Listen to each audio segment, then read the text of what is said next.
Chapter 160. They live in my house.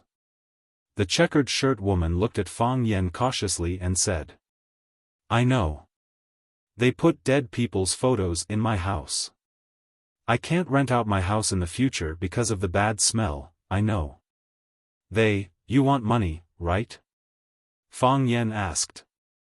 I'm not asking for money. I just want them to move out as soon as possible so they don't affect my future rent. They won't leave now.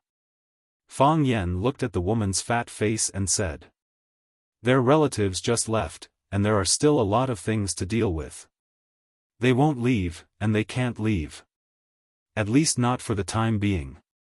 Then I won't give you money either. Fang Yen said. You've scolded them for so long, and I can only promise not to hit you for the time being. No one wants to suffer this kind of inexplicable abuse, and no one has the right to attack others. Every time you scold them, it's equivalent to them returning the favor for occupying your house. The more you scold them, the faster they will return it. You might even owe them a lot in the end. At that time, I don't mind helping them collect the debt. Do you want to continue scolding them, or do you want to buy a watermelon from the fruit store across the street to quench your thirst? The checkered shirt woman opened her mouth, but she didn't dare to continue scolding. She was afraid that Fang Yen would ask her for money. She angrily glared at the two women in the room, turned around and walked towards the corner of the street. When the checkered shirt woman came over, Secretary Li had been watching coldly from the side. She wanted to see how this young man would drive this woman away. Throw money at her like a willow tree? Or hit her with his fists like a hooligan? Reason? She was afraid that this kind of money-hungry shrew wouldn't accept this kind of negotiation method. The more gentlemanly you were, the more she would take an inch. She didn't expect that he would use such a strange transaction. What an unpredictable guy. Secretary Li thought in her heart. After the checkered shirt woman left, Secretary Li reported to Lu Chaoga, Miss Lu, Mr. Lu has just compensated that woman a lot of money. Lu Chaoga nodded and said, insatiable greed. She limped to Lu Jinju's wife and said, I want to say sorry to you, but I also know that it doesn't mean anything to you. What happened doesn't mean it's over. I promised Lu Jinju, and I promise you again now. I will find out the truth, and I will make the murderer suffer the most miserable and cruel treatment. I promise, I will do it. As a woman, I know how difficult it is for you right now. Therefore, I will do my best to help you. I'm not trying to express my guilt towards you. I just want to let Lu Jinju leave in peace. Do you want to stay in Huacheng or return to your hometown? The middle-aged woman thought about it and said with red eyes, I want to stay in Flower City. I have to work. Xiaobao had to study and live in the city. This is Zhuzi's wish and mine. I don't want Xiaobao to be like his father in the future. He doesn't have to be a security guard because he's uneducated, and he can't hold an umbrella for others because he can't get wet. Zhuzi is very motivated, but he's very pitiful. I understand, Lu Chaoga said. I will get someone to prepare a house for you. It won't be very big, but it will be very close to your workplace. I will give you a job that suits you. I will give you a year of paid leave. You can adjust your emotions and raise your child in this year. After a pause, Lu Chaoga continued, I will transfer Xiaobao's file to the Longtu Group's senior employees file system. He can enjoy Longtu Group's medical and accident insurance, and he can enjoy Longtu Group's education and entrepreneurship fund. In other words, all of his school fees will be covered by the group. After he finishes his studies, he can use the entrepreneurship fund provided by the group to start his own business. Of course, if he has the ability, he can also stay in the group to work. This is what I can provide for you. Thump. The middle-aged woman jumped off the bed and knelt in front of Lu Chaoga. She hugged Lu Chaoga's calf and cried, Thank you. Thank you, Miss Lu. Thank you. I will take good care of Xiaobao. I will make sure that Zhu Zi will have no regrets. Such kind people. The old lady who was hugging her little grandson was also in tears. Thank you all for your kind people. I will pray to Bodhisattva every day so that Bodhisattva can bless you with a long life. It was not convenient for Lu Chaoga to bend over, so Fang Yan quickly squatted down and pulled the middle-aged woman up. Secretary Li walked in front of Lu Chaoga and said, Miss Lu, Mr. Jiang asked me to escort them back. Did you hear that? Lu Chaoga pointed at the middle-aged woman and said, she wants to stay. She wants her child to live in Huacheng. She wants her child to receive a better education in Huacheng.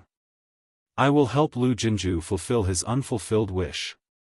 Secretary Li smiled awkwardly and stood to the side without saying anything. As the car slid on the highway, Lu Chaoga, who had been silent for a long time, suddenly said, Is it fair? What?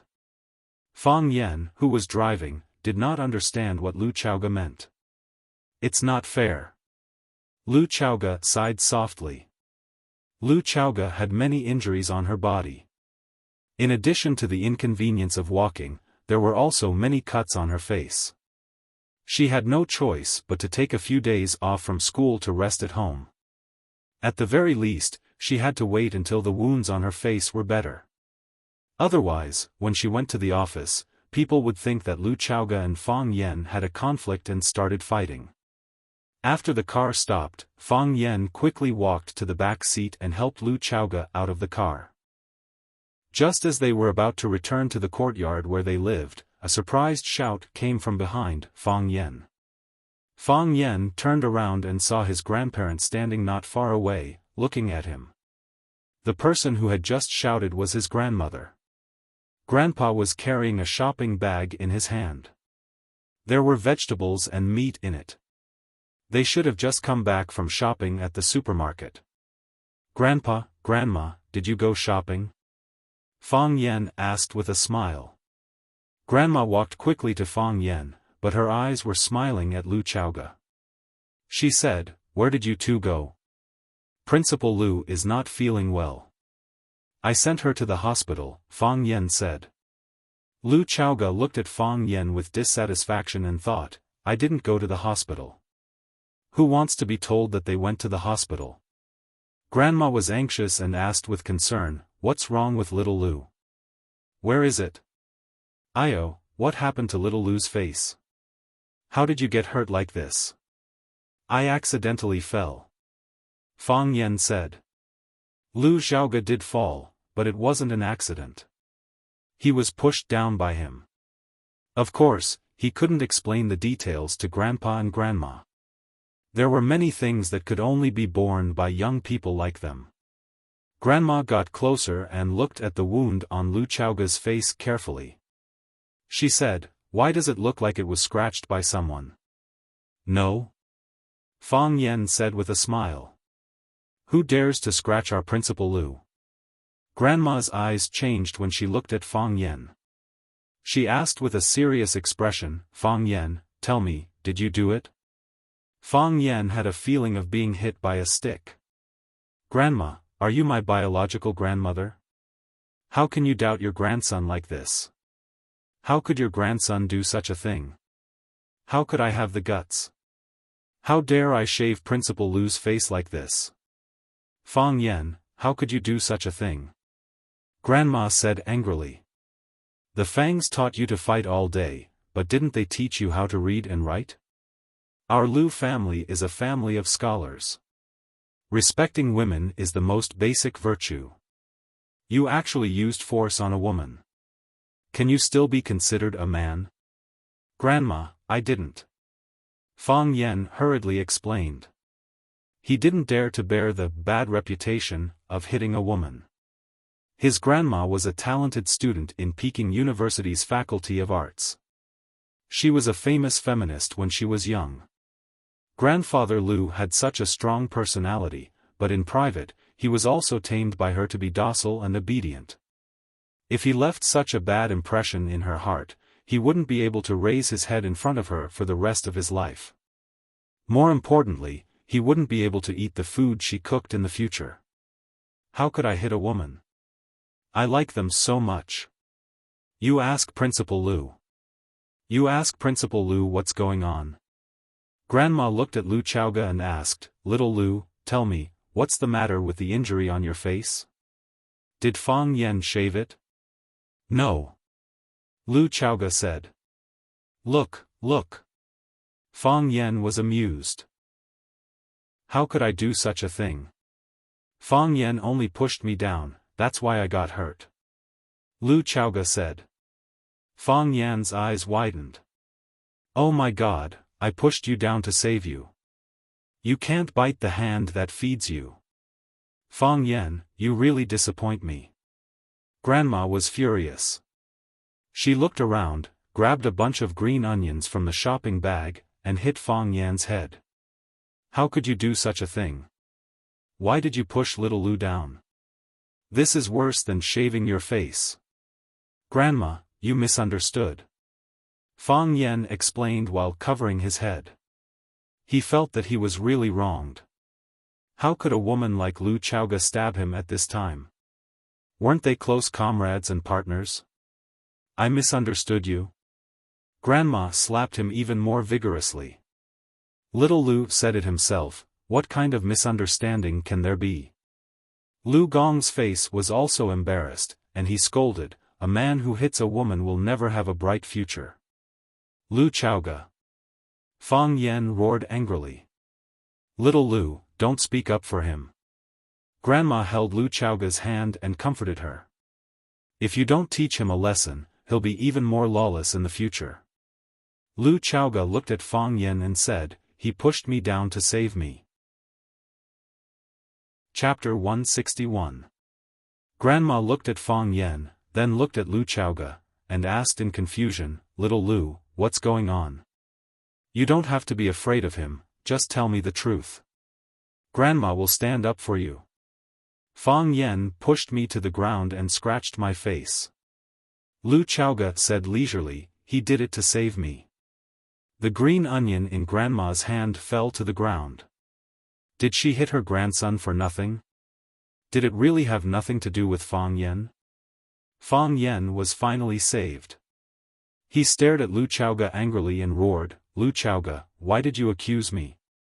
Lu Chaoga looked at Fang Yan expressionlessly and said, did I say anything wrong? Fang Yan thought about it. Lu Chaoga really didn't say anything wrong. Grandma asked her if she scratched her face, and Lu Chaoga answered yes. That was the truth.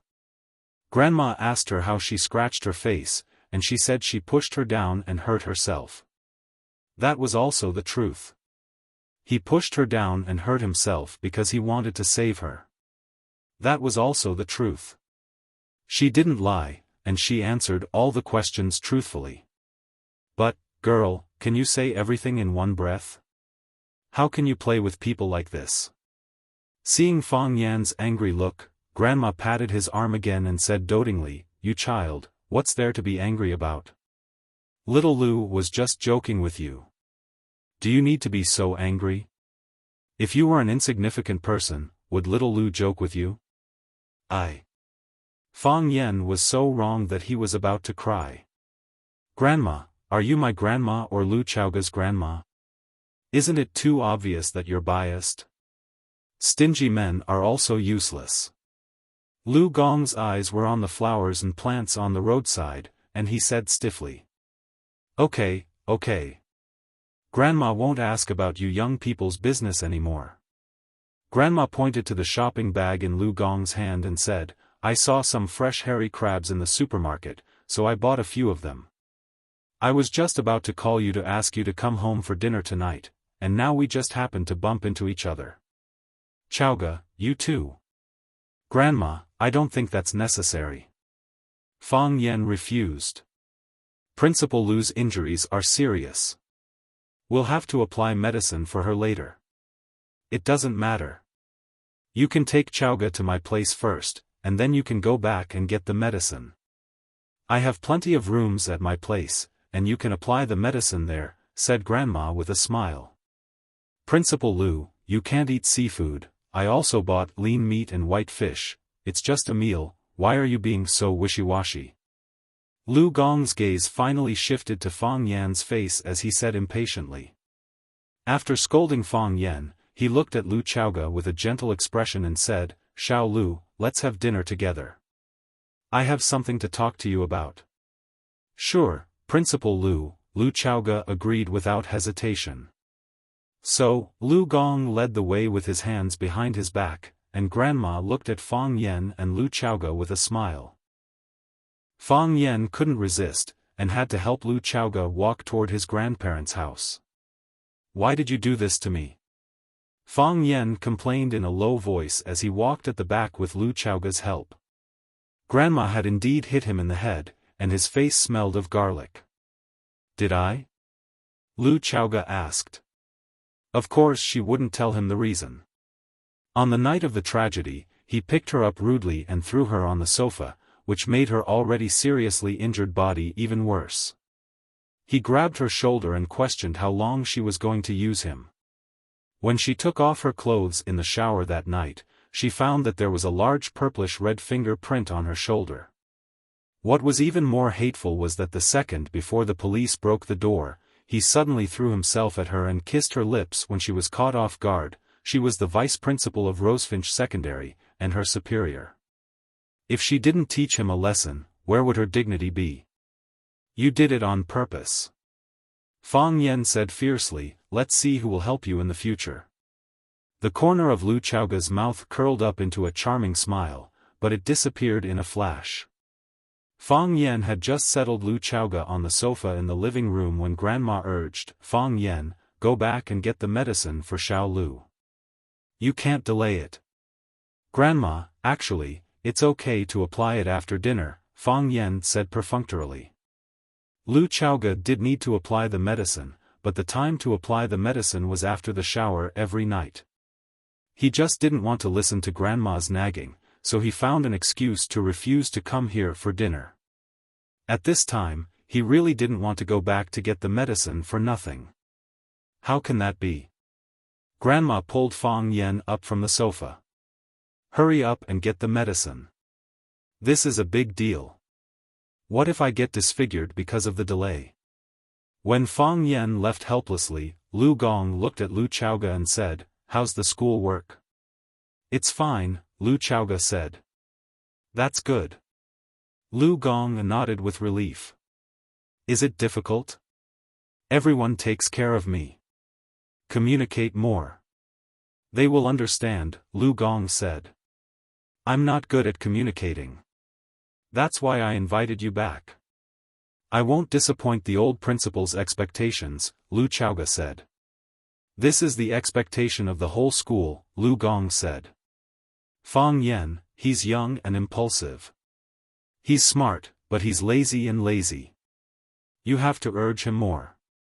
I will. Lu Chaoga nodded. If he bullies you. Lu Gong thought about it and said, tell Grandma. Fang Yan is very good, Lu Chaoga said. She understood the deeper meaning of the old principal's words. As long as you say it's good, Lu Gong said. He stood up and said, I'll go check the kitchen. As soon as Lu Gong entered the kitchen, his wife grabbed his arm and glanced at the living room. She whispered, is Fang Yan really together with little Lu? Lu Gong said with a straight face, what's there to be surprised about? Little Lu is good. It's Fang Yan's good fortune to be able to be together with her. He found a treasure, his wife said. I'm just afraid that Fang Yan doesn't know how to cherish it and does things that make people angry. Why are you, an old woman, getting involved in the matters of young people? Lu Gong said with his eyes wide open. You're not getting involved. I'm not getting involved. Lu Gong turned around and was about to leave. After taking 2 steps, he turned back and said, have a good talk with that brat. Tell him to be more mature in the future. Damn old man, you're so stubborn. Grandma grinned. Qiang Longtan's office was very simple. As the chairman and the actual controller of the Longtu group, his office conditions were worse than some of the deputy directors in the group. He was even worse than some department managers. The office space was less than 30 square meters. There was a wooden desk and a wooden chair. Behind him was a row of bookcases against the wall. The bookcases were filled with all kinds of books. Other than that, there was nothing else. Most of the time, Qiang Longtan would sit in his office and read. When he read the most interesting parts of the book, he would pick up his pen and make comments in the middle of the book. Since Qiang Longtan loved books, the company's senior and middle management liked to read as well.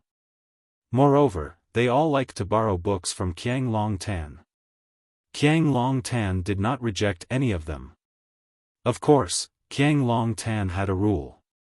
When borrowing a book, he would specify the return date. After reading the book had to be returned on a regular basis. Then, everyone would discuss the content of the book together. It was a happy and harmonious atmosphere. Whether this habit of borrowing books was sincere or just to please, only the person involved would know. The senior management of the Longtu Group knew that there was only one senior manager who had not borrowed a book from Qiang Longtan.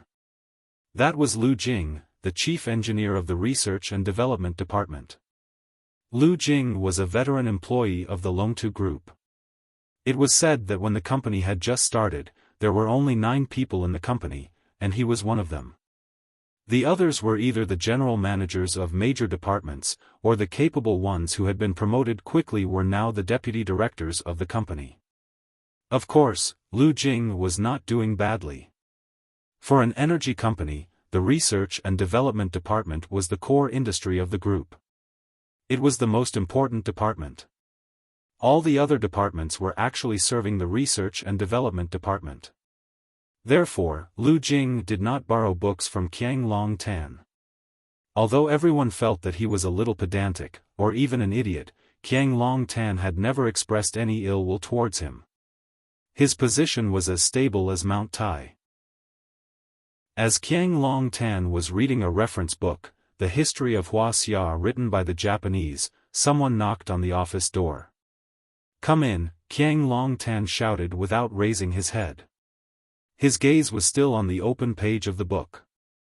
The office door was pushed open silently.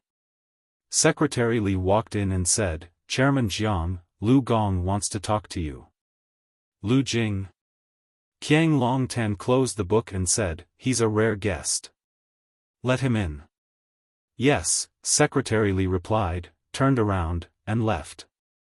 When the office door was pushed open again, a middle-aged man in a white coat appeared in front of Qiang Longtan. His face was full of sideburns, and his hair was messy as if he had not washed it for a month. Lu Jing closed the office door behind him and stood at the office door, chuckling. This scene was both surprising and strange. A company's senior management had entered the boss office, but he did not say a word and only grinned foolishly. What kind of logic was this? "Chairman Jiang, I'm here to borrow a book from you," Lu Jing said with a chuckle. Crash! Qiang Longtan pushed the chair away and stood up. He looked at Lu Jing with a serious face and said, "Old Lu, what do you mean by this? Aren't you slapping my face? Qiang Longtan? We've known each other for so many years, and you're playing this game with me?" Lu Jing still chuckled and said, "I can't help it. These days, if you want to be promoted, get rich, and save your life, you have to say a few good words and stuff your head in your pants. What else can I do?" "Lu Jing, what do you mean by this?" Qiang Longtan shouted sternly. Chapter 162. Lu Jing wasn't intimidated by Qiang Longtan's anger. He kept that infuriating smirk on his face and said sarcastically, "What do I mean? In order to save my little life, I came to flatter you, Qiang Longtan, just like those other fellows who borrowed books from you to get promoted and become rich. What's wrong with that? What? Am I not good at flattery? Or am I not polite enough? Is that why you're not going to lend me books? I used to be the only one who didn't want to borrow books from you, but now I'm the only one who doesn't want to borrow books from you. It'll be interesting if people hear about it. Qiang Longtan stared at Lu Jing coldly and said, "What? Are you suspecting me of what happened to Chaoga? Who else could it be?" Lu Jing didn't bother to hide his emotions and his dark beard quivered as he spoke. Who benefited the most from Lu Mingtu's death? Now, if Lu Xiaoga were to die, who would benefit the most? The one who benefits is the murderer. Is there a need to doubt that? Lu Jing, don't slander me. Qiang Longtan bellowed, the three of us have known each other for a long time, and I see you and Mingtu as my best friends. I've never tried to profit from my friend's death. I'm sad about what happened to Mingtu, but I had nothing to do with it. Plus, you know what happened to the company back then, don't you? Mingtu died so suddenly that we had to put our research and marketing plans on hold for the time being. It was a huge loss for me as well. What did I gain? What did I gain? Of course you did. Lu Jing sneered. How big was Longtu Group back then? How big is it now? At that time, Longtu Group was jointly owned by you and Lu Mingtu. Now, it has become the Jiang family's private property. If this isn't a benefit, then what is? The reason why the Longtu Group has developed to such a scale today is because I, Qiang Longtan, have been working hard and doing my best for so many years. It's also because countless Longtu people have fought by my side and contributed selflessly. The Longtu Group's current achievements are due to luck and it's inevitable. This is the reward for the hard work of me and all the people of Longtu. Qiang Longtan, I know you're eloquent and I can't win against you. I just came to tell you something. I can stop pursuing what happened to Lu Mingtu, I can't do anything about it, but I'm warning you, don't touch Lu Xiaoga. If anything happens to Lu Xiaoga, I won't forgive you. Lu Jing pointed at Qiang Longtan and threatened. Impudent! Qiang Longtan roared. Lu Jing, do you know what you're doing? Of course I do, Lu Jing said. I also hope you know what you're doing. Lu Jing, Chairman Jiang, do you have anything else to say? You're fired, Qiang Longtan said. Lu Jing looked at Qiang Longtan and laughed. He laughed so hard that tears and snot came out of his eyes.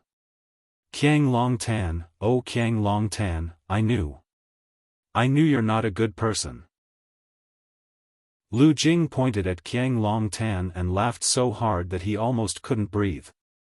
You hypocrite, you really are a villain. You're a butcher who talks about morality and loyalty. You're a kind-hearted killer. You got rid of Lu Mingtu in order to monopolize power. Now, in order to cover up your crimes, you want to kick me away. Ha ha ha, you say we're your best friend and brother. Qiang Longtan, is this how you treat your best friend and brother? Lu Jing took out a folded piece of paper from the pocket of his white coat and walked in front of Qiang Longtan. He slapped the paper on Qiang Longtan's desk and sneered, Qiang Longtan, I know you're capable of doing anything. So, I've already written this resignation letter. You don't need to kick me out, I'll resign myself. Now, can I leave? Scram! Qiang Longtan pointed at the door and shouted. You're on your own. Lu Jing stared at Qiang Longtan with disdain and said, remember what I said, if anything happens to Lu Xiaoga again. I don't care if you did it or not, I'll put it on your head. Lu Jing strode out of the office, knocking against the door with a loud bang. Secretary Li pushed the door open and came in, asking with concern, Mr. Jiang, Lu Gong, it's okay. Qiang Longtan waved his hand and said, he has some misunderstandings about me. Let him calm down. The sky was dark and the rain was hazy. This kind of weather was suitable for daydreaming with a cup of latte in a cafe or sitting under the eaves of the corridor with a copy of Song Ci in hand. There was no need to think or do anything. Along with the drizzle, one's thoughts spread out to a boundless and limitless range. Uncle Lu, how could you quarrel with him? Lu Xiaoga said with a face full of guilt. Because of me, you lost your job. I really don't know how to repay you. What's a job? Big Beard Lu Jing said angrily. Your mother and I were classmates and good friends with your father. The few of us came up with this creative project together and we established a company together. When they got married, I was one of your father's 3 groomsmen. On the day you were born, your father and I waited at the door of the ward.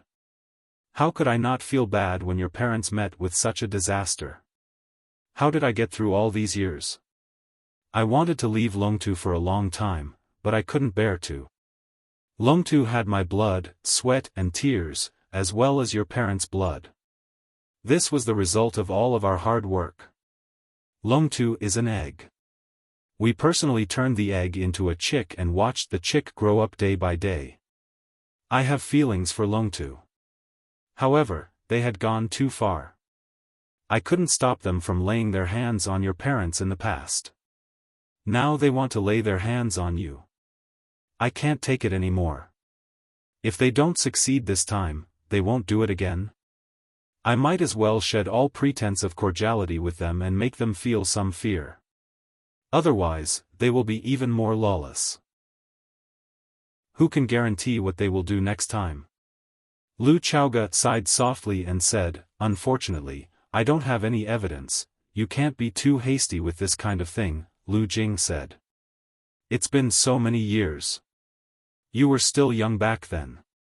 What evidence could you have? So many years have passed. Even if there was any evidence left, it would have been cleaned up by them a long time ago. It's not that easy to find evidence. Uncle Lu, what should I do now? Lu Chaoga looked at Lu Jing and asked in a low voice. He was her elder and her parents' best friend. She was very lost now and needed someone to point her in the right direction. Get the shares back, Lu Jing said. They always put on a bodhisattva face, so you can't do anything. What about themselves?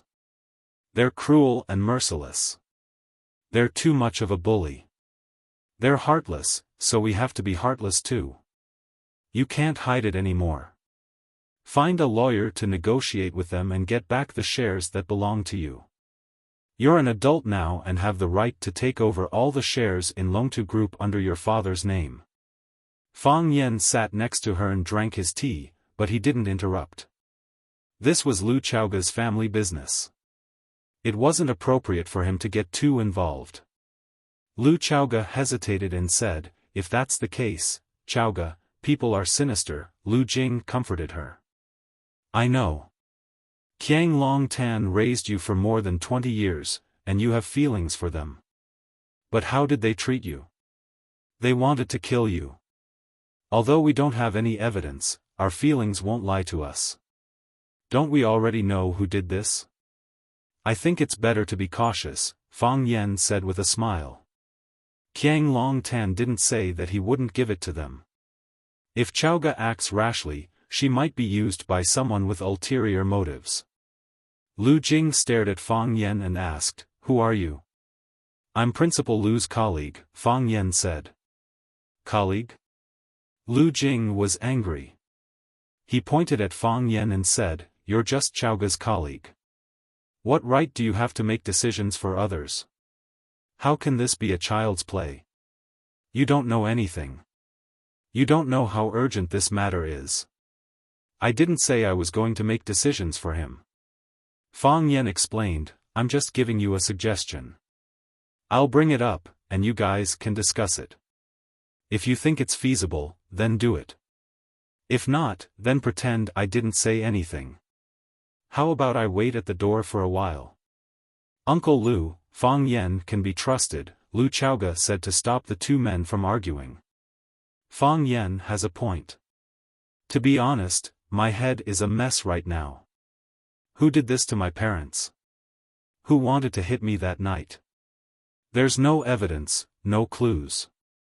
If I fall out with the Jiang family, it won't be good for them, but what good will it do for me? If I fall out with the Jiang family, it'll be a huge blow to Longtu Group. Just like Uncle Lu said, Longtu Group is your blood and sweat, and it's also my parents' blood and sweat. All these years, I've never done anything for it, but I can't tarnish its reputation.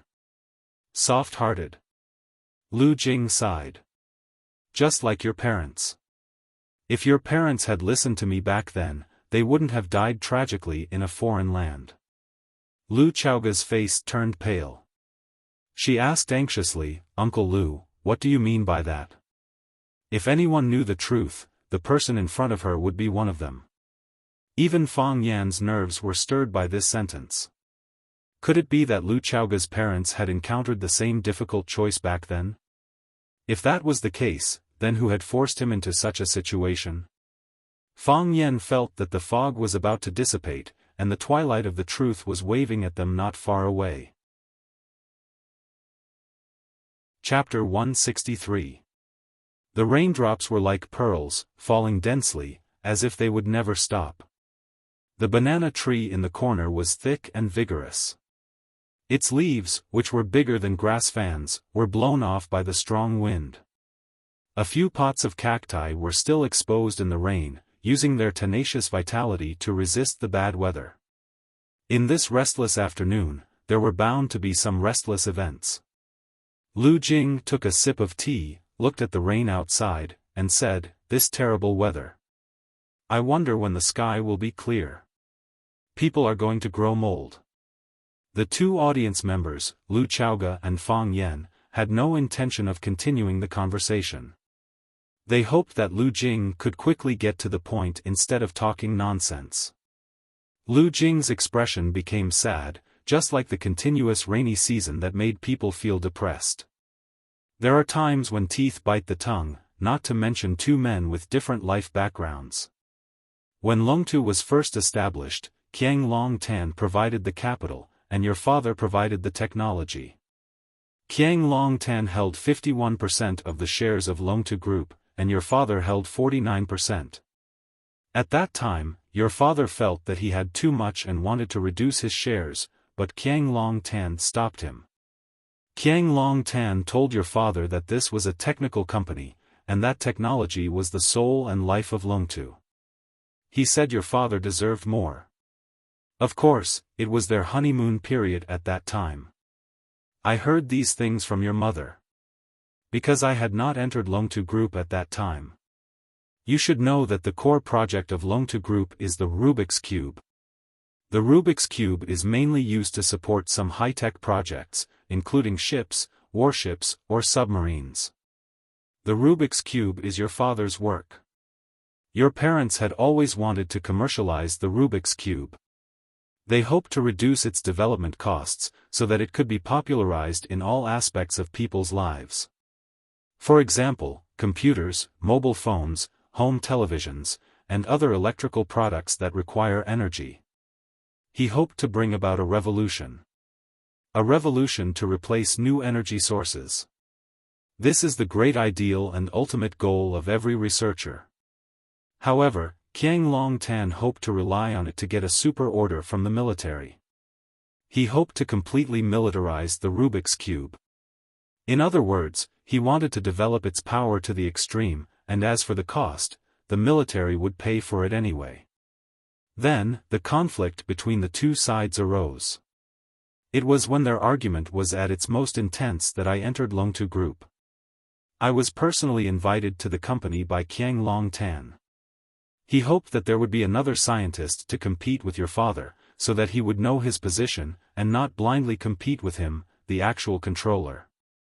For a long time, my relationship with your father was not harmonious. Your father was a stubborn man, and I was the person chosen by Qiang Long Tan. I had to act. I had to act with him to gain his trust. But, from the bottom of my heart, I agreed with your father's choice. The two of us even privately imagined the widespread civilian market of the Rubik's Cube and the impact it would bring to the world. We quickly became friends. Of course, your mother and I have been friends for a long time. Because the research on the Rubik's Cube has encountered a technical problem, both for civilian and military purposes, it can only be temporarily shelved.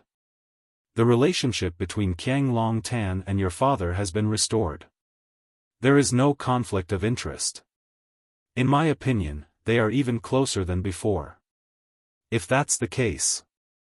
Lu Chaoga clenched her fists. Why did they still attack them? I don't know. Lu Jing shook his head. Maybe there are a lot of details I don't know. I only know that after your parents worked overtime for several months, Qiang Long Tan said they should go out for a walk. They chose to go to the place they always wanted to go and never came back. Silence. There was a long silence. Lu Chaoga's face was expressionless, but her hands that were holding the teacup were trembling slightly, as if she was going to crush the teacup in her hands. Fang Yen took the teacup from Lu Chaoga's hand and patted her knee gently. He looked at Lu Jing and said, "You also persuaded Principal Lu's father, Mr. Lu and Jiang Zhu Lu, to part ways?" Lu Jing's face was a little unnatural as he said, "I did persuade him. Since everyone is not happy with each other, why do we have to eat in the same pot? With Mingtu's ability and the patent of the Rubik's Cube, he can do well anywhere." Unfortunately, Mingtu refused. He said that since he had chosen to cooperate with Qiang Long Tan, he would not easily abandon his teammates. But, did he choose the right teammate? He did not betray his teammates, but his teammates completely sold him out. "We still don't have any evidence," Fang Yen said aloud. "There is no evidence to prove that Qiang Long Tan did it." Lu Jing sneered and said, "You haven't dealt with Qiang Long Tan, you don't know how terrible he is." "Evidence? How could you find evidence for what he did? Besides, if I had evidence in my hands, I would have reported Qiang Long Tan long ago. Why would I need to swallow it for so many years?" Fang Yen glanced at Lu Chaoga and said, "Principal Lu is in a bad mood now. Give her a little more time. Let her think about it again." Lu Jing looked at Lu Chaoga and said, "Chaoga, this is your business. You take care of it yourself. Uncle Lu doesn't mean anything else. I just hope you don't walk the same path as your father. Qiang Long Tan is already diluting your father's shares with shell companies. If you act too late, I'm afraid there won't be anything left in your hands. Uncle Lu." Lu Chaoga looked up at Lu Jing and said, "Can you help me?" "Me?" Lu Jing looked at Lu Chaoga in surprise. "I've always wanted to help you. I used to be able to provide you with some information. But I have no power or position now, and I'm just a stranger to Longtu Group. What can I help you with? Although you've resigned from Longtu Group, you can be my representative. Help me set up a legal team and negotiate with Qiang Long Tan. Help me get back everything that belongs to me. Chaoga, I've always been in the technical field, and I really can't do this. You should find another trustworthy person." Lu Jing refused. His expression was sincere and his tone was sincere. "Only you," Lu Chaoga said. "You're the only one I can trust and the right person to do this. Uncle Lu, I'm counting on you." "Fine." Lu Jing gritted his teeth and said, "I don't know much about economics, but I know how to negotiate with Qiang Long Tan." "Thank you," Lu Chaoga said gratefully. After discussing the details, Lu Jing stood up and said goodbye to Lu Chaoga. Lu Chaoga couldn't stand up to see him off because of her legs. Fang Yen walked him to the gate of the small courtyard. Lu Jing opened the umbrella and said to Fang Yen, "It's raining heavily outside. Let's go back." Fang Yen stood at the threshold and said with a smile, "It's raining heavily outside. Take care. Let's go." Lu Jing waved his hand and walked into the rainforest. Because of the accumulation of rain on the ground, Fang Yen could clearly see that his shoes were soaked as soon as they touched the ground. Fang Yen closed the gate and walked back to the living room. He sat down next to Lu Chaoga, who was staring out the window in a daze, and said, "Are you in too much of a hurry?" "Yes, I am," Lu Chaoga said. "You believe that Qiang Long Tan did it?" "Right now, all the evidence points to him as the target. Everyone is telling me that he's the murderer," Lu Chaoga said. Yes. Fang Yan thought for a while and said, "It's like it's been arranged." Yes. It's like it's been arranged, Lu Chaoga said. It looks like the pot of water is about to boil. So, I'll pour another bucket of oil into it. Let's see what kind of chemical effect it will have by pouring oil into boiling water. Fang Yan's body leaned weakly on the sofa and he said, "It must be wonderful, right? I hope that their patience isn't too good. I hope that they won't hide it for too long," Lu Chaoga said. "I hope that it'll be a quick revenge." Lu Jing lived in an ordinary apartment in a residential area, which was very different from his status as a senior manager of Longtu Group. After all, due to the popularity of the energy sector in recent years, even the income of some department managers was enough to buy a villa around Wuxia Mountain. He parked his old Honda that he had driven for several years in the open-air parking lot below the apartment. Just as he was about to open the door and get out of the car, the phone in his pocket rang. He picked up the phone and saw that it was an unfamiliar number. After answering the call, he asked, "Who is this? Did she agree?" A man's voice came from the other side of the phone. "She agreed." A hint of a smile appeared on Lu Jing's lips. Even the most vigilant cat has its moments of napping. "Very good," the man said. "I have a present for you." "What present?" "Look up," the man said. Lu Jing was sitting in the car. The car did not have a sunroof, so he could not see anything when he looked up. So, he pushed the door open and took an umbrella from the back seat. Just as he was about to get out of the car to check, a large object fell from the sky. Lu Jing was still holding the large black umbrella in his hand. The umbrella cloth covered his entire body, and he could only tilt the umbrella to see the sky above his head. His eyes were narrowed into slits, and his beard was wet from the splashing rain. The sky was still dark, and the rain was already heavy. Rumble, thunder roared and lightning flashed. The blazing white lightning tore through the sky, lighting up the dark and oppressive sky like a bright lamp. With the help of that flash of light, Lu Jing finally saw clearly what the thing that was flying towards him was. It was the metal water tank that the property management company had installed on the roof to store water for the tenants. Yes, it was the large water tank that Lu Jing had once touched with his own hands. Chapter 164. The wind was howling, and the rain was pouring. The rain was getting heavier and heavier. Countless raindrops were like dense arrows, hitting Lu Jing's fat, pale, bearded face because he had been hiding in the studio for a long time to do scientific research. Everyone had been in the rain. Even if they sometimes felt it was cold, they rarely experienced the pain it brought. But this time, Lu Jing clearly felt it. His skin felt it, and so did his heart. The hair all over his body stood up, and every muscle in his body was stretched to the extreme. The rain was so sharp that it pierced thousands of holes on his face like a beehive. Ah! He opened his mouth, but he didn't know if he made a sound. It was like an art film with a muted sound. His ears had lost their hearing. In his world, there was only a moving picture, but there was no corresponding dubbing.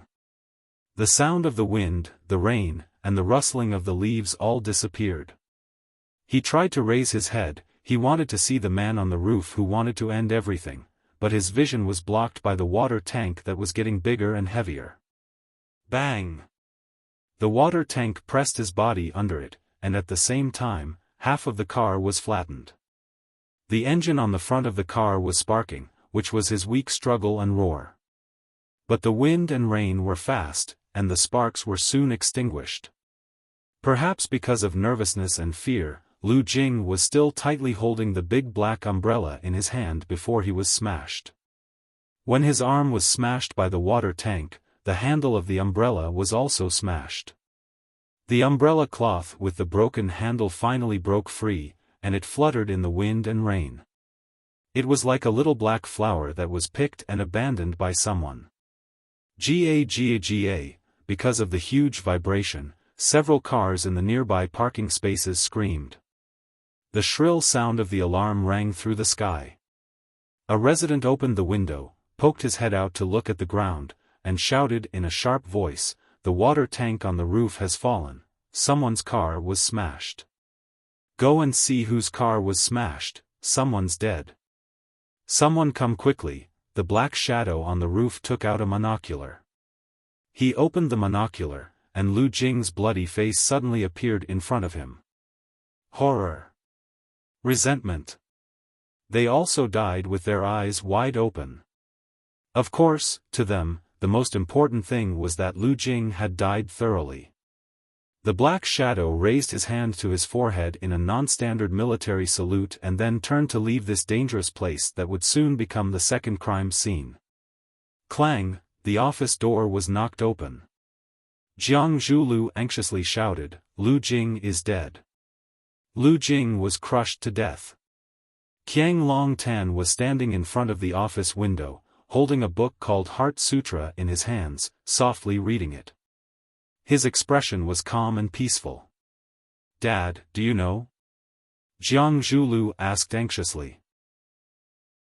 "Lu Jing is dead. He had just run into your office and quarreled with you. You had just fired him, and he died." Qiang Long Tan closed the book, turned around and glanced at Jiang Zhulu. "I know," he said. "You." Jiang Zhulu looked at his father, who was so calm that it was almost eerie, and said, "You don't have any other reaction?" "What kind of reaction should I have?" Qiang Long Tan asked. "We've known each other for many years." "Lu Jing is a good person," Qiang Long Tan said. "He's one of the few friends I have. When Lu Mingtu died, I recited the Heart Sutra to him. Now that Lu Jing is gone, I also recited the Heart Sutra to him. I hope they can pass away peacefully, without any pain, or conflict of interest in Elysium.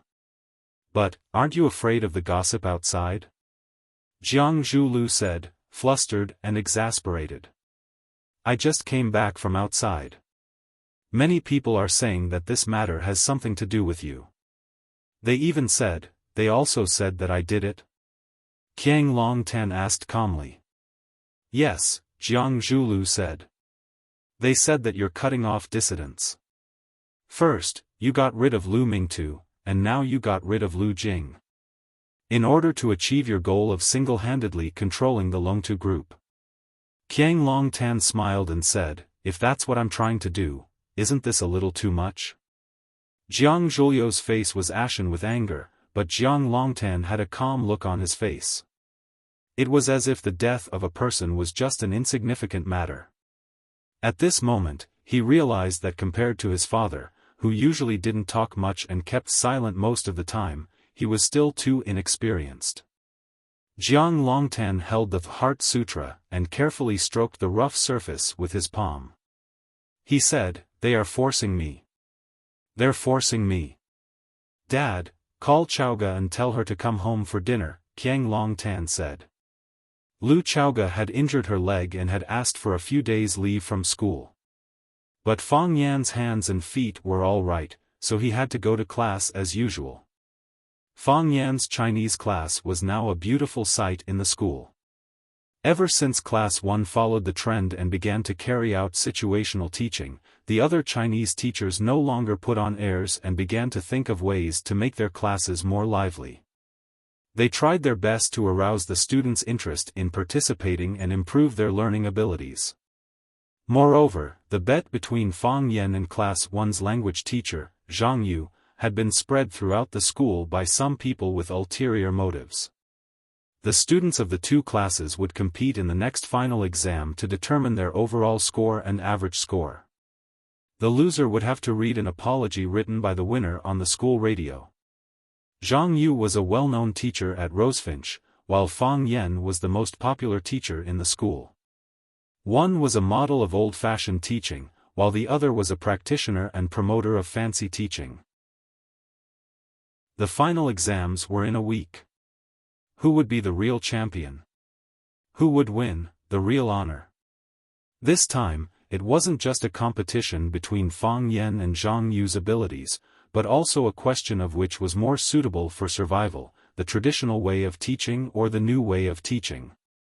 Most people favored Zhang Yu, because Zhang Yu was a senior teacher in the school. More importantly, his students were the cream of the crop. In terms of overall quality, the students of Class 1 were far better than those of Class 9.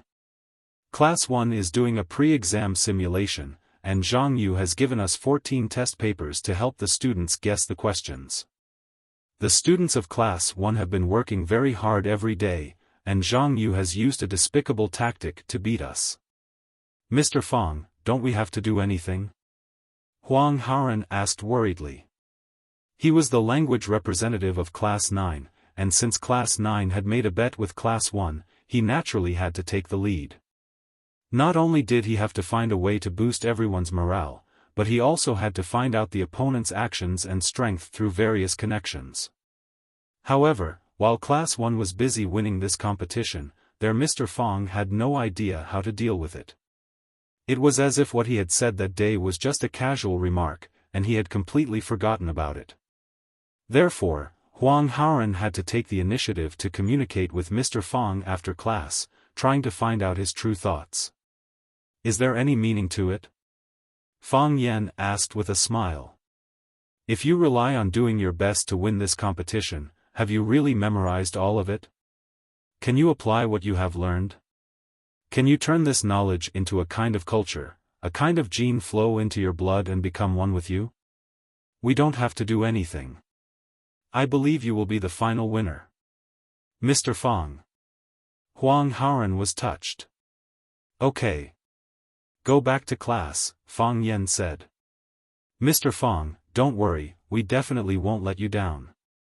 I said, I believe in you. Fang Yan nodded. Oh yes, remember to pass on what I said just now to the students. When Fang Yan came back, Lu Chaoga was standing in front of the window looking at the scenery. She was expressionless, and there was something in her eyes that Fang Yan couldn't understand, but it made his heart palpitate. Fang Yan put away his umbrella and walked in front of Lu Chaoga, asking, why don't you go in and sit? Your leg hasn't fully recovered, so you can't stand for too long. What do you want to eat tonight? Lu Jing is dead, Lu Chaoga said. What? Fang Yan was shocked. At noon, they were still sitting together chatting, and he even walked him to the entrance of this small courtyard. He also told him to pay attention to the wind and rain outside. He only went out for 2 classes, and he hadn't even finished 1 article. How could a living person suddenly die? Was life so fragile? Fang Yan's expression became serious, and he said, they are now crazy and have completely lost their minds. They want me to lose my mind, Lu Chaoga said. So, the more it is at this time, the more we need to stay calm. Jiang Zhulu called and asked me to go home for dinner tonight, Lu Chaoga said. Asking you to go home for dinner at this time proves that Qiang Long Tan wants to have a showdown with you, Fang Yan said. It's not convenient for you to go home for dinner at this time. Shall I go with you?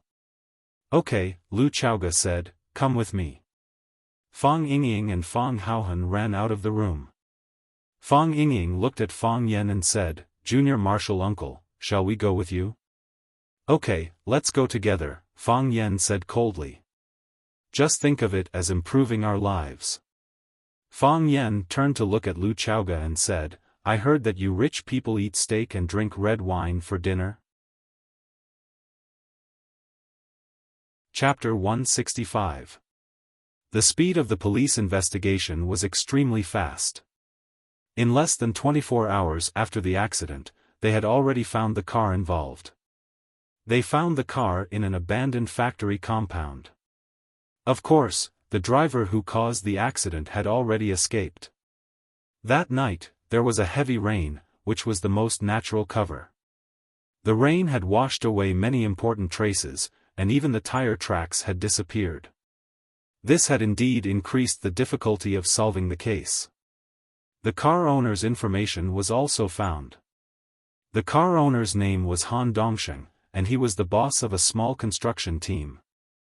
He parked the car at the entrance of the construction site, and then stayed in the construction site to play cards with the workers. He had no idea that his car was lost, and he didn't know that his car had become an accomplice to a serious murder in the short period of time it was lost. Because there was a card player who testified for him, Han Dongsheng's suspicion of the crime was cleared. But, who stole his car? This was still an unsolved mystery. The senior police officers in the police team compared the video that was taken when the car was driving. They found that the driver in the driver's seat was wearing a black shirt, a black hat, and a black mask. There was no way to restore his true appearance. Moreover, because the weather was too bad at that time, with the howling wind and heavy rain, the video was too blurry. It was difficult to even tell whether the driver was a man or a woman. You can't find any clues? Fang Yan asked. We can't find any clues, said Wang Dazhong, who was in charge of the case. Because this case involved Lu Chaoga, Jiang Zhulu had informed the leaders of the Huaqing Municipal Public Security Bureau. With the pressure from above, the police officers didn't dare to slack off. They also gave full respect to Fang Yan and Lu Chaoga, who came to question the case.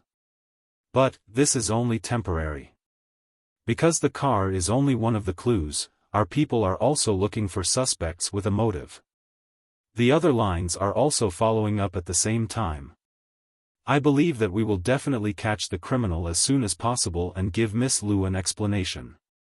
Fang Yan looked at Lu Chaoga, then said to Wang Dazhong, I want to see the surveillance video of the crime scene, Sky 1.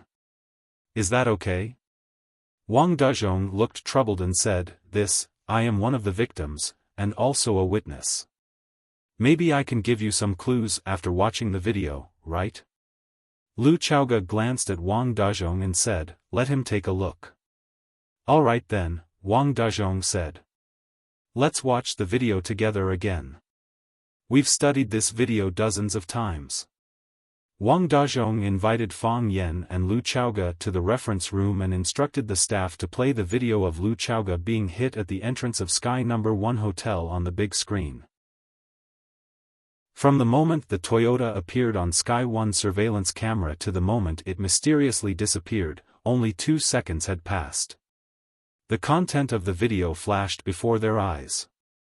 The parking lot was on the dimly lit side of the hotel, and the surveillance equipment was not advanced enough. The image they could see was indeed a blur. After watching the video, Fang Yan and Lu Chaoga felt that they didn't see anything. Yes, there was nothing. Can you play it in slow motion? Fang Yan asked. Slow motion, Wang Dazhong said to the technician. So, the video, which was only a few seconds in total, was slowed down and stretched, and it appeared in front of Fang Yan again. Stop! Fang Yan suddenly shouted. The technician immediately pressed the pause button, and the image of the black Toyota that had just appeared in the camera was instantly frozen. It was dark, and the rain covered the glass, adding a layer of protective film to it, making it impossible to see the driver's face. Lu Chaoga, Wang Dazhong, and the elites in the criminal investigation team all stared at the picture, but they didn't see anything unusual. Zoom in, Fang Yan said. Zoom in on the driver's seat. The technician heard Fang Yan's words and immediately did the corresponding action. Because the picture was constantly zoomed in, the pixels were infinitely diluted, and the image that could be seen became more and more blurry. Restore to the original state, Fang Yan said again. The technician adjusted the picture to the normal scale again. The pixels were clearer, but they still couldn't see anything strange. Is there a problem? Wang Dazhong asked doubtfully. Look at the steering wheel. Fang Yan said. What's wrong? Wang Dazhong looked at the steering wheel of the car and said, we have studied this 2-second video countless times. Did you find anything? There is only one hand on the steering wheel, Fang Yan said. Only one hand? Everyone's eyes were focused on the steering wheel. The technician also followed everyone's request to zoom in and out of the picture in that area, and then zoom in again and again. He kept repeating this action. Under Fang Yan's reminder, everyone found that there was indeed only one hand on the steering wheel. Does this mean anything? Wang Dazhong asked. We all know that when a person is doing something very important, he or she will focus all of his or her attention on a single point. Even if he is a professional killer. The wind is so strong, the rain is so heavy, the vision is so blurred, and the wheels may slip at any time. In order to improve the success rate of the mission, shouldn't he hold the steering wheel with both hands at the same time? He is a disabled person? Wang Dazhong asked in disbelief. Their detective work had never gone in this direction. They never thought that a disabled person would have such a deep hatred for Lu Chaoga that he would insist on killing her with a car. Yes. Fang Yan nodded. A disabled person. Rain was the city's natural cleaner. After a heavy rain, the whole city looked clean and green. Huacheng was a little chilly in November.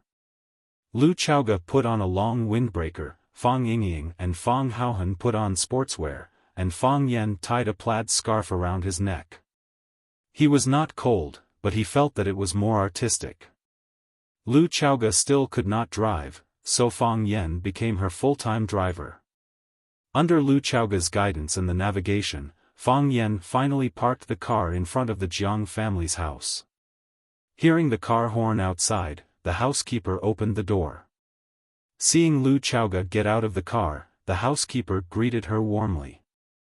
Miss Lu, you're back. Madam didn't go out to play mahjong today. She's been waiting for you. Lu Chaoga nodded and walked to the living room with Fang Yan's help. Ren Jin was watching TV on the sofa in the living room. Seeing Lu Chaoga come back, she greeted her with a smile. Chaoga, you're back. Auntie Ren. Lu Chaoga greeted Ren Jin with a straight face. Chaoga, come sit here. Ren Jin walked up to Lu Chaoga, held her hand, and said, let's sit and talk for a while. Your uncle and Zhu Lu are still at the company. They said that they have an emergency meeting. Chaoga, where have you been these days? Your uncle Jiang came back and said that you had a car accident, and I was scared. Why didn't you come back to tell me about such a big thing like a car accident? Do you know how worried I was? Your phone is always turned off. It really makes me anxious. Are you hurt? You have a few cuts on your face. Are you okay? It seemed that the Jiang family had been very kind to Lu Chaoga. Anyone who didn't know the inside story would never doubt that the mother and daughter weren't their biological daughter. I'm fine, Lu Chaoga said. That's good. I'm glad you're fine. Ren Jin looked relieved and said, Chaoga, I don't mean to criticize you, but you can't do this again. You have to discuss it with everyone, and you can't bear it alone. Aren't we a family? Don't be so polite to us. I will. This incident has also taught us a profound lesson. Chaoga, you have to be careful when you make friends from now on. Don't let anyone you don't know get close to you. In this world, there is no lack of those toads who want to eat swan meat, people who want to reach the sky in one step. It's too hard to work, who doesn't want to reap without sowing? You can't judge a book by its cover. Some people are willing to do anything to achieve their ulterior motives. You're still young and inexperienced, so you don't understand. Some people lie for money, some for sex, and some for feelings. What's the point? It's all for their own financial ends. From beginning to end, Ren Jin didn't even glance at Fang Yan or Fang Yingying and Fang Haohan, who were standing on either side of him. She treated the three of them like they were invisible, and her attitude affected the nanny as well. According to the rules of the house, the nanny had to make tea for the guests as soon as they arrived, but should she make tea or not? Ren Jin ignored Fang Yan, Fang Yingying, and Fang Haohan, but when she chatted with Lu Chaoga, she attacked and condemned Fang Yan with every word she said. In her heart, Fang Yan was just a schemer who was like a toad lusting after a swan's flesh for no reason. For some reason, she was filled with hostility towards Fang Yan. Fang Haohan glanced at Fang Yan, then at Ren Jin. Taking Fang Yingying's arm, he said, "Hero, I'm hungry. I want to eat." "Then let's fill our stomachs," said Fang Yingying. Hence, Fang Haohan went over to the coffee table, picked up the glass that Ren Jin had been drinking tea from, took a big bite out of it and started chewing. Chapter 166. Kacha, Kacha, Kacha, no one spoke again, and they even forgot to breathe. In addition to the voice of a popular female singer who was singing passionately through the national talent show, there was only this creepy sound of eating glass. Moreover, the voice of the female singer had been completely ignored. There was only one rhythm and one sound in everyone's ears: Kacha, Kacha, Kacha. Ren Jin's eyes widened and her mouth opened wide, looking at the man who was chewing glass in disbelief. Was he really eating the glass that he used to drink tea with? How could such a thing be eaten? Wasn't he afraid of cutting his throat? The nanny's psychological endurance was even weaker. She pointed at Fang Haohan and trembled without saying a word, as if she had seen a ghost. It was also the first time that Lu Chaoga saw such a heroic side of Fang Haohan. She looked at Fang Yan with a surprised expression, thinking, what kind of strange people are this guy's friends? The most normal reaction was Fang Yan and Fang Yingying. They were used to Fang Haohan's behavior.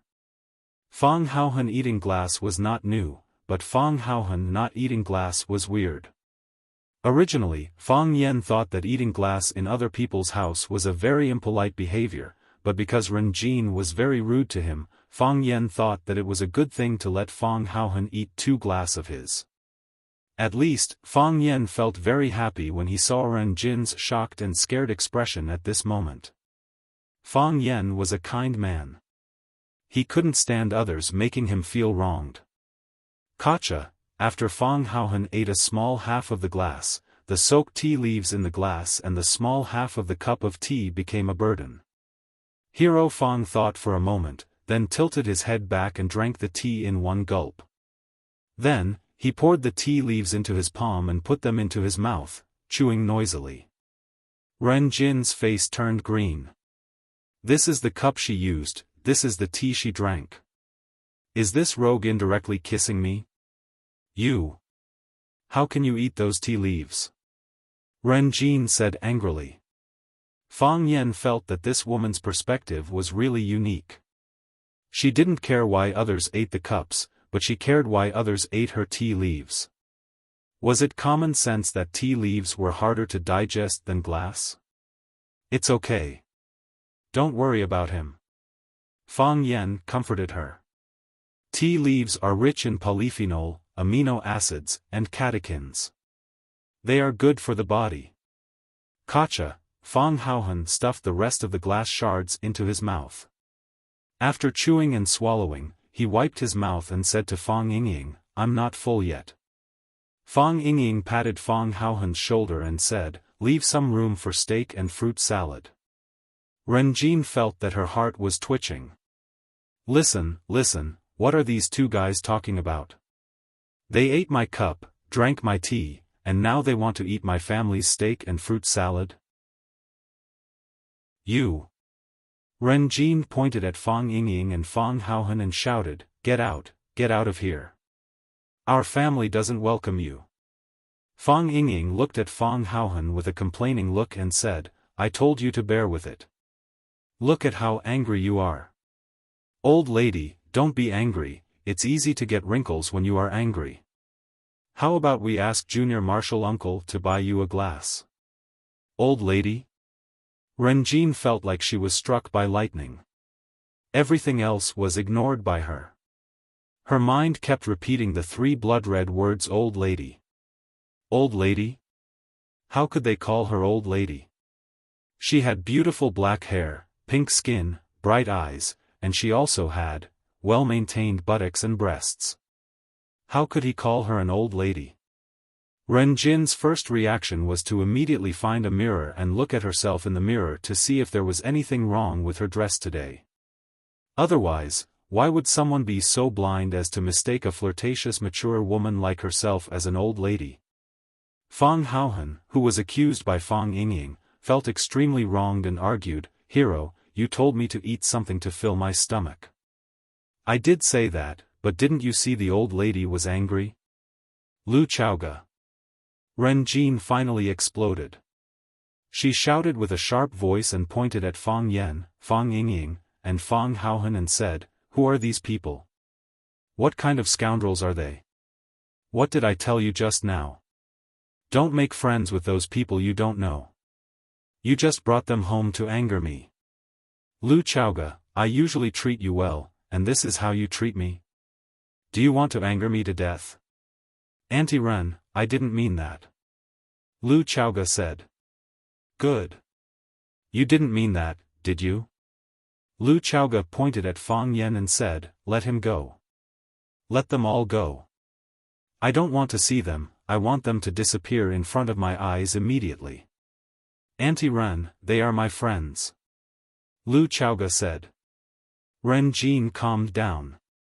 She stared at Lu Chaoga with burning eyes, and then looked at Fang Yan, Fang Yingying, and Fang Haohan as she sneered and said, "I understand. Lu Chaoga, are you bringing people back to flaunt your strength?" "Auntie Ren, I don't understand what you mean," Lu Chaoga said. "You don't understand? Lu Chaoga, you don't remember, do you? I took you to have your IQ tested a long time ago, and I clearly remember your test results. You are such a smart woman, how can you not understand what I mean? Don't take things that happened when you were young seriously." Ren Jin said mockingly, "That is to say, all these years of raising and taking care of you were fake?" "I didn't mean that. Lu Chaoga, it's not that you don't understand, it's that you don't have it. If you have the ability, say it frankly. Why are you hiding it? Don't worry, you brought these 3 clowns to protect you. I can't beat you in a fight, but I can't beat you in an argument. You are safe." Lu Chaoga looked at Ren Jin and asked a question clearly, "How did my parents die?" Ren Jin was speechless. Lu Chaoga said softly, "It's useless to tell you." Lu Chaoga. Ren Jin looked angrily at Lu Chaoga and said, "I understand. You have always hated us, always suspected us. You always thought that we killed your parents. Am I right? You suspect the people closest to you? Your mind is really vicious. No wonder you always put on a dead face, no wonder you always ignored us, no wonder you didn't want to come back after you went abroad, no wonder you didn't want to accept when I wanted to betroth you to Jiang Zhulu to make us closer. So it's because of this. So many years of love are going to be erased just because of your suspicion? Lu Chaoga, do you have a conscience? Are you cold-blooded and heartless to this extent?" Lu Chaoga looked at Ren Jin and said, "Aunt Ren, what do I have to say to make you understand?" "You don't have to say anything, I already understand. How do I express myself to make my counterattack more powerful?" Lu Chaoga continued to ask. "You do treat me well, but there's a hint of hypocrisy in your smile. You don't treat me well because you like me, but because of your status and reputation. I understood this a long time ago. How many times have you quarreled with Uncle Jiang because of me? How many times have you suspected that I had an improper relationship with him? You told everyone that I was the best candidate for your daughter-in-law, didn't you want to cut off the possible relationship between me and Uncle Jiang? Do you think this is how you treat me as your own daughter? You are good to me, Uncle Jiang is good to me, Jiang Zhulu is also good to me, so my life should be arranged by you. What should be said, what shouldn't be done? It's all up to you. I wanted to study abroad after high school, but you all opposed it. Didn't you agree in the end? What kind of effort did I put in for this?" Lu Xiaoga asked. "You forcibly took me back from the United States, did you care about what I thought? You forcibly arranged for me to be your daughter-in-law. Did you consider my feelings? Or, do you care, whether I like him or not? Yes, it's because you treat me well that I can't resist. Because my parents died early, I was raised and taken care of by you. I have to live for your wishes. Is that right? Do you understand how I feel? Every time you peel an apple for me, I will think about what you are going to ask from me. Every time you personally cook a bowl of noodle soup for me, I have to think about what kind of deal is behind this bowl of noodle soup. So, I don't want to talk more and more, my life is getting more and more depressed. Every day when I wake up, I feel that my skin is stiff, the air is thin, and even breathing is difficult. Auntie Ren, do you know that I have depression? Do you know that I have seen a psychiatrist? Do you know that I have thought about suicide? Ren Jin's expression was dull. She really didn't know about this. Fang Yan was also stunned for a moment. The strong and cold Principal Lu actually had the thought of suicide? She also had such a weak moment. Even so, you still think that I don't know how to be grateful, and that I am heartless to you all. Lu Chaoga looked at Ren Jin like a knife and said, Auntie Ren, I think you don't understand what is called gentle violence, right? Chapter 167. Phew, after saying these words, Lu Chaoga took a long breath of fresh air. Too easy. Too comfortable. How many years had it been? The long days and nights, the days that felt like years, the words that she held back in her heart that were difficult to say, the thorn in her bone, almost tortured her to the point that she was about to go crazy. She was like a silkworm cocoon wrapped in a thin membrane. She wanted to scream, she wanted to struggle and twist with all her might.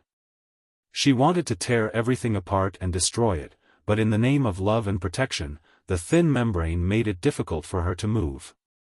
Finally, she said what she wanted to say. She was free.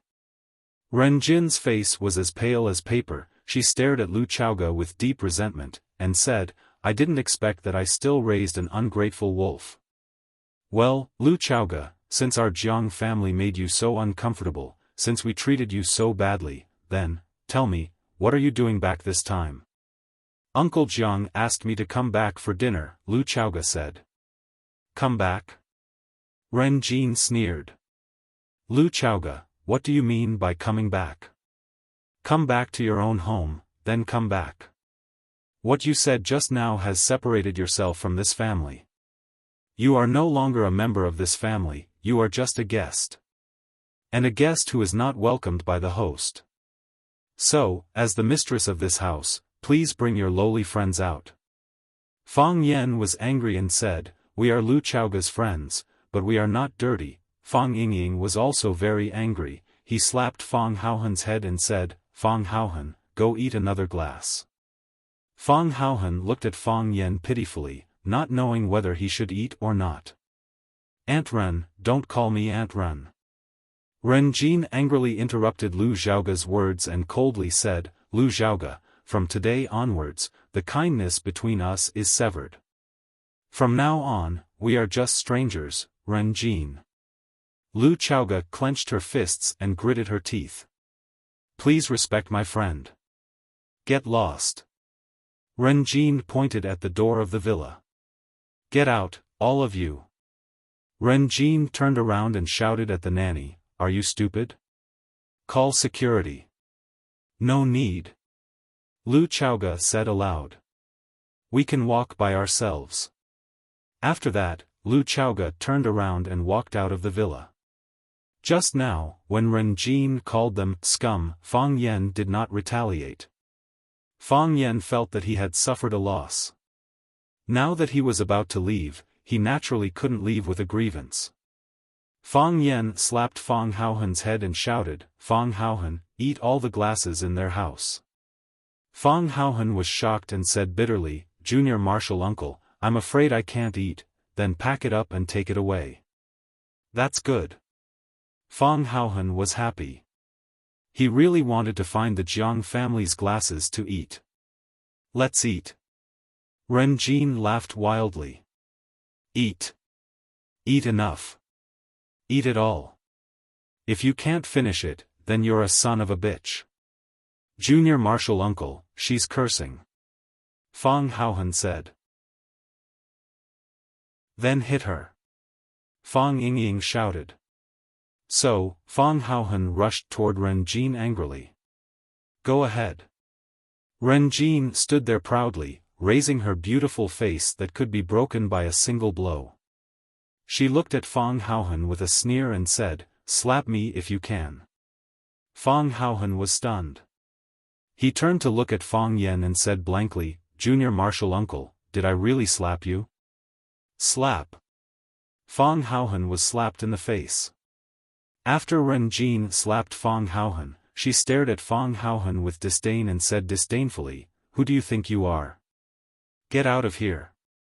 Lu Chaoga stopped at the door of the living room. The smile on Fang Yan's face froze. Fang Yingying's fat face was quickly filled with anger. Bitch, I'll tear you apart. Fang Yingying flew into a rage. He and Fang Haohan were like brothers. Their relationship was much deeper than ordinary people. Hero Fang was bullied and humiliated. This slap in the face was more painful than slapping himself in the face. Fang Yan smiled gloomily and said, a real man must do what he says. After listening to Fang Yan's words, Fang Yingying and Fang Haohan were like tigers and wolves that were released from their shackles. They angrily rushed toward Ren Jin. Slap. Slap. Hiss. The two slaps were the sound of Fang Yingying slapping Ren Jin. Hiss was because Fang Haohan, this simple and honest person, actually reached out and grabbed Ren Jin's long skirt. With just a light pull, the shoulder strap was split into two. Half of Ren Jin's shoulder was exposed to the air. It was snow-white and smooth like a young girl. The purple bra strap left a clear flesh mark on her smooth and tender back. It made people look like they were full of the desire to conquer. Time stopped at this moment. Lu Chaoga's mouth was round and round. She looked at this scene in disbelief. The muscles on Fang Yan's face twitched. His eyes were sparkling as he stared at Ren Jin's sexy shoulder and the equally sexy bra strap. I just said it casually. Why did you really tear it? Fang Yingying trembled with excitement. This man, Ren Jin's expression was the calmest. She was angry to the extreme, so she was calm to the extreme. She stood there with a face full of arrogance. She stared coldly at Fang Haohan and said, tear. Continue to tear. Fang Haohan looked at Ren Jin's eyes. He felt that this woman had a strong power that he couldn't see but could feel. Lu Chaoga came over and put the silk scarf on Ren Jin's shoulder. She said, my friend didn't do it on purpose. I think, he probably didn't expect such a thing to happen. She turned to look at Fang Yan and said, there are video surveillance cameras in all the public areas of this villa. There were surveillance cameras? If Ren Jin insisted that Fang Haohan was plotting against her, it would be really difficult for Fang Haohan to clear his name. Fang Yan quickly jumped out to explain and said, yes. Fang Haohan is a bit stupid. He usually likes to do stupid things. Which normal person would eat a glass? Isn't there something wrong with his brain? Lu Chaoga glanced at Ren Jin and said, since we are unwelcome guests. My friend and I will leave first. Lu Xiaoga turned to leave, and Fang Yan quickly walked over to support her, who was still walking unsteadily. Fang Haohan looked at Ren Jin timidly and said, that. I didn't expect your clothes to be so fragile. They were torn with one tear. I didn't mean that, let's go. Fang Yingying grabbed Fang Haohan's arm and said. Fang Haohan turned around and looked greedily at Ren Jin, who had an inviolable expression, and said, she is so beautiful. I want to find a wife like her in the future. Fang Yan and Lu Chaoga had just walked to the small courtyard of the villa. Before they had time to get into the car, the door of the villa opened again. Clatter, the electronic door extended to both sides, and then a black Bentley stopped at the gate of the courtyard. The bodyguard in the passenger seat quickly got out of the car, and Jiang Zhulu got out, followed by Qiang Longtan, the chairman of the Longtu Group. Qiang Longtan saw Lu Chaoga standing by the car and said with a smile, "Did Chaoga just get here?" "I'm going back," Lu Chaoga said. "Go back?" Qiang Longtan was surprised. "Didn't we agree to have dinner together tonight? I rejected several social engagements just to come back and have a good meal with you." "What? You don't want to give me this chance?" I told her to leave. Ren Jin appeared at the door of the living room with a silk scarf draped over her shoulders and said, "They are unwelcome." "Nonsense." Jiang Longtan scolded, "Zhaoga is our family. She's our family. How could she be unwelcome?" Ren Jin looked at Qiang Longtan with a sneer on her face and said, "Qiang Longtan, even if you dig out your heart and liver and feed them to them, it's just like throwing a meat bun at a dog. If you're interested, I have a recording of what she said just now. You can listen to it carefully. You treat her as your family, but she thinks that your home is a prison and wants to run away immediately. Let her go. If she becomes depressed or commits suicide again, who will bear the responsibility?" Qiang Longtan turned his eyes to Lu Chaoga and asked her if what she said was true. Lu Chaoga nodded and said, "Uncle Jiang, let me go. I don't want to have dinner with her. I don't think anyone has an appetite now."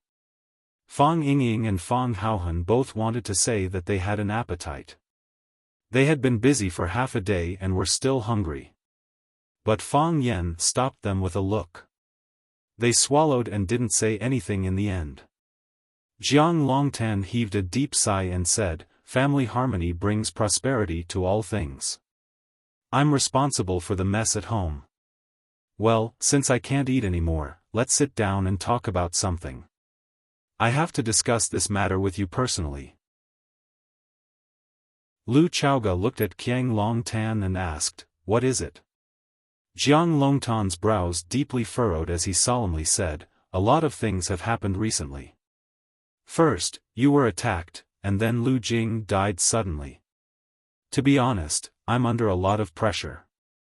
I, Qiang Longtan, can say that I have a clear conscience, but I still can't ignore everyone's views and criticism. Everyone outside is saying that I'm the one who did it. They say that I killed him in order to control the whole Longtu Group. I know that I'm not that kind of person. The reason why I haven't made that decision is because I think that the power of the whole is the strongest and the most competitive." Qiang Longtan looked at Lu Chaoga with a gentle expression and kind eyes, as if he was looking at his most beloved daughter and said, "I just held a meeting with the company's top management, and a lawyer notarized it on the spot. I'm going to transfer your father's shares to your name. In other words, I'm going to give you half of the Longtu Group. You deserve it." Chapter 168. Half of Longtu. Fang Yan opened his mouth slightly, his face full of surprise and joy. What surprised him was that Qiang Longtan was really willing to give away half of Longtu. Although Lu Chaoga's father, Lu Mingtu, had founded Longtu Group with Qiang Longtan, and the company name, Longtu, was taken from Qiang Longtan's and Lu Mingtu's names, Lu Mingtu had used his technology to invest in the company. Moreover, due to his untimely death, the Lu family had long been separated from Longtu Group. The reason why Longtu Group could develop to its current scale was almost single-handedly created by Qiang Longtan. It could be said that Qiang Longtan was fully deserving of the soul and king of Longtu Group. However, Qiang Longtan was actually willing to split the product of his hard work into two and give it to the daughter of an old friend? What surprised him was that with the current market value of Longtu Group and the possible future profits, Lu Chaoga would become a millionaire overnight. Fang Yan originally thought that he had hugged a thick thigh, but in the blink of an eye, this thick thigh had become a giant thigh. As long as Lu Chaoga took over these shares, her name might appear on the next Forbes World's Richest list. In this case, Lu Chaoge would be too embarrassed to take back her Rosefinch courtyard, right? Fang Yan was already full of expectations for his future life.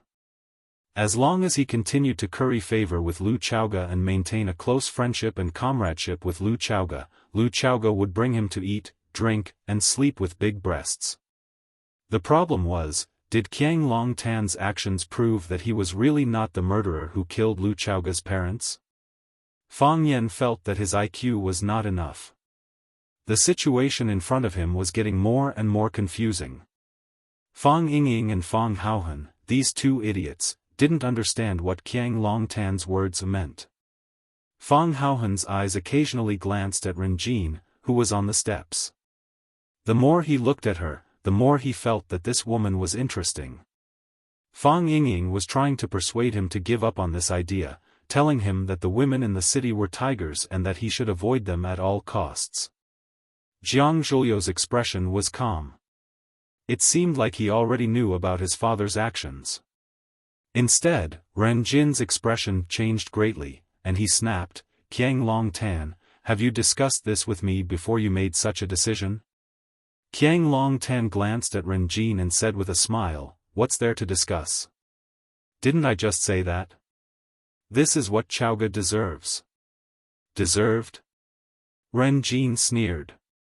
Then it's really easy for her to earn money. What has the Lu family done for Longtu all these years? What has Lu Chaoge done for Longtu? When you were working overtime at the company day and night, she was studying and traveling in the United States with a designer bag on her back.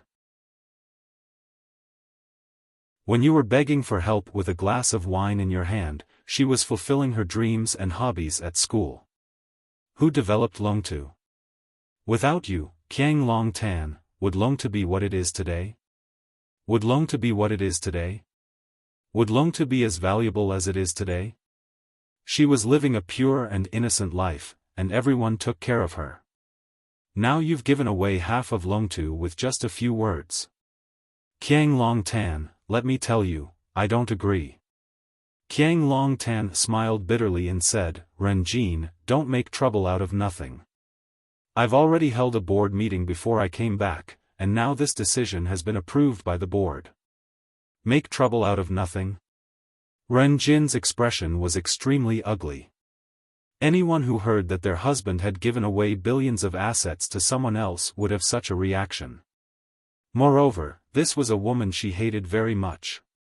At that time, the investment in Longtu was made by me. According to the laws and regulations of joint property, I own half of your shares in Longtu. So, I also have the right to vote. My attitude is that I don't agree. Okay. Qiang Longtan's expression turned serious and said, "I'll explain this to you later." That's settled. Qiang Longtan turned around and shouted, "Jiang Zhulu." Jiang Zhulu came forward and took out a document from the file bag in his hand and handed it over. Qiang Longtan took the document and handed it to Lu Chaoge, saying, "Chaoge, take this document back and have a look. The shares will take effect after you sign it." Lu Chaoge's expression was calm, but she looked at Qiang Longtan thoughtfully. "Take it." Qiang Longtan smiled warmly and said, "Although this sounds a little distant, we'll be working partners from now on." Lu Chaoge took the document from Qiang Longtan's hand and said softly, "Thank you. You really do owe me a thank you." Qiang Longtan nodded and said with infinite emotion, "I've indeed invested too much in Longtu Group, time, energy, and everything. Fortunately, we're still a family. Longtu won't be divided, it's still a strong whole." "Yes." Lu Chaoge said, "Longtu won't be divided, it's still a whole. It's always been like that." Jiang Zhulu walked up to Lu Chaoge, smiled elegantly, and said in a very gentlemanly manner, "Chaoge, congratulations. To be honest, I'm a little uncomfortable with my father's decision. That's half of Longtu we're talking about. But I still have to congratulate you. As my father said, you deserve it. The Jiang family isn't as greedy as people think, and we don't covet other people's things. Now that you've gotten back what belongs to you, I hope you'll be able to let go of the knot in your heart and be truly happy."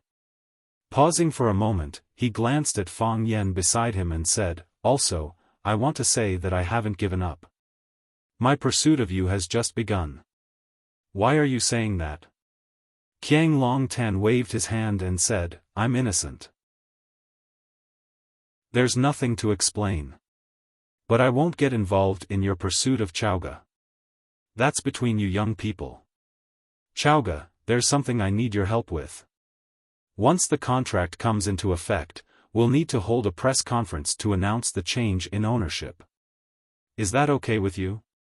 "No problem," said Lu Chaoga. "Good." Qiang Longtan nodded. "It's settled, then. If it's not convenient, I won't force you to stay for dinner. I'm tired. I'll let Zhu Lu drive you." Qiang Longtan waved his hand and walked up to Ren Jin, who was standing on the steps, looking exhausted. Lu Chaoga's car started up slowly, and the light from the back of the car shone on the wall, Qiang Longtan, Ren Jin, and Jiang Zhuliu's faces. The light flickered on and off, and the expressions on their faces changed. It had been raining for a few days, and the nights in Huacheng were damp and cool. 19 Step Street used to be narrow and short, and people who had nothing better to do would only need 19 steps to walk the entire length of the street. Of course, 19 Step Street was no longer what it used to be. It was now one of the busiest streets in Huacheng. A young man and a young woman walked on 19 Step Street, attracting the attention of countless onlookers. Some people even took out their phones and tried to take pictures of them. The girl looked to be about 18 or 19 years old. She wore a simple white dress, a pair of red leather shoes, and a long leather shawl. She didn't have any accessories on her, but everyone who saw her felt that she was elegant and noble, and they forgot about the world. The man standing next to her gave off a strange feeling. He was slightly older than the girl, and he wore a white casual outfit. He couldn't be considered handsome, and his facial features weren't exquisite. His eyes looked a little too small, his lips looked a little too thick, and his nose didn't meet the standards of a male god that girls expected. However, when all these flaws were put together, it gave off a feeling of perfect harmony. He wasn't cold or handsome, but he had a unique aura. Even when he was walking with the girl next to him, no one thought that he would lose points or be a flower stuck in cow dung. They should be together. That was what everyone thought. The two of them walked aimlessly, their eyes focused on the road in front of them. They didn't look left or right, nor did they have the intention to shop. They looked more like they were walking than shopping. "You're so boring," Qinitian said. The man smiled shyly, revealing 2 deep dimples on his face. He touched his nose and said embarrassedly, "Many people say that. You said you wanted to see the night view of Huacheng. That's why I brought you out. I've already seen it." The man nodded and said, "Every step we take is the night view of Huacheng. Have you really seen them?" The people on this street, the dense crowd, the men and women walking towards us or brushing shoulders with us. Do you really think you've seen them with your own eyes? Qinitian said with a cold smile, "I'm really curious, what kind of people can catch your eye? We've walked 749 steps on this street. There are 212 men, 1,656 women, and 19 children. There are 3 mothers carrying their children, and 1 pregnant woman." She continued, "We've walked 749 steps on this street, and there are 212 men, 1,656 women, and 19 children. Oh, we walked past 2 Nike stores and 2 opticians. I didn't pay much attention to the rest. After all, I'm really not very interested in these things." The man said with a smile. He still looked like a shy little boy when he smiled. Qinitian sighed softly and said, "They say you have a photographic memory and that your mental calculation ability is unparalleled in the world. Looks like it's true. You also have a lot to learn from me," the the man said. The people around me keep telling me that. What do you think you need to learn from me? Qin Etian asked. I don't make tea as well as you do, don't dress as well as you do, don't have a grasp of fashion, don't sing, don't dance, and don't even like to talk.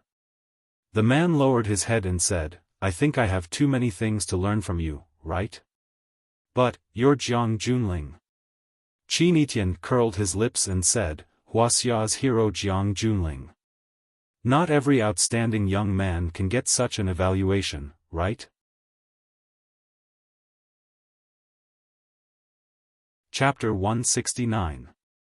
The Tao addict, song transplanting seedlings, once said, Jiang Junling is the first hero of Wuxia. He also said, the son should be like Jiang Junling, and the adopted daughter must be like Qin Etian. Because the Tao addict's skill in judging people was the best in the world, Jiang Junling and Qin Etian, who were greatly praised by him, immediately became famous. Even the young people who had the same status as them, or who had even more illustrious family backgrounds, were far behind them in terms of influence. The Tao addict praised Jiang Junling twice in a row and flattered Jiang Junling as the first hero of Wuxia. But he also put Qin Etian in the same position as him. Therefore, Qin Etian's status also rose and became a shining pearl. After listening to Qin Etian's words, Jiang Junling's shy face became more embarrassed. He shook his head and said, there are many talents in Yanjing and heroes are like carps crossing the river.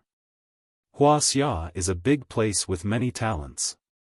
How can Jiang Junling dare to say that he is the first hero? Qin Etian also felt the same way and said, the Tao addict is harmful. The two benefited from the words of the Tao addict.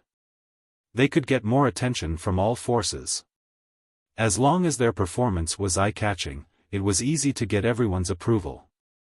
With all kinds of resources piled up, it would be hard for one not to become a dragon or phoenix among men. However, they also suffered because of the Tao addict. They were still young and had a free and unrestrained heart. Being stared at by so many pairs of eyes, they also felt a great pressure that could penetrate through any opening. As long as we don't take its false reputation seriously, others won't take us seriously. Jiang Junling said. The best thing humans are good at is forgetfulness. It's boring to talk to you. Qin Etian said. Jiang Junling smiled and said, you are the first person to talk to me like this. Others may think so, but they have never said so. Qin Etian ignored him and turned to walk into the alley next to the pedestrian street. This alley was a street of snacks.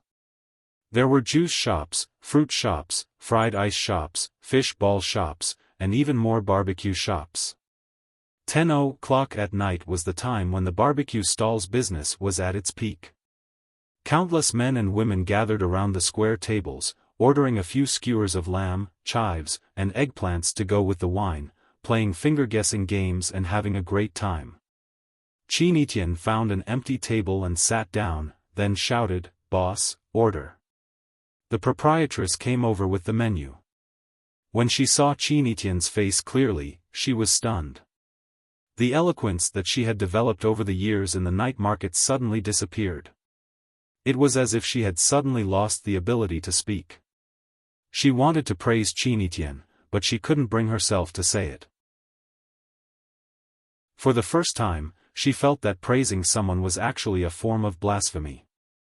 Qin Etian took the menu and began to look through it. Then he ordered quickly, 4 skewers of beef. 4 mutton skewers. 2 chicken feet. 2 corn. 2 chives. Oh, and a portion of sea white bean sprouts. Give me 2 mugs of draft beer. Thank you. Miss, you alone. I'm afraid you can't finish so much, the proprietress kindly reminded her. Qin Etian pointed at Jiang Junling and said with a smile, I have companions. Oh. Then I'll go prepare now. The proprietress smiled fawningly and trotted away. Qin Etian waved at Jiang Junling and said, It's my treat tonight. Jiang Junling smiled but didn't say anything. He stood far away from the barbecue stall and didn't want to move. He didn't want to sit on the greasy stool and accompany Qin Etian to eat the barbecue food of unknown origin. Jiang Junling, you still can't put down that stinky attitude? Qin Etian said sarcastically. My attitude isn't stinky. How can it be stinky? Jiang Junling said with a smile. Enjoy it. I'll wait for you. How boring. Qin Etian looked at Jiang Junling and said. At that moment, the beer that Qin Etian ordered was served. She picked up 2 mugs of beer and walked straight to the group of men at the next table. She said, Are you guys playing finger guessing? Count me in. As she spoke, she had already picked up a plastic chair with her foot and sat down. She put the beer on the table and said, Can we start now? Silence. Dead silence. The pupils of the blond skinny boy expanded, the acne on his pigtail opened his mouth wide, the azure dragon tattooed on his left arm and the heavenly wolf tattooed on his right arm, the big fatso who bragged to his friends that he wanted to drink the strongest alcohol, eat the fattest meat, and use the sharpest sword to fuck the sexiest woman, just like the protagonist of a novel by Gulong. Everyone looked at Qin Etian in surprise, looking at the woman who suddenly appeared in front of them. They were a little nervous, a little scared, but most of them didn't know what to do. This woman. She can't be a female demon, right? Knowing the background of the people at the table, the lady boss was worried that the delicate girl would be at a disadvantage sitting with them. She was about to come over and give her a friendly reminder, but the scene that unfolded in front of her left her puzzled and confused. The most vicious and greedy gangsters of the 19th Street welcomed such a fat sheep with this kind of attitude? What? You don't want to? Qin Etian raised her eyebrows and asked. Her frown made the hearts, livers, lungs, and other organs of the gangsters melt. Azure Dragon Sky Wolf looked at Qin Etian carefully and said, Girl. We don't know what kind of game you like to play. I'm fine with any kind. You guys can teach me. Qin Etian said. Then let's play the 15 to 20 game we just played. Up to you. Start. Azure Dragon Sky Wolf shouted loudly. The others were also excited. With such a goddess on the scene, who wouldn't be on their best behavior? What was that saying again? When men and women pair up, drinking is only enjoyable. While Qin Etian and the gangsters were having fun drinking and playing finger guessing, Jiang Junling was standing at the place where he had just stopped. His clothes were immaculate, his hair unruffled, his back ramrod straight. He maintained a calm and gentle smile on his face. Even if he had to wait for a long time, he wouldn't look anxious at all. It was only a few meters away, but it was like standing in 2 different worlds. After drinking the beer, he ordered more. After eating the barbecue, he ordered more. As time passed, it was late at night. Qin Etian finally stood up. Lady boss, please pay the bill. Azure Dragon Sky Wolf shouted heroically. Let me do it. Qin Etian stopped him. We just agreed that this meal is on me. Sister Tian, this is what we men should do. Azure Dragon Sky Wolf wanted to fight for it again. You can also pay the bill. Qin Etian said. She pointed to the lady boss and said, Pay her back the money you owe. The lady boss's face changed and said anxiously, No need. It's really not necessary. You guys are giving us face by coming here for a meal and a bottle of wine. We can't wait to be happy. It's for us to warm up. She wasn't being modest. She was afraid from the bottom of her heart. These gangsters often fought with each other if they didn't agree. They would smash the tables and chairs, smashing their stall. If they didn't want to pay for the damage, then their hard work for several days would be in vain. If these gangsters just ate and drank, it wouldn't be a big problem for them. You want them to pay? Isn't that suicidal? Listen to what you're saying. Do you think we don't need your money for a meal? Azure Dragon Sky Wolf said with a red face. Since Sister Tian said so, we have to pay. Not only this meal, but also all the money we owe you before. Azure Dragon Sky Wolf took out a bunch of banknotes from his trouser pocket and stuffed them into the lady boss's hand without counting them. He said, "You count first, we'll pay if it's not enough." He then pointed to the lackeys around him and said, "You guys also take out your money." As a result, the lackeys opened their bags one after another. One paid 210, and the other paid 350. They stuffed the money in their pockets into the lady boss's hands. The lady boss didn't dare to take it, but she also didn't dare to not take it. She was in a dilemma where to stand. Azure Dragon Sky Wolf understood the lady boss's thoughts and said, "I know what you're worried about. You're worried that we'll take revenge." "I'm not. I'm really not." The lady boss's explanation was very weak. "Lady boss, don't worry. We won't take revenge. Absolutely not. Not only will we not take revenge, but from today on, your stall will be under my protection.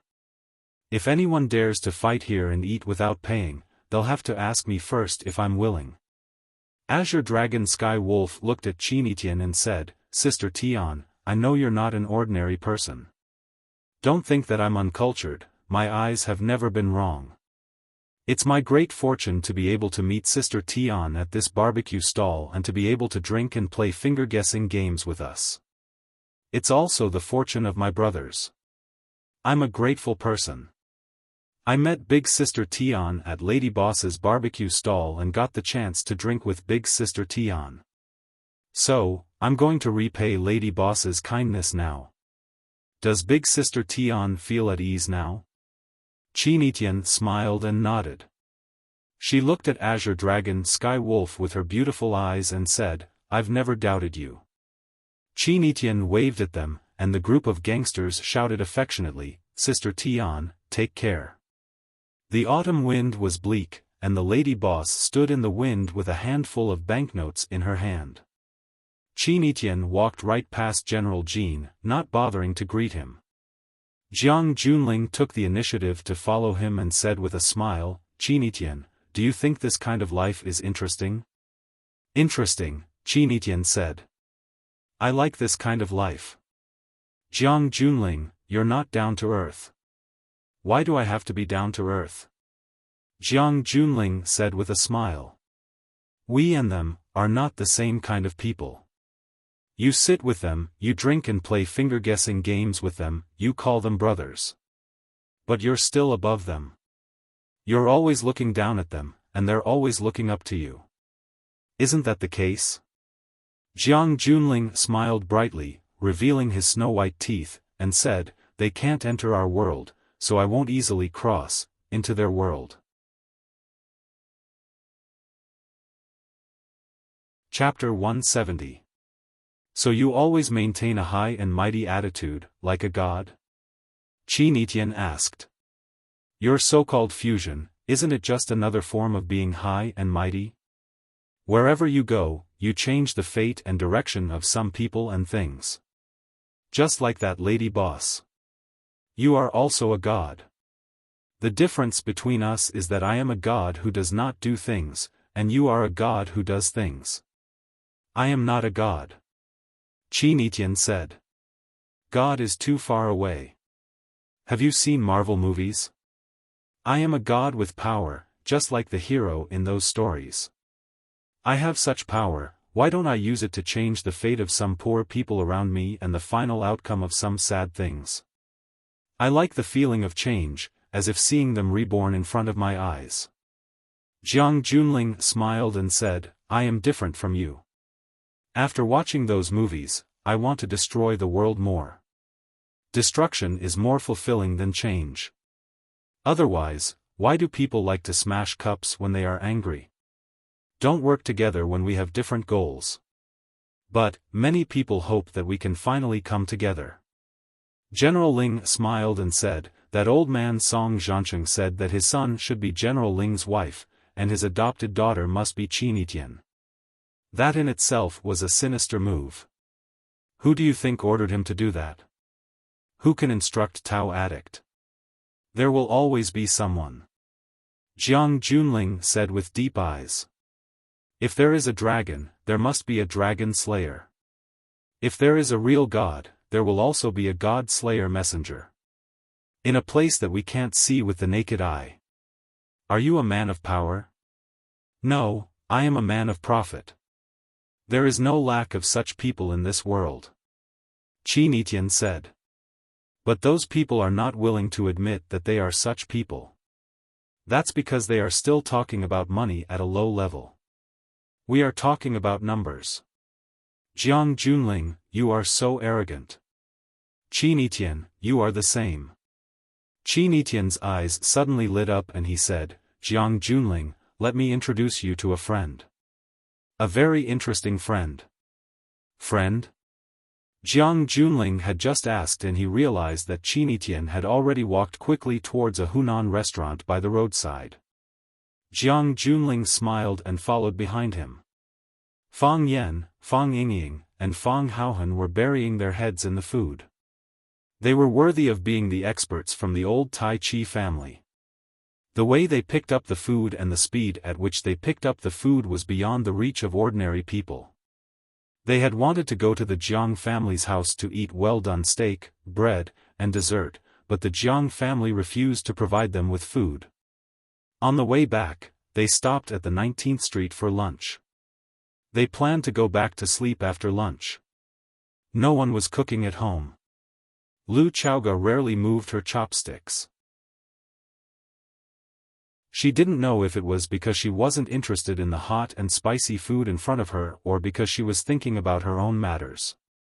She had just obtained half of Longtu and became a super-rich woman with billions of funds. There were indeed a lot of things she needed to figure out. The most urgent problem was, how was he going to spend so much money? If Fang Yan encountered such a problem, he would definitely be anxious to death. Fang Yan looked up at Lu Chaoga and said, You don't like spicy food, right? Don't worry, I ordered a vegetarian dish for you. There is a vegetarian dish? What vegetarian dish? Fang Yingying asked without looking up with a greasy piece of boiled meat in his mouth. Tiger skin pepper. You guys eat. Lu Chaoga said, I'm not hungry. You still have to eat a little, Fang Yan said. Only with a good body can you inherit a good fortune. Didn't it say on the internet? The most tragic thing in the world is to have money but not a person. Fang Yan. Someone shouted behind him. Fang Yan turned around and saw Qinitian pushing open the glass door and coming in. Fang Yan looked at her in surprise and asked, Qinitian, why are you still here so late? Eating, Qinitian said. She looked at Fang Yingying and Fang Haohan, and then looked at Lu Chaoga. She took the initiative to greet and said, Hello, Principal Lu. Lu Chaoga nodded to Qinitian and said, Hello, Qinitian. Lu Chaoga was no stranger to the number one student in the school. I don't think I'm disturbing you guys, am I? Qinitian asked with a smile. You'd better go back quickly, Fang Yan said. Being called by his own student in front of his immediate superior, Fang Yan felt his self-esteem was hit. It would not be good if Lu Chaoga misunderstood that the students in the 9th class didn't respect him. Therefore, he wanted to send Qinitian away as soon as possible. We're going back after eating. Let me introduce you to my friend. Qinitian glanced at Jiang Junling who was standing not far behind and said, Jiang Junling. Although I know you're not interested in meeting him. General what? Fang Yan's eyes widened. Jiang Junling, Qinitian said. You came out to meet your online friend? Fang Yan was shocked. He stood up, looked at Qinitian and said in a low voice, Qinitian, you have to be careful. The media often reported that girls were cheated of money and sex when they met online friends, and some even lost money and sex. I read a newspaper 2 days ago that a girl's phone was stolen by a male online friend when she was taking a shower after having sex with him. How hateful. How could she chat with others on WeChat without her phone? There were even more tragic things that Fang Yan was too embarrassed to say. A girl took the train for more than 10 hours to Yanjing to visit her online friend. As a result, the online friend treated her to a 6 yuan spicy hot pot, but had sex with her 12 times in one night. Qinitian smiled and said, "He's not an online friend, and Jiang Junling is not an online name. His surname is General, and his name is Jiang Junling." Fang Yan looked a little embarrassed and said, "This surname is quite rare. There is a surname General among the 100 surnames? I'll have to study it later." Qinitian pointed at Fang Yan and introduced him to Jiang Junling. "Fang Yan, the language teacher of the 9th class, the man I like." Jiang Junling smiled at Fang Yan from afar, but he didn't want to shake hands with him. In his eyes, Fang Yan and he were not the same kind of people. Since they were not the same kind of people, why should they be forced to be together? "Your boyfriend?" Fang Yan asked. There was a sour feeling in his heart. Qinitian used to like him for no reason at all. Why did she suddenly fall in love with someone else? A person should have a beginning and an end, okay? Even if I don't like you. I didn't stop you from liking me. What do you think? Qinitian's eyes were full of smiles, hidden joy and shyness. Qinitian could be shy. Seeing Qinitian's shy look, Fang Yan's heart sank even more. He looked at Qinitian earnestly and said, "Student Qinitian, you are a student, students should focus on their studies. As your language teacher and the head teacher of the 9th class, I have to tell you seriously, you can't have puppy love." Fang Yan looked at Jiang Junling again and said, "Mr. General, this surname is really different. Mr. General is an adult, your thinking is more mature, and your understanding of the world is more comprehensive and profound. I think, as a responsible man, we should give girls more time, wait until they grow up and mature, then listen to their heart's choice. Is that right?" "Yes." Jiang Junling said with a smile. "Mr. General's character is admirable, I believe you are a good man. You will definitely find your true happiness." Fang Yan said. As for who that true happiness was, no one knew. Jiang Junling looked at Fang Yan and said, "I think so. If other people don't agree, I think she will be in a difficult position." "What do you mean?" Fang Yan looked at Qinitian. Which parent would be willing to rush their daughter to find a husband before she grew up and matured? Qinitian smiled and said, "Maybe he thinks that my parents will be worried about me not being able to get married." "How can that be?" Fang Yan said angrily. "What kind of parents would do that? When will your parents be home? I'll pay them a home visit and talk to them." "They're not in Huacheng." Qinitian refused. "But, you will definitely meet them. I promise. I'm a teacher, no matter how busy they are, they have to make time to meet me, right?" Fang Yan said. "I also want to talk to them about your studies and performance in school. The results you've achieved, the problems, and the areas that you hope to improve." "It's really difficult," Qinitian said. "Even if the mayor of Huacheng wanted to meet her parents, it would be extremely difficult, right? But, you can talk to me about these problems." Fang Yan was not willing to talk to Qinitian. He knew that it was useless to talk. Qinitian looked at Fang Yan and said with a smile, "Enjoy your meal, I won't disturb you anymore." After nodding at the others, he turned around and walked out. Jiang Junling looked at Fang Yan and followed behind Qinitian. "It's really beautiful," Fang Yingxiong praised sincerely.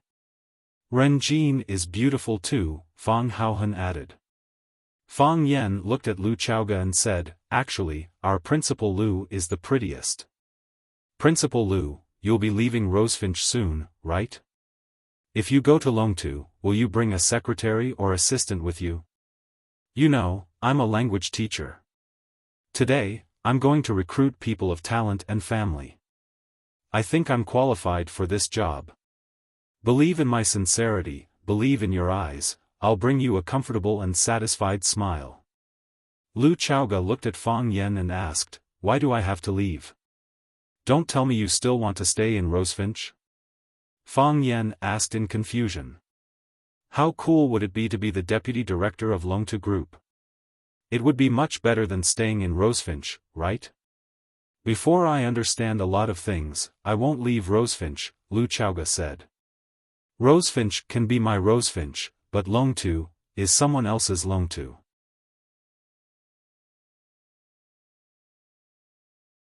Chapter 171. What do you think? Qin Etian asked. What do you mean, what do you mean? Jiang Junling asked. What do you mean? I'm not a Tao addict, and I don't know how to judge people, Jiang Junling said with a smile. As long as you're human, you'll judge people, Qin Etian said. Some people bet on a lifetime of happiness, while others bet wrong and lose everything. Jiang Junling smiled and said, gentle. Violent. Oh. Qin Etian looked at Jiang Junling in surprise and said, did you know him before? No, I didn't. We just met once, and you have such an evaluation? Gentle refers to his appearance. He's a language teacher, a young and good-looking language teacher. It's not an exaggeration to say that he's casual and elegant. Such a teacher stands on the podium and talks about the country. He must be very popular among girls, right? However, he has a strong desire to break the rules. There are two kinds of people in this world. One is the people who live within the rules. They find their most comfortable position under all kinds of rules. Once they touch the red line, they will immediately shrink back and readjust their posture and direction. The other kind of people will trample and avoid it. When they feel troubled by the red line or blocked by the rules, they will cross the red line and break the rules, to get where they want to go and get what they want. He's the same kind of person as me. Jiang Junling rarely praises others. Qin Etian squinted and smiled. She knew that Fang Yen was indeed the kind of man who would cross the line. His teaching method was different from others, and his style of doing things was unique. He never stuck to the old rules, and he would surprise people within a controllable range. When he saw me, there was a slight contraction of his pupils. This was because he regarded me as an imaginary enemy. Let me ask you, we met for the first time. Why would he be hostile to me? Because he treats you like a treasure, he doesn't like to see other men encroach on you. That's what he thought. He immediately used his identity as a teacher to warn you not to fall in love at such a young age. In the name of righteousness, he told me to wait for you to grow up and mature. If you didn't listen to his advice, it would be disobeying your teacher's orders. If I refused, it would be considered as not loving you enough. A single leaf in autumn. If he encountered something else, what kind of counterattack would he make? It seems that you have just fought a battle, Qin Etian said. Yes, a man's war. Jiang Junling nodded. In that case. Qin Etian smiled even more happily, and her pretty face was incomparably gorgeous. If I work a little harder, I can still take him down, right? I don't think you ever doubted that. Qin Etian walked even more arrogantly and said, Jiang Junling, sometimes you are not so annoying. Thank you. Jiang Junling said, this is the most sincere compliment you can give me. The two of them walked to the entrance of a large shopping mall. Qin Etian stopped and said, I hope you have a good time in Huacheng. After saying that, he got into a GMC limousine that had been prepared a long time ago. The limousine blended into the rolling traffic and disappeared in the blink of an eye. Jiang Junling stood there for a minute, and a black Mercedes-Benz drove in front of him. The back door opened, and a handsome young man walked out. He said respectfully, "Welcome to Huacheng, young master. Huacheng is just looking at flowers. You don't have to be so nervous." Longtu Group. In the media interview room. Mr. Jiang, we would like to know why you suddenly decided to give half of the shares of Longtu Group to your adopted daughter, Lu Chaoga. A middle-aged male reporter wearing glasses stood up and asked. Qiang Longtan sat there in a cultured and elegant manner, with a smile that made people feel like they were bathing in the spring breeze. No matter how one looked at it, this was a man who could move people's hearts. He lowered the microphone a little and said with a smile, "Mr. Reporter, there are two problems with your question. First, I did not suddenly make this decision. Instead, I made this final decision after a long period of careful consideration and the collective discussion of the Longtu Group's higher-ups. Second, I do not want to give half of the shares of Longtu Group to Miss Lu Chaoga, but to return it. Just as I said to her, she deserves it." Mr. Jiang, according to reliable sources, it is said that Miss Lu Chaoga was involved in a premeditated car accident when she was eating at Sky No. 1 a few days ago. Also, the former chief engineer of Longtu, Mr. Lu Jing, also submitted his resignation letter to you after a big argument with you. What's even more shocking is that he died in an accident on the day he resigned. A female reporter in a black business suit stood up. Because this female reporter's explanation was too long and tedious, and she had asked such a sensitive and sharp question, everyone present focused their attention on her and Qiang Longtan. The head of the public relations department of Longtu Group, Fu Mingli, looked at Qiang Longtan with a questioning gaze. As long as he gave the slightest hint, he would immediately cut off the female reporter's question. Unfortunately, Qiang Longtan maintained a calm and composed smile, as if he had already expected such a question to appear. "So, we really want to know if Mr. Zhang's decision to return the shares to Miss Lu Chaoga at this time was due to pressure from the media and the outside world? Or is it like how the outside world interpreted it? Mr. Jiang has a guilty conscience?" The audience was silent, and everyone looked at Jiang Longtan with burning eyes, waiting for his response to this question.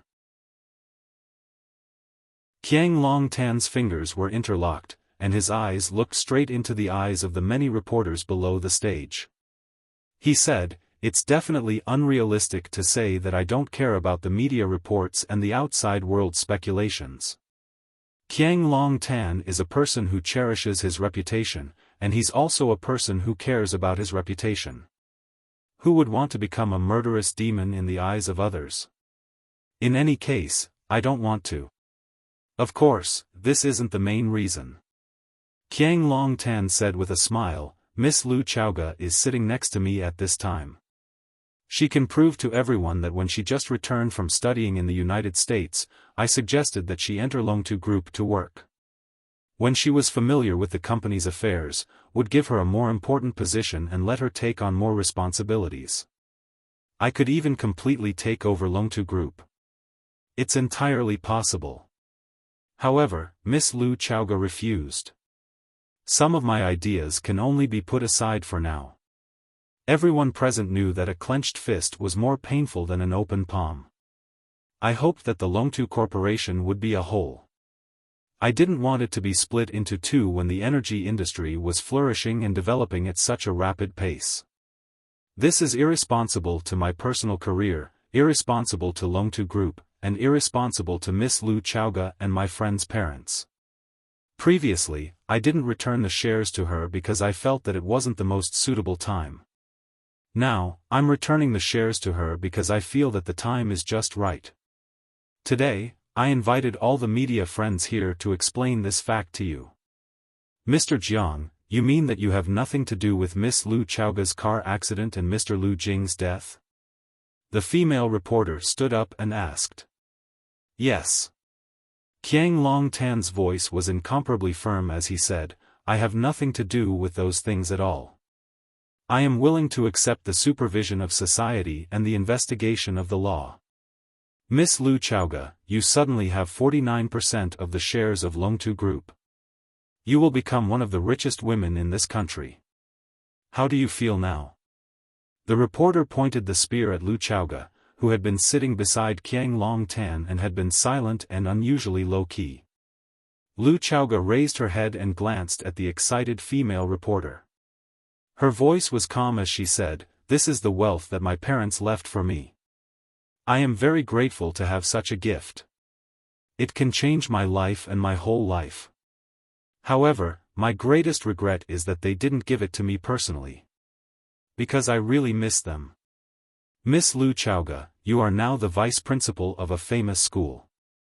After you have obtained 49% of the shares of Longtu Group, you will become the largest shareholder of Longtu Group after Mr. Qiang Long Tan. Will you give up your position as vice principal and join Longtu Group because of this?" "I won't," Lu Xiaoga said decisively.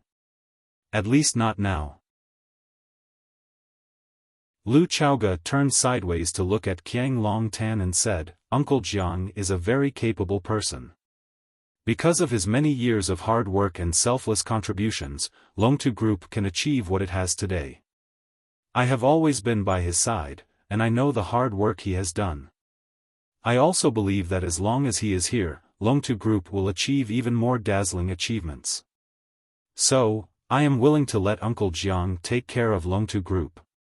As for me, I will still be doing my favorite education career. Everyone should do what they are good at. Uncle Jiang and I have a clear division of labor." Qiang Long Tan also looked at Lu Chaoga lovingly and said in a slightly blaming tone, "Chaoga, you should have discussed this with me before making such a decision. I hope that you can enter Longtu. I need your help." "Uncle Jiang, I have made up my mind," Lu Chaoga said. "Let's talk about this when we get home," Qiang Long Tan said with a smile. One was a kind and considerate father, and the other was a confident and independent daughter. They behaved so intimately and lovingly that it instantly shattered all the speculations and bad rumors that the outside world had about them. Longtu Group was still an inseparable entity. In front of the computer, a woman sneered as she watched the live broadcast of Longtu Group's press conference. She said in a hoarse voice, "Qiang Long Tan, this is only the first round of victory." Chapter 172. Some people advocated light, while others preferred darkness. This was an abandoned agricultural machinery factory.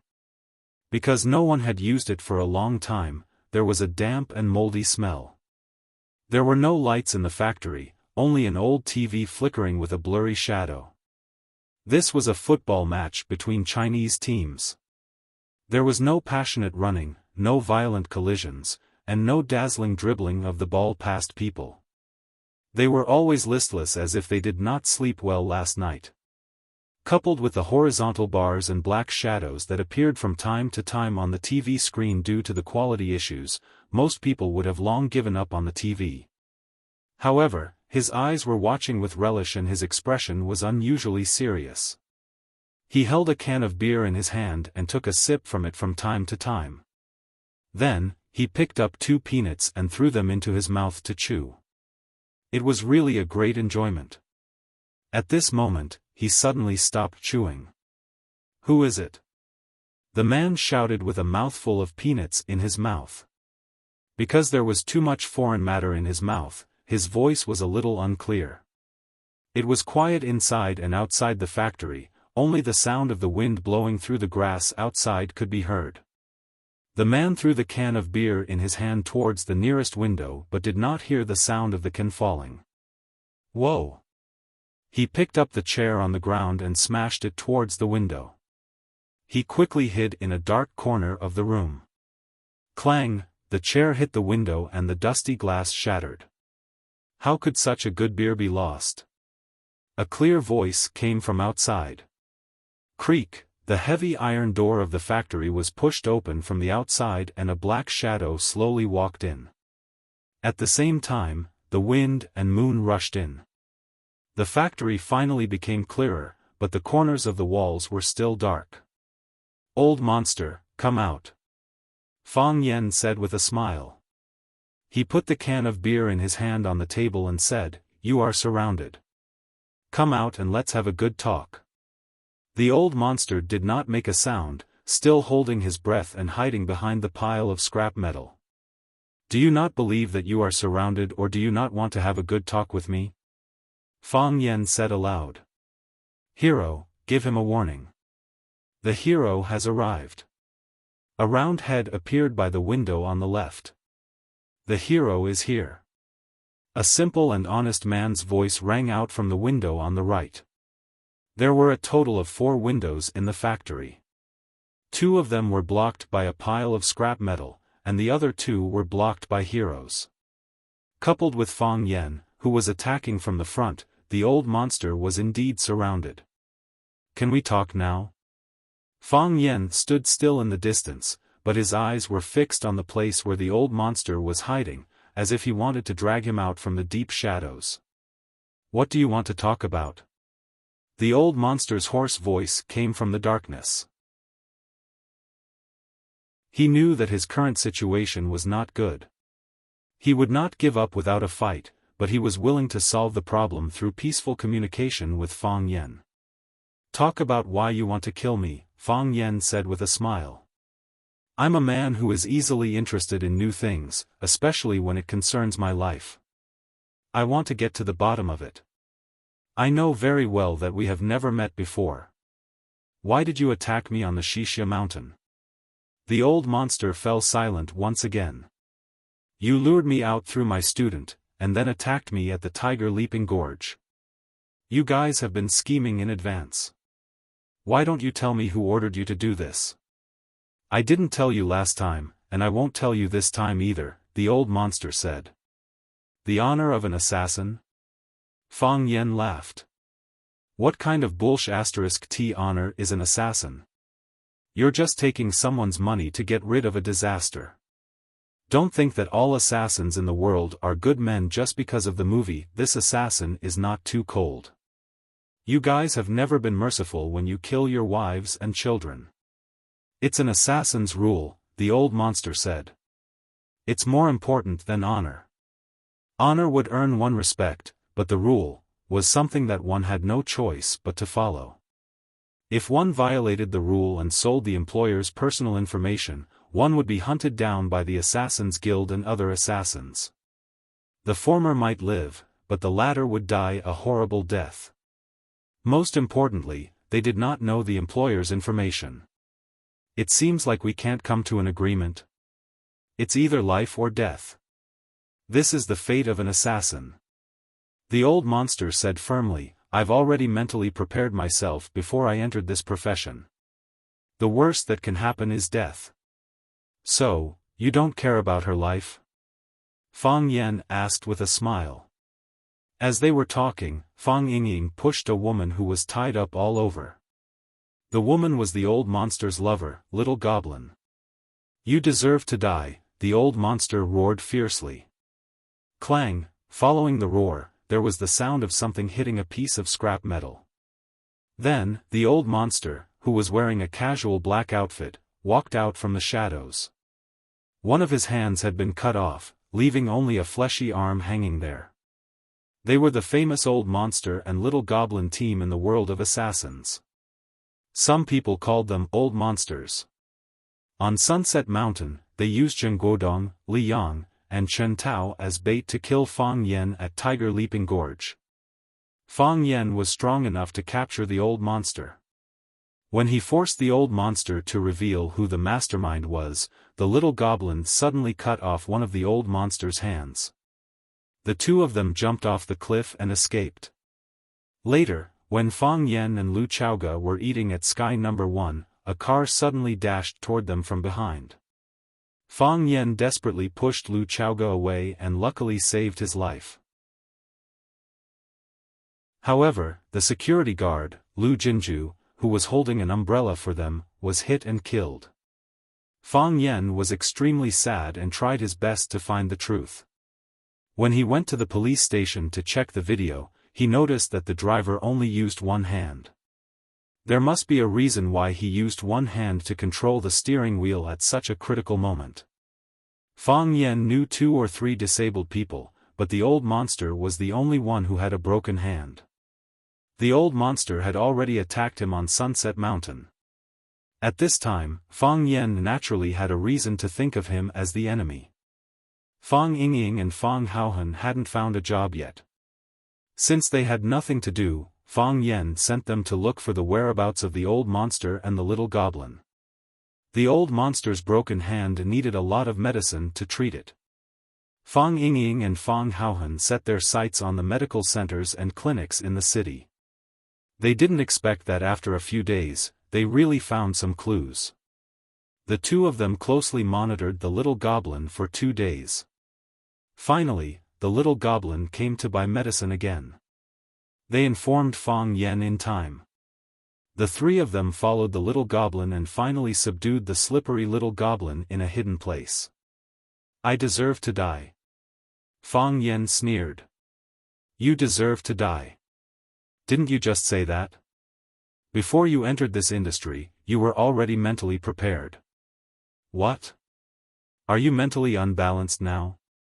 It seems that you haven't prepared well enough. What kind of hero is kidnapping a woman? Come at me if you can." "I'm not a hero," Fang Yen said with a smile. He pointed at the heroes who were escorting the little goblin and said, "They are." "What do you want?" "I want an answer," Fang Yen said. "Tell me the answer. I'll let her go. This is the deal between you and me." Silence. Crack. Fang Yingying pulled the little goblin's hand hard. One of the little goblin's arms that was tied behind his back was broken. Ugh. The little goblin's mouth was blocked by a rag, so he couldn't scream. However, the groan from the pain was like a thin needle that pierced deep into the old monster's heart. "Let her go. Give me the answer I want," Fang Yen said again. "You should know that I like to play quick questions and quick answers. Last time, you were the one who paid the price. This time, fortunately, it's still you. I believe that abandoning your teacher for a woman must be true love, right? I really don't know who wants to kill you," the old monster screamed. "We always contact our agent when we receive jobs. The agent gives us the target's information, then we search for the target's whereabouts and look for an opportunity to make a move. I don't know who the employer is." "I'm not satisfied with this answer," Fang Yen said. Crack. Fang Yingying moved again, and another arm of the little goblin was broken. The little goblin groaned in pain again. His forehead was covered in cold sweat, and his expression became twisted.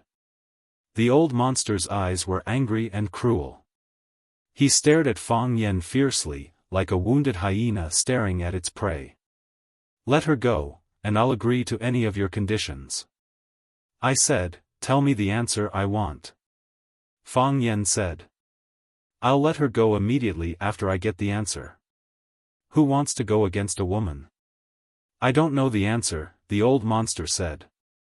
"I can agree to anything except the answer. Doesn't that violate your assassin's code?" Fang Yen said with a smile. "I don't care," the old monster said with red eyes. Fang Yen squinted his eyes and smiled. "Do you know that your value in my heart is only whether you can give me the answer I want? If you can't give me the answer, you've lost your only value in my heart. I won't cooperate with A.B** who tried to kill me twice in a row." Fang Yen stretched his right foot forward, bent his body slightly, and made a gesture of holding the moon in the wind with his arms. He said, "For Lu Jinju, for Lu Chaoga, and for Xiao Bao." "You don't know who Xiao Bao is, do you?" "He's Lu Jinju's son. Lu Jinju was an innocent security guard who was killed by your car. I promised Lu Jinju that I would avenge him. Please cooperate with me, and don't make me break my promise."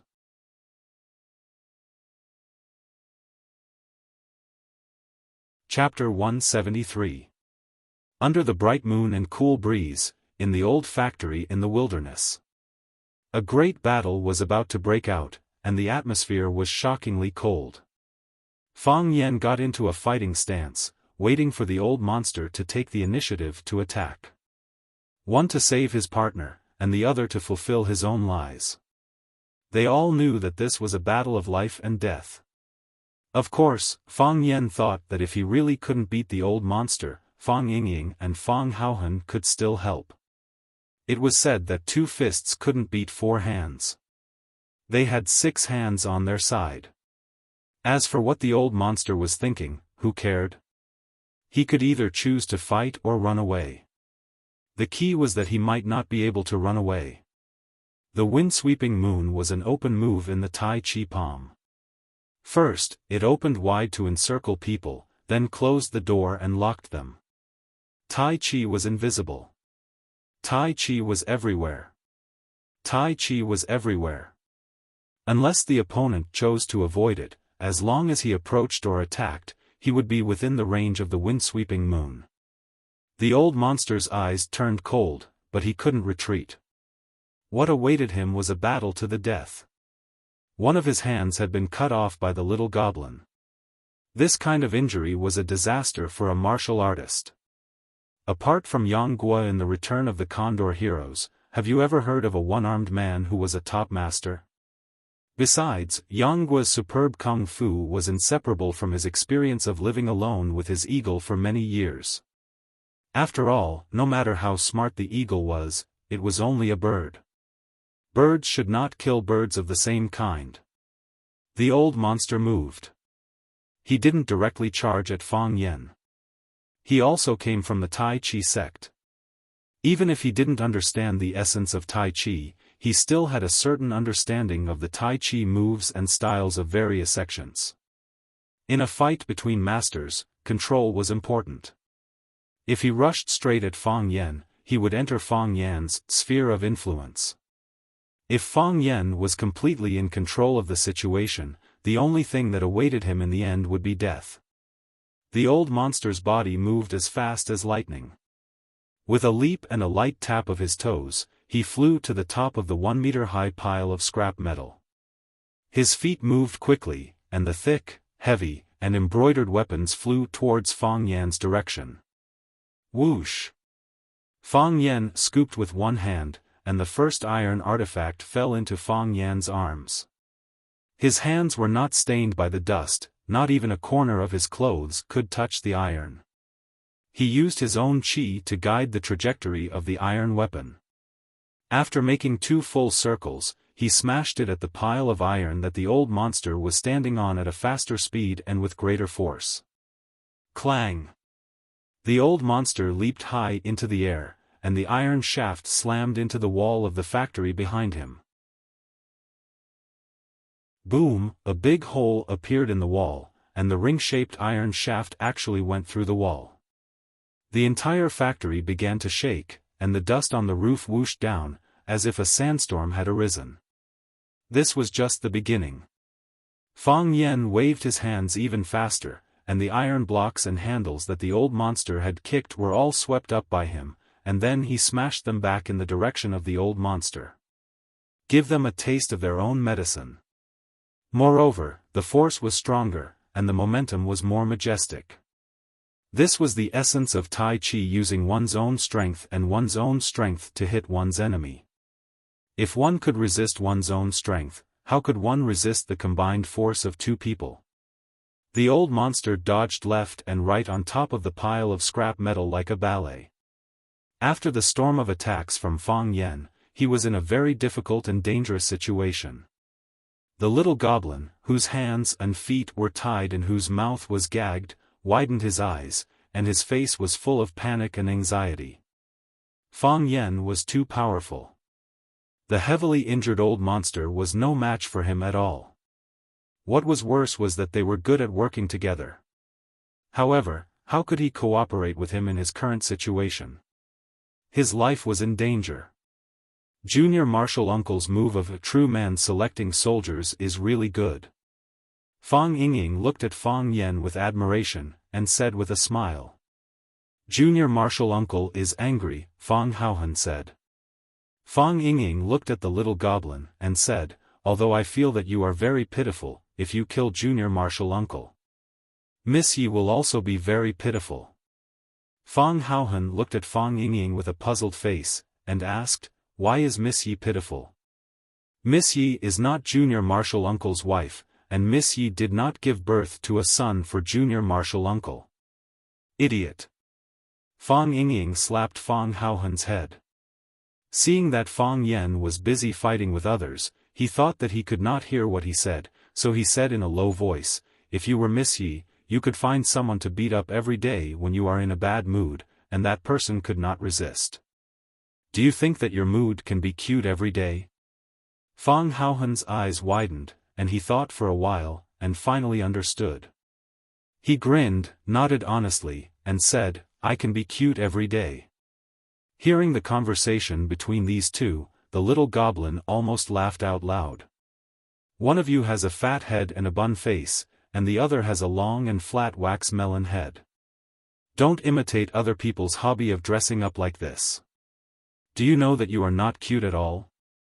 But when she thought about how her man was in a life and death struggle, she had to grieve and be heartbroken to match her current mood and situation. Could you imagine how much of a test of skill it was for her to move her facial muscles with all her might? Because Fang Yan's counterattack was too fierce, the old monster could no longer stand on the pile of scrap metal. His body jumped up, and his feet turned into blades, and he aimed at Fang Yan's neck. Here it comes. Fang Yan sneered. He moved his body to one side, and avoided the old monster's direct attack. Then he used both hands to buckle the old monster's long legs, and one hand grabbed his ankle. With a strong pull, the old monster's flying body was pulled back by him. He punched the old monster's knee, and with a crisp crack, one of the old monster's legs was broken. Ah! The old monster screamed. Fang Yan did not stop there, and he still held the old monster's ankle. His right foot kicked up at a 180-degree angle, directly hitting the upper body of the old monster, whose body was still hanging in the air, and kicking it high into the air. When the old monster's body was in a free fall, Fang Yan kicked the second time. Bang! After a muffled groan, the old monster's body flew high again. Third kick. Fourth kick. Fifth kick. Gee! The old monster's body was kicked 7 or 8 times, and his bones felt like they were about to fall apart. However, he still clenched his teeth and held on, and kept his mouth closed. Suddenly, his body was hanging upside down, and he grabbed Fang Yan's lower body. In his hand, he was holding a triangular bayonet that was shining with a cold light. The tip of the bayonet went straight for Fang Yan's calf. If he succeeded with this attack, Fang Yan's entire left leg would be broken. You're asking for it. Fang Yan was furious. His body spun 360 degrees, round and round, and he swung the old monster's body again. Then, he kicked the old monster's body toward the pile of scrap metal. Clang! Clang, bang! The old monster's body knocked down several metal shelves, and he was finally stopped by a large piece of machinery. Blurred, the old monster was lying there, retching. When he opened his mouth, a pool of sticky blood gushed out. When Fang Yan continuously kicked his chest, his internal organs were already seriously injured. However, he resisted the urge to spit out the clotted blood. This was because he knew that once he vomited blood in the process of battle, the taut energy in his body would leak out. Without the ability to fight back, there would be no hope of escape. If that happened, he would really be dead if he fell into Fang Yan's hands. Of course, he was only left with a small part of his life. The little goblin whimpered, and his body struggled with all his might. However, no matter how hard he tried, he could not untie the Tai Chi knot that Fang Yingying tied on him. The Tai Chi knot, one knot leads to 100 knots, and the more knots are untied, the more knots there are. If one did not know how to untie knots, he would probably be strangled to death by this knot. Woo woo woo. The little goblin whimpered at Fang Yingying. She wants to talk to you, Fang Haohan said. Fang Yingying pulled off the rag on the little goblin's mouth. Before he could ask what she wanted to say, the little goblin had already shouted, "Let him go. Fang Yan, please let him go. He is also a Tai Chi disciple, the same as you. Fang Yan, let him go, I will promise you anything." Fang Yan looked at the little goblin and said, "I just talked to him, I need an answer. But he didn't give it to me. It's not that we don't want to give it to you, it's that we really don't know who ordered us to kill you. Fang Yan, let him go, I will die for him." Fang Yan shook his head and said, "It can't be replaced. No one can replace the other. Lu Jinju is dead, even if 10 old monster and little goblin died, they can't replace his mother who lost her son, his wife who lost her husband, and his son. His son just turned 1 month old, he didn't even have the chance to hear his son call him daddy. How can he replace this?" The old monster vomited another mouthful of blood and screamed, "Don't beg him. Don't beg him. From the day we betrayed the sect, every day we live is equal to 1 more day of profit for us. That's enough. It's really enough. No. I have wronged you. It's all my fault. If it wasn't for me, you wouldn't have betrayed the sect. If it wasn't for me, you wouldn't have been hunted down. If it wasn't for me, you wouldn't have become an assassin. It's all my fault. I don't care if I die, but I want you to live." The old monster shook his head and said, "If you die, how can I live?" He supported himself with one hand on the metal frame and struggled to stand up. Step by step, he walked toward where Fang Yan was standing. He staggered and one of his legs was dragging on the ground.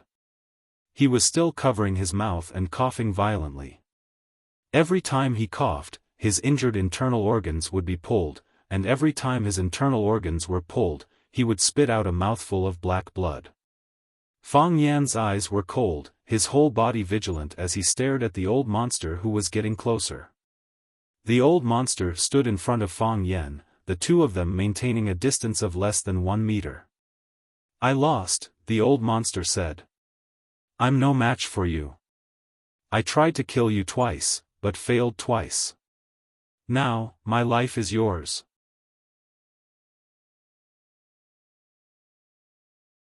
Chapter 174. The old monster stood loosely in front of Fang Yan, as if he was waiting to be slaughtered. He had given up fighting and resisting. As long as Fang Yan gave him a light push, he would fall to the ground. This kind of person was really too hateful. Fang Yan was a little anxious. He said, "You punched me. You hit my face." The old monster stood there motionless. As if he hadn't heard Fang Yan's words at all. He covered his mouth with his hand. Every time he opened his palm was covered in blood. "You can kick me, or just touch me," Fang Yan said. "Dive. It's like diving on the football field. Fall on my body." The old monster laughed loudly. He pointed at Fang Yan and laughed so hard that his tears and snot were coming out. "Stupid." He pointed at Wen Yan and roared, "Really stupid." Fang Yan nodded and said, "You can scold me, but scold me a bit harder." "You said I was ugly, what? Because I don't have the ability to fight, because you think I'm useless, so you can't do anything? Because of chivalry? Because of the martial art moral teachings? Idiot. There's no shortage of idiots like you in the family or sect. People like you, if you walk out, will be swallowed by others until not even your bones are left. The winner is king and the loser is a bandit. You can't even bear to kill an assassin. What if you meet other opponents in the future? What if your family and friends want to kill you? This was a dog-eat-dog world, a place where anything could happen. Fang Yan, you're too naive. That's not what I mean. Fang Yan retorted angrily. These assassins are really hateful. Not only did he want to kill you several times, but he also insulted you after you knocked him down. The old monster patted his chest and shouted with a bloody face, "Come, Fang Yan, come, kill me, kill me and you'll fulfill your promise. Kill me and you'll avenge that child. Come on, hit here, one punch is enough. Fang Yen looked at the old monster with a serious expression and asked, do you want to die? I don't want to. Who would want to die if they could live? The old monster laughed and spat out another mouthful of blood. But I know I have no choice but to die. What if I let you live? Fang Yen asked. The old monster was stunned and asked, why didn't you kill me? I mean if. Fang Yen suddenly raised his leg and slapped the old monster's forehead. The old monster's body fell to the ground with a thud. He lay there motionless, and for a long time he did not move. If you didn't kill Lu Jinju. Fang Yen sighed softly.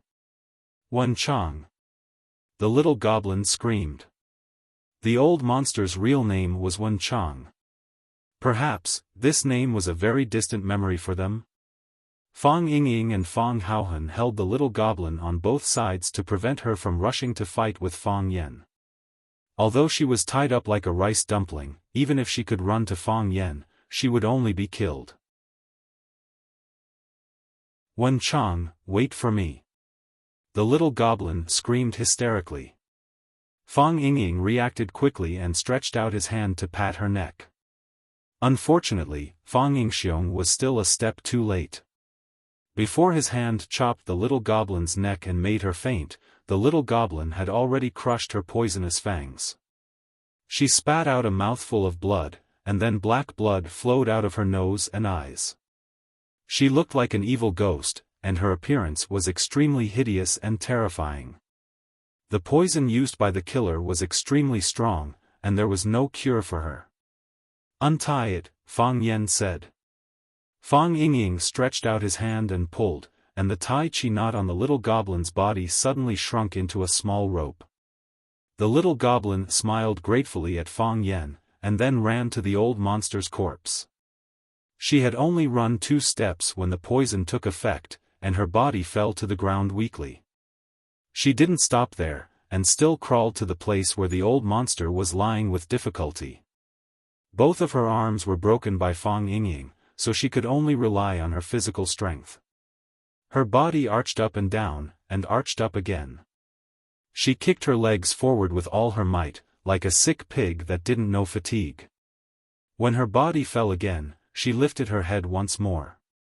She struggled, and used all her strength to arch up. However, she had no strength left in her body.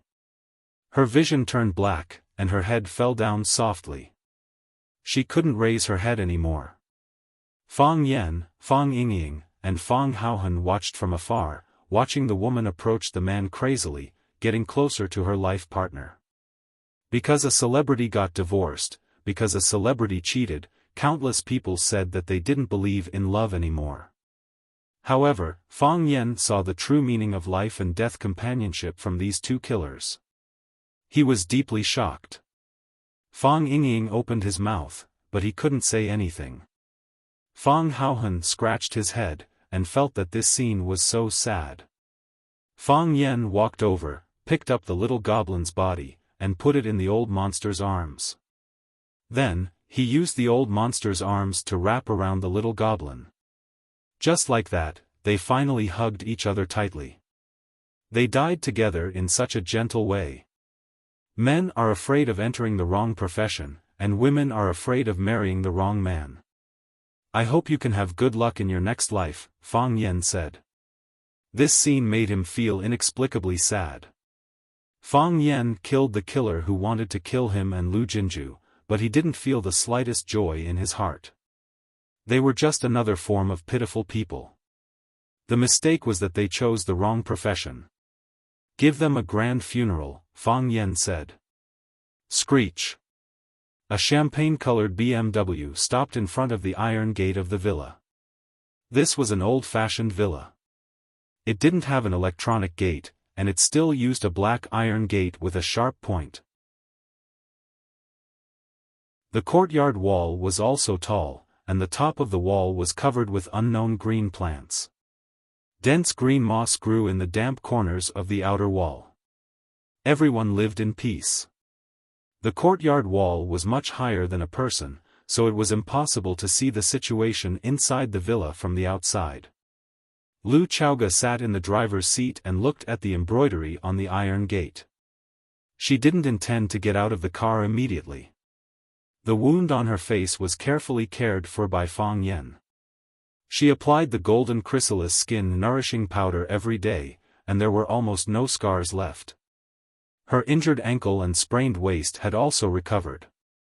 She wore an exquisite suit, and her slender and fair neck was tied with a new Hermes silk scarf. She had regained the demeanor of an ice queen. She inadvertently looked up and saw a pair of gloomy eyes behind the curtain of the room on the second floor. Clang! Lu Chaoga finally opened the door and walked out. She stood in front of the iron gate and gently knocked on the lock of the gate.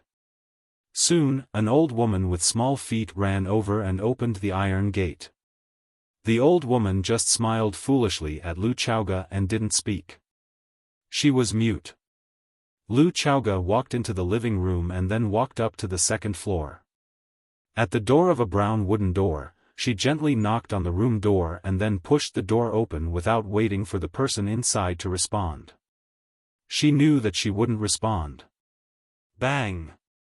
The room door closed again. The huge study filled with the fragrance of paper and the moldy furniture that had not been opened for a long time became dark again. The woman stood by the window, but the curtains were drawn tightly. She only needed to reach out and pull, and she would be able to welcome the world of sunshine outside. However, she clearly didn't plan to do so. "You don't want to come in?" the woman asked in a sharp voice. It was like a knife, ruthlessly stabbing into the heart. "I'm sitting in the car thinking about something," Lu Chaoga said. "I know what you're thinking," the woman said. "Lu Chaoga, do you think you've already won? Do you think you've already won? Do you think this matter can be settled just like that? Isn't that right? Isn't that what you think?" "I don't," Lu Chaoga said. "It's all an act. They're acting to you. Don't you understand? You've watched them act for more than 10 years. Can't you tell the real from the fake? Don't you feel disgusted watching this?" the woman said mockingly. "Do you really think you've gotten 49% of the shares? Do you think you've already become the second largest shareholder of Longtu Group? Do you think you've already amassed billions of assets and that you won't be able to finish spending it even if you lie down for the rest of your life? I've never thought about this. Before they gave you the shares, they had already signed a share expansion plan. They sold a large part of the company's shares to Jiang Zhuliu's shell company, and what they got back was just some negligible checks. When you go to take over the company, the cruel reality will slap a little girl like you who doesn't care about worldly affairs to the ground. What's more hateful is that although they can't change the technology patents that belong to your father, they sold the core technology of these patents to another energy company that they founded. The core assets of Longtu Group are already under their control. If they want to turn against them, they can just leave at any time. Do you think they'll pin all their hopes on your father's patents? Do you think Qiang Longtan is really as modest as he portrays himself to be? A dog that bites doesn't bark. Qiang Longtan is a wolf dog that can throw you to the ground, tear off your flesh piece by piece and swallow it into his stomach. Not only will he eat your flesh, but he will also drink your blood, pull out your tendons, and boil your bones into soup. He's a calculative person. Every inch of your body will be fully used by him. He's a demon. There's nothing in this world that he can't do." "I know," Lu Chaoga said. "Auntie, I know all that you've said."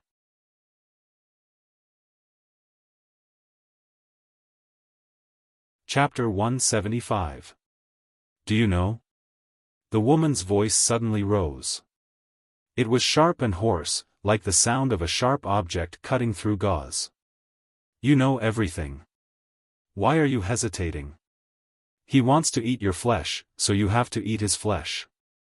He wants to drink your blood, so you have to drink his blood. Before he turns your bones into soup, you have to pull out his bones one by one and put them into the pot to make soup. Defeat him, defeat him. Kill him. Lu Chaoga, this is what you have to do. This is your responsibility. This is your destiny. Think about your parents, think about the life you have been living all these years, think about your patience and sacrifice. The woman suddenly turned around, pointing at her face and roared, think about my face.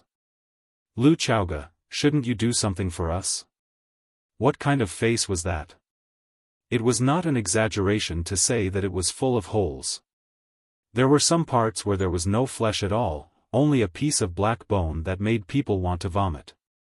She had no hair, and a part of her scalp was burnt. It was wrinkled like craft paper. It looked like it had been scalded by boiling water or roasted by fire. She had no eyebrows, loose eyelids, and wrinkles. Her eyes were ruthless, cold, angry, and hateful. There was nothing positive in them. You could not see her age, but you would suspect that she must be a monster that crawled out from hell. Lu Xiaoga did not dodge, nor did she avert her gaze. She looked at the woman standing in front of her. Her eyes were full of sympathy and love, and an indescribable attachment. This was her aunt, the only family she had left in this world. Wang Li was originally a beautiful woman like her mother. Because of the tragic death of Lu Chaoga's parents, she did not go to the United States, nor did she go to any other place. She did not die. She should have died. On the way back, she did not know what happened, but she fainted. When she opened her eyes, she was trapped in a sea of fire. Her hair was burned off, her scalp was burned, and her face was disfigured. She should have turned into a piece of charcoal, not even a piece of charcoal, but a pile of dust that no one knew what kind of creature she was. However, there was always a way out. She didn't have time to repair it, so the unlocked rear door saved her life. After she got out of the car with flames all over her body, the car she was in exploded.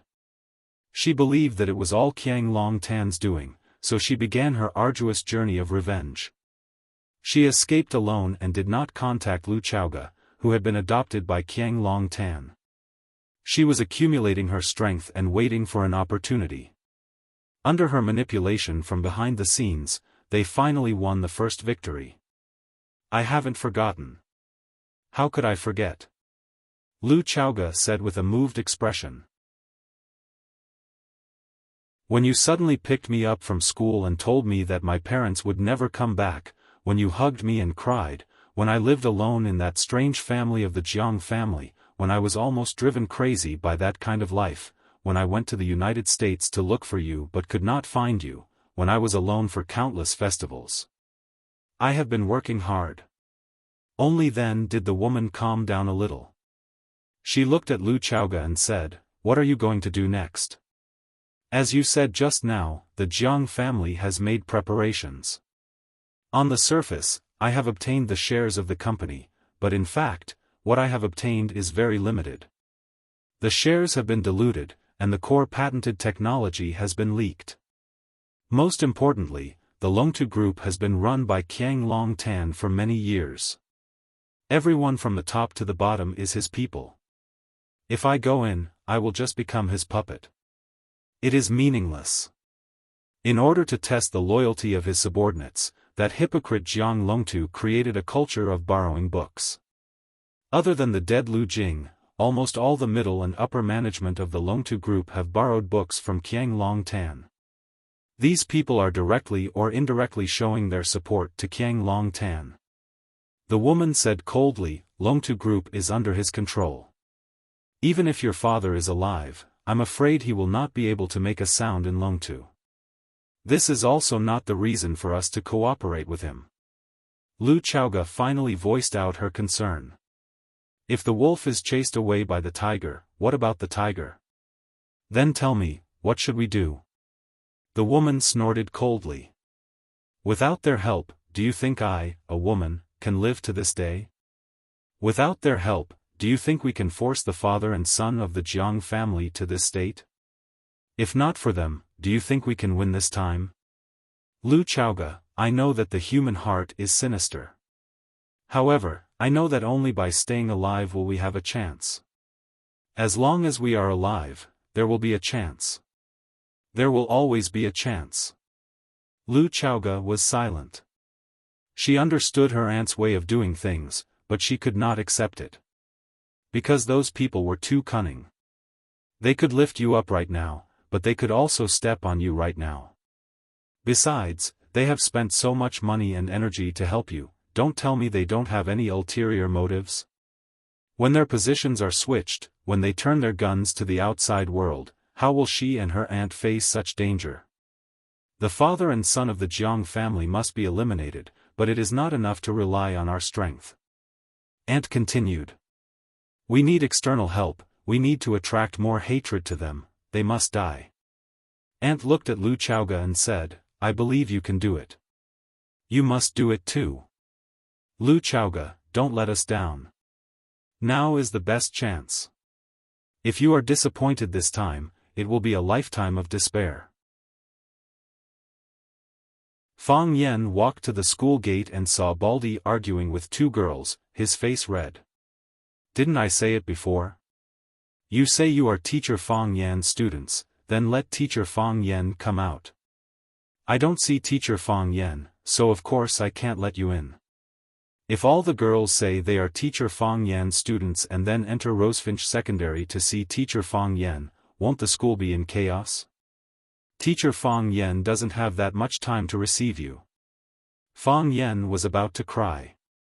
He wanted to rush up and say, Brother Baldy, if there are beautiful girls who say they are my students and want to come in to see me, you must let them in. Wasn't a teacher's duty to protect students and provide them with all kinds of knowledge? He was not afraid of trouble, and he had time. I just called Teacher Fang Yan, didn't you hear it? Let me show you the number on my phone. Don't tell me it's fake. Yuan Lin said angrily, Fang Yan is not a big star, is it necessary for us to pretend to be brainless fans to see him? That's right. Jiang Qin, who was carrying a red backpack, echoed. When I met Teacher Fang Yan, I didn't even know where you were. Fang Yan is my good friend, a very, very good friend. Do you know that? After a pause, Jiang Qin looked at Yuan Lin angrily and said, Yuan Shaolin, you must give me an explanation. Why is Fang Yan's number on my phone fake, but your number can get through? Yuan Lin laughed and said, That's your phone, how would I know it can't get through? Could it be that you remembered the wrong number? Humph, don't think I don't know your tricks. You want to steal my man. Mr. Fang. Yuan Lin inadvertently saw Fang Yan behind her and hurriedly greeted Fang Yan. Don't pretend to be mysterious. I haven't finished speaking, you want to steal my man. As soon as Jiang Qin turned around, she saw Fang Yan standing behind her with a smile. Her cheeks quickly turned red, and she immediately said, Sister will give it to you immediately. I won't steal those stinky men with you. Yuan Lin felt that she was being used by her best friend.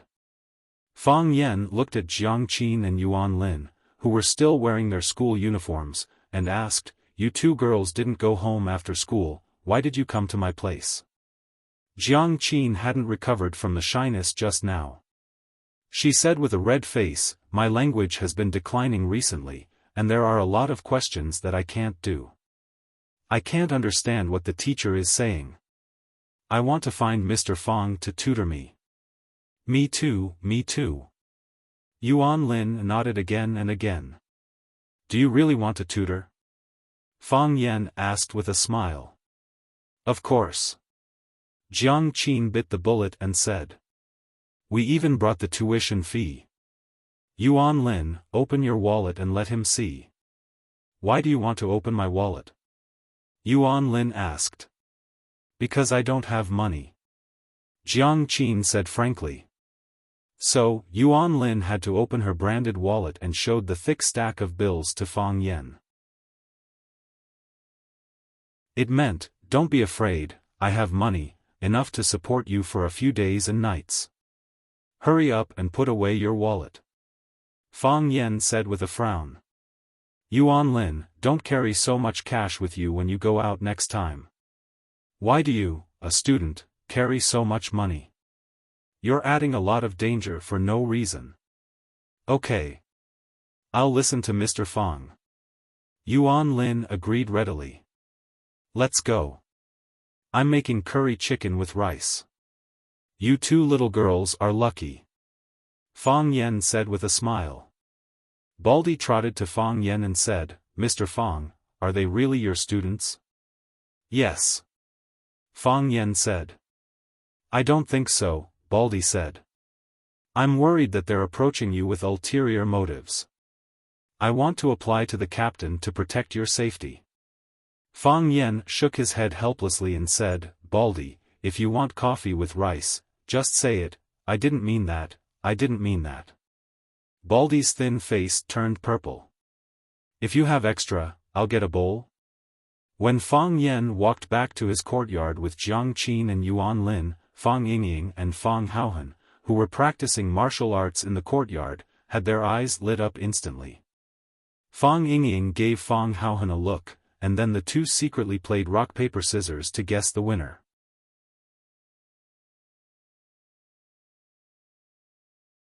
Chapter 176. Fang Haohan used scissors, and Fang Yingying used rock. Rock smashed scissors, and Fang Yingying won this round of the competition and had the priority to choose the beauties. His chubby face was full of smiles, and he walked in front of Jiang Qin and Yuan Lin with his most charming appearance. Before he could open his mouth to speak, the two little girls bowed to him politely and shouted, Hello, uncle. Uncle, uncle. Fang Yingying's big face was pale. However, as a man, he must always maintain a gentleman's demeanor. Maybe there was a glimmer of hope at the end of the tunnel? The most important thing was, didn't the little girls nowadays like older uncles? Only uncles had great competition. Therefore, Fang Yingying endured the pain on his face and smiled at Jiang Qin and Yuan Lin, Hello, two beautiful little girls. Look, what a gentle and appropriate response. Uncle, you look like Garfield. Yuan Lin giggled and said. Oh, surprised face. Garfield? How did I become Garfield? Which part of me looks like Garfield?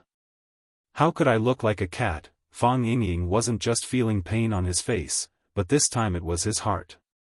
Yeah. So cute. Jiang Qin also echoed. Ha ha ha ha ha. Fang Yingying laughed, and suddenly his eyes and mouth opened into an O shape, and he stuck out his fat tongue.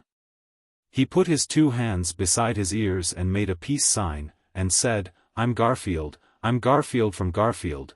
Jiang Qin and Yuan Lin were rocking back and forth with laughter, tears flowing down their cheeks.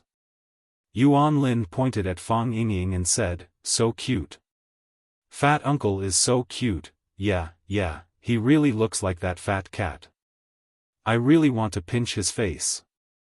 Pinch face? Fang Yingxiong's eyes lit up. He swayed left and right as he moved step by step towards Jiang Qin and Yuan Lin. He shouted, Master, hurry up and pinch my face, hurry up and pinch my face.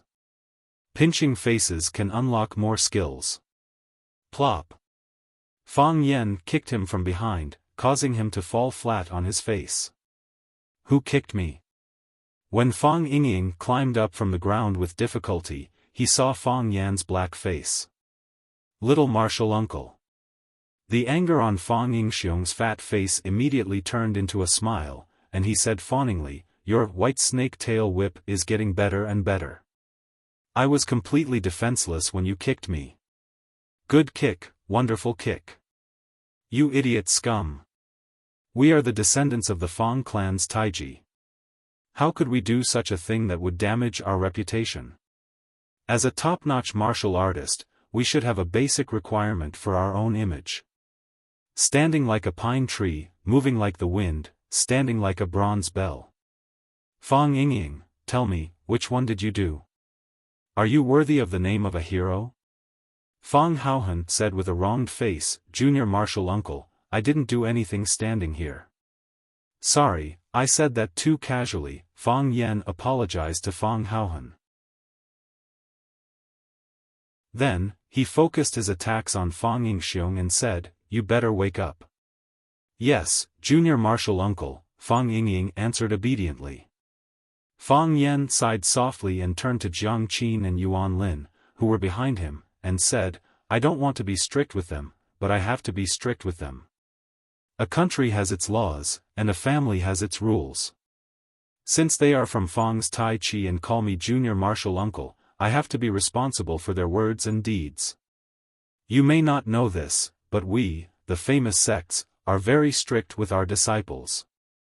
Martial arts, martial art morality, none of them can be missing. Only martial art morality, without martial arts, it is difficult to enter the next level. Only martial arts, but not martial art morality, and disciples are easy to go out and commit crimes. We, who practice martial arts, are like Iron Man, Spider-Man, and Batman in the city. If we don't stand properly, won't we become the villains in the movies? Think about it, if Spider-Man scourges the people, how much loss will it bring? Is there any hope for this country?" Jiang Qin and Yuan Lin looked at Fang Yan with little stars on their faces, and praised him in unison, "Mr. Fang, you are so handsome." Fang Yan waved his hand freely and said, "It has nothing to do with being handsome or not. This is our responsibility as martial artists. The greater a person's ability, the greater his responsibility. I dare not forget this sentence. Mr. Fang, you are a responsible man." Yuan Lin grabbed Fang Yan's arm and said. Jiang Qin pulled Yuan Lin away from Fang Yan and said, "You little love-struck fool, you haven't explained to me why I can't get through to Mr. Fang's number on my mobile phone. Tell me, what did you do to him?" Jiang Qin replaced Yuan Lin's position, grabbed Fang Yan's arm and said, "Mr. Fang, Yuan Xiaolin is too bad. She actually changed your number on my mobile phone, so I can't get through to you. You should teach her a lesson." Fang Yingying and Fang Haohan looked at each other, and both of them had deep helplessness and sadness in their hearts. Was this really a cruel world that only looked at appearances? "I still think Ren Jin is good-looking," Fang Haohan said. "I don't like these girls." Fang Yingying nodded and said, "Too thin." After thinking about it, Fang Yingying asked, "Is Junior Marshal Uncle Iron Man, Spider-Man, or Batman?" "He is Superman." "Why?" "They all like to tie their underwear to their chest, but in fact, they don't wear underwear at all." Fang Yingying patted Fang Haohan's shoulder and said with deep sympathy, "No underwear means no bottom line." Baldy came over and patted Fang Yingying's shoulder, and then patted Fang Haohan's shoulder without saying anything. Everything was understood without words. Fang Yingying took Jiang Qin and Yuan Lin into the house. Zhang Chen, a big man wearing a scarf, was busy in the kitchen. When he saw Fang Yan coming in, he said with a simple and honest smile, "Master, curry chicken will be ready in a while. You sit with the guests for a while." Fang Yan seriously corrected Zhang Chen's way of addressing him and said, "Zhang Chen, how many times have I said that we are brothers? My kung fu is better than yours, and my cultivation is higher than yours, but this is not the reason why I can be your master. Master, I will definitely make you accept me as your disciple," Zhang Chen said with a determined face. "Whether it's 1 year or 2 years, 10 years or 20 years. Fang Yan shook his head and said to Jiang Qin and Yuan Lin, "There are too many troublesome guys who want to learn martial arts from me. If I agree to every one of them, how can I do my favorite job of teaching and educating people? Reading books, writing, and reading poems, how romantic is that? What's the point of fighting and killing? I'm a person who advocates peace. I hate war." Fang Yingying covered his butt, not daring to say anything. The messenger of peace had just been kicked by him. "Yes, yes." Jiang Qin held Fang Yan's arm and nodded repeatedly. "Mr. Fang still needs to tutor me in Chinese." "Exactly. Teacher Fang is a knowledgeable, refined, and gentle man. How could he be a hooligan who only knows how to fight and kill? Yuan Lin, the little tail, also praised. But Mr. Fang's fighting posture is also very handsome. Really? Fang Yan's face lit up, but soon he said with a serious face, learning martial arts is to strengthen the body and protect the country. If a martial artist wants to use martial arts to act cool in the modern city, then I can conclude that this martial artist will not have any achievements. I often tell my juniors this. Fang Yingying, Fang Haohan, do I often teach you this? Fang Yingying and Fang Haohan didn't know how to express their feelings at this time. They had always thought that they could finish their apprenticeship, but the longer they interacted with their uncle master, the more they felt that he was an existence that they could only look up to. It was not enough to rely on hard work. Shamelessness was something that required talent. After a pause, Fang Yan said to Zhang Chen, who was standing on the side, "I'll teach you some moves after dinner." "Thank you, master." Zhang Chen was overjoyed. Fang Yan agreed to teach him moves, which was equivalent to giving him guidance in disguise. Fang Yan waved his hand and said, "Make the chicken well." "Make the chicken well." "Yes, master." Zhang Chen held back his laughter and turned to concentrate on making coffee chicken. Fang Yan sat down on the sofa in the living room and said, "Didn't you two want to ask me some language questions? Before dinner is ready, take out your textbooks. If there's anything you don't understand, I'll explain it to you." Fang Yan was a language teacher, and Jiang Qin and Yuan Lin were both students. He really wanted to help them improve their language scores. The midterm exam for junior high school was coming soon. If he could help them solve a few difficult problems and improve their scores in the exam, then Fang Yan felt that their trip was not in vain. "Do you really want to teach?" Jiang Qin said with a bitter face. "Yeah. Why don't we learn after dinner?" Yuan Lin also refused to learn. "We'll learn now." Fang Yan said with a serious expression. "You're students, and the primary goal of a student is to learn. Don't think about other messy things." Jiang Qin and Yuan Lin looked at each other, feeling a little down. Mr. Fang's words had a hidden meaning. "Take out your language textbooks," Fang Yan said. The two girls unwillingly took down their school bags and rummaged through them. 1 second, 2 seconds, 1 minute, 2 minutes. What was even more strange was that the two girls' delicate skin blushed and there were fine beads of sweat on their foreheads. Fang Yan looked at Jiang Qin and Yuan Lin, who were almost putting their heads into their school bags, and asked, "What are you two doing? Is it so hard to find a textbook? Is your school bag a bottomless pit?" "Mr. Fang." Jiang Qin's little face was about to cry. "I forgot to bring my language textbook." "Me too." Yuan Lin's little face was also red. "I clearly put my language textbook in my school bag after school. How did it disappear?"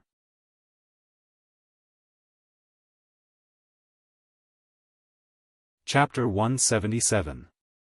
Jiang Qin and Yuan Lin lowered their heads and blushed as they stood in front of Fang Yan, like two children who had done something wrong. Fang Yan looked at them thoughtfully and didn't speak for a long time. Fang Yan didn't speak, and the atmosphere became more and more awkward.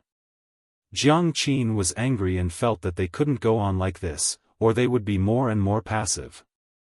She couldn't let Fang Yan think about it in peace. If he figured out their intentions for coming here, how embarrassing would that be? So, Jiang Qin raised her head and pretended to stare at Fang Yan fiercely and said, "What? We didn't mean it. We originally wanted to ask you to help us with our language lessons. Do you think we're here to see you? Humph, in your dreams." "Yes, yes. I also brought tuition fees." Yuan Lin wanted to rummage through her wallet as she spoke. Okay. Fang Yan waved his hand and said, "Don't rummage through your wallet. I believe you." Jiang Qin was stunned for a moment. She looked at Fang Yan and asked, "Do you really believe us? What can I do if I don't believe you? I don't dare to bully the butcher's daughter." Pfft! Jiang Qin chuckled and raised her head proudly. She said, "It's good that you know. I'm the butcher's daughter." Yuan Lin looked at Jiang Qin and was very envious that she had a butcher's father.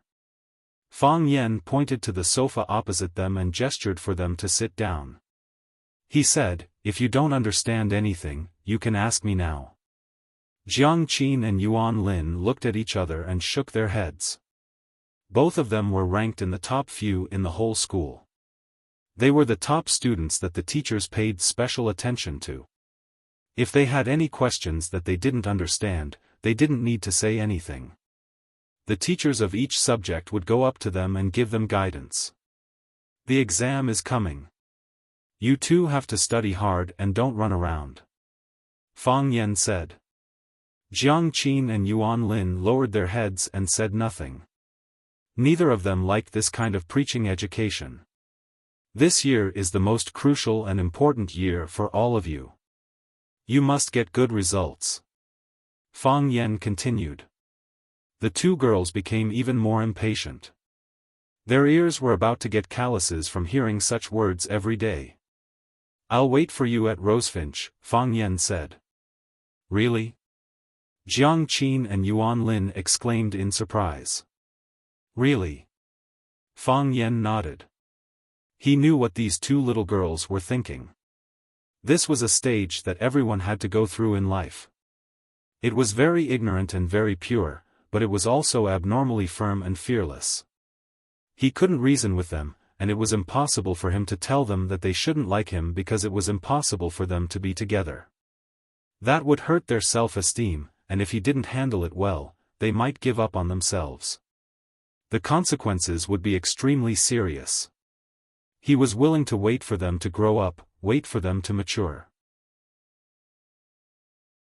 At that time, they would realize that they had fallen in love with such an outstanding man. Thus, he very noble and very shameless used the handsome man trick.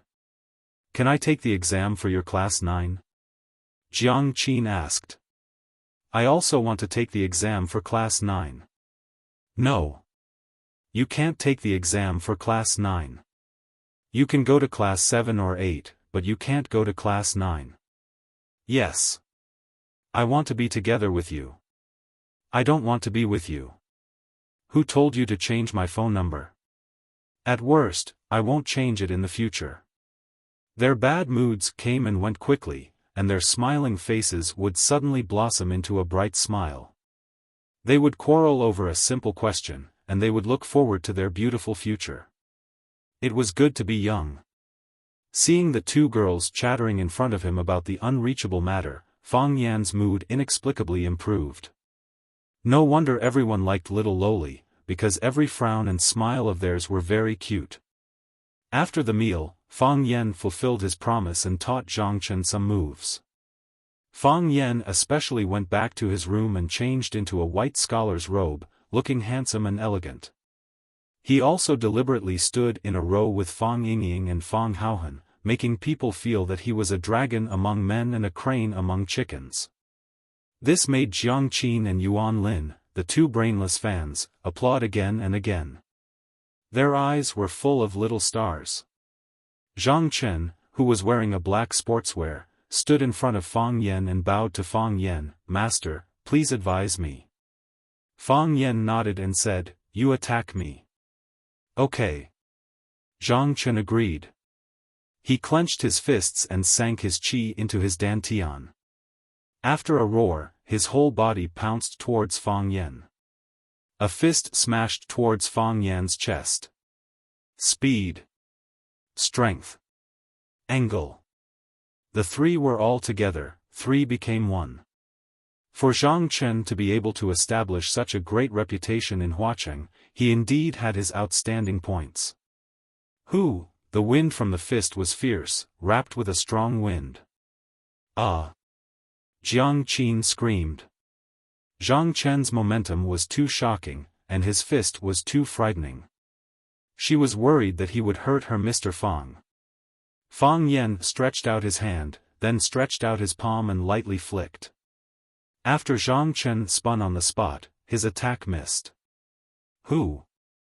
Jiang Qin and Yuan Lin both let out a sigh of relief at the same time. Fang Yingying came over and said as if he already knew this would happen, "Don't worry, junior martial uncle will be fine." "I know." Jiang Qin nodded. "But what if Mr. Fang is hurt? It's inevitable to get hurt in a martial arts competition." "We didn't say that. Uncle Zhang is not allowed to get hurt," Jiang Qin said innocently. "Did you forget?" Fang Yan asked. Zhang Chen thought for a while and said, "I forgot." "Again?" Fang Yan said. So, Zhang Chen moved his qi into his dantian again, clenched his fists, and punched at a faster speed, heavier strength, and a more tricky angle. This punch was still aimed at Fang Yan's chest. Fang Yan hid one hand behind his back. When Zhang Chen rushed in front of him, he stretched out his right hand lightly. Similarly, he stretched out his hand and then gently flicked. Zhang Chen's hands and feet seemed to be entangled by an irresistible force, and his body fell backward involuntarily. Plop! Zhang Chen fell to the ground on his buttocks. "Good, good." Jiang Qin and Yuan Lin applauded. "Mr. Fang is so handsome." "Did you forget?" Fang Yan asked again. Zhang Chen closed his eyes and thought for a while, then said, "I forgot." Again. Fang Yan said. He still hid one hand behind his back and stood tall, waiting for Zhang Chen to take the initiative to attack him. Zhang Chen rushed over again. A probe and a flick. Plop! Zhang Chen's body was hit and flew out, crushing a pot of pink orchids in the corner. Fang Yan raised his eyebrows, but asked calmly, "Did you forget?" Zhang Chen climbed up from the ground with difficulty and said, "Master, I forgot." The smile on Fang Yan's face froze. It was as black as the curry chicken he ate that night. "Master." Zhang Chen looked at Fang Yan cautiously. Was there something wrong with his answer? There was no reason. This was the standard version of the answer. When he was a child, he had seen the Heaven Sword and Dragon Saber. Zhang Sanfeng wanted to teach his grandson Zhang Wuji Tai Chi. When he demonstrated it for the first time, his grandfather asked Zhang Wuji, "How much do you remember what I taught you?" Zhang Wuji said, "Big master, I only remember half of it." Zhang Sanfeng demonstrated it again and asked, "What about now?" Zhang Wuji replied, "Only less than half of it is left." After the third demonstration, Zhang Sanfeng asked, "What about now?" Zhang Wuji said, "I have forgotten everything." Everyone was worried sick. They thought, why is this child so stupid? Big Master taught you martial arts. How can you forget everything? Unexpectedly, Zhang Sanfeng's old face was beaming like a flower as he praised his grandson's talent. Although he was young at that time, he still felt his blood boiling when he saw this scene. Now, teacher Fang Yan demonstrated it 3 times and asked him 3 times, did he forget? According to Zhang Wuji's answer, shouldn't he have forgotten everything? Only then would he be able to show that he was a rare martial arts genius with extraordinary comprehension like Zhang Wuji. You have forgotten everything I taught you? Fang Yan asked. Master, I have forgotten everything. Since you've forgotten everything, doesn't that mean my efforts were in vain? What's the point of continuing to teach you? Fang Yan shouted harshly. Master. Zhang Chen was shocked. Aren't we learning Tai Chi? It's Tai Chi. Tai Chi doesn't focus on moves, only on conception, right? Fang Yan's black face became darker. He suppressed his anger and said, Tai Chi doesn't focus on moves, only on conception, but that is when your moves have been perfected. Only when you see the mountain but not the mountain and the water but not the water can you reach the 3rd level. You don't even know whether the Tai Chi moves are horizontal or vertical. Do you know what the conception of Tai Chi is? Do you think you are Zhang Wuji? Zhang Chen's eyes widened and his face was full of surprise. So that's what happened? Old Master Jean has done a lot of harm. This guy thinks he is shooting a movie, Fang Yingying said with a smile. He is even stupider than me, Fang Haohan said. After Jiang Qin and Yuan Lin understood the mistake made by Zhang Chen, they laughed again and said, "Why is it so funny? Why is it so funny?" Zhang Chen lowered his head in shame and said, "Master, I was just talking nonsense. I've memorized all your moves." It was really shameful for such a man to make such a naive mistake in front of a girl. "Tell me, then. What did you remember?" Fang Yan asked seriously. Zhang Chen thought about it seriously and said, "I attacked 3 times, and Master used the same move and the same strength to fight back." Fang Yan nodded and said, "The moves are the same, and the strength is the same. Nothing changed. However, the results of my 3 counterattacks were different. The first time, Master just dissolved my fist force and made me turn in a circle. The second time, I felt that my body was tied up, and I couldn't move or escape, so I fell to the ground. The third time, I didn't have any reaction at all, and there was an irresistible force that sent me flying." Zhang Chen's eyes lit up and he asked excitedly, "Master is teaching me how to use strength?"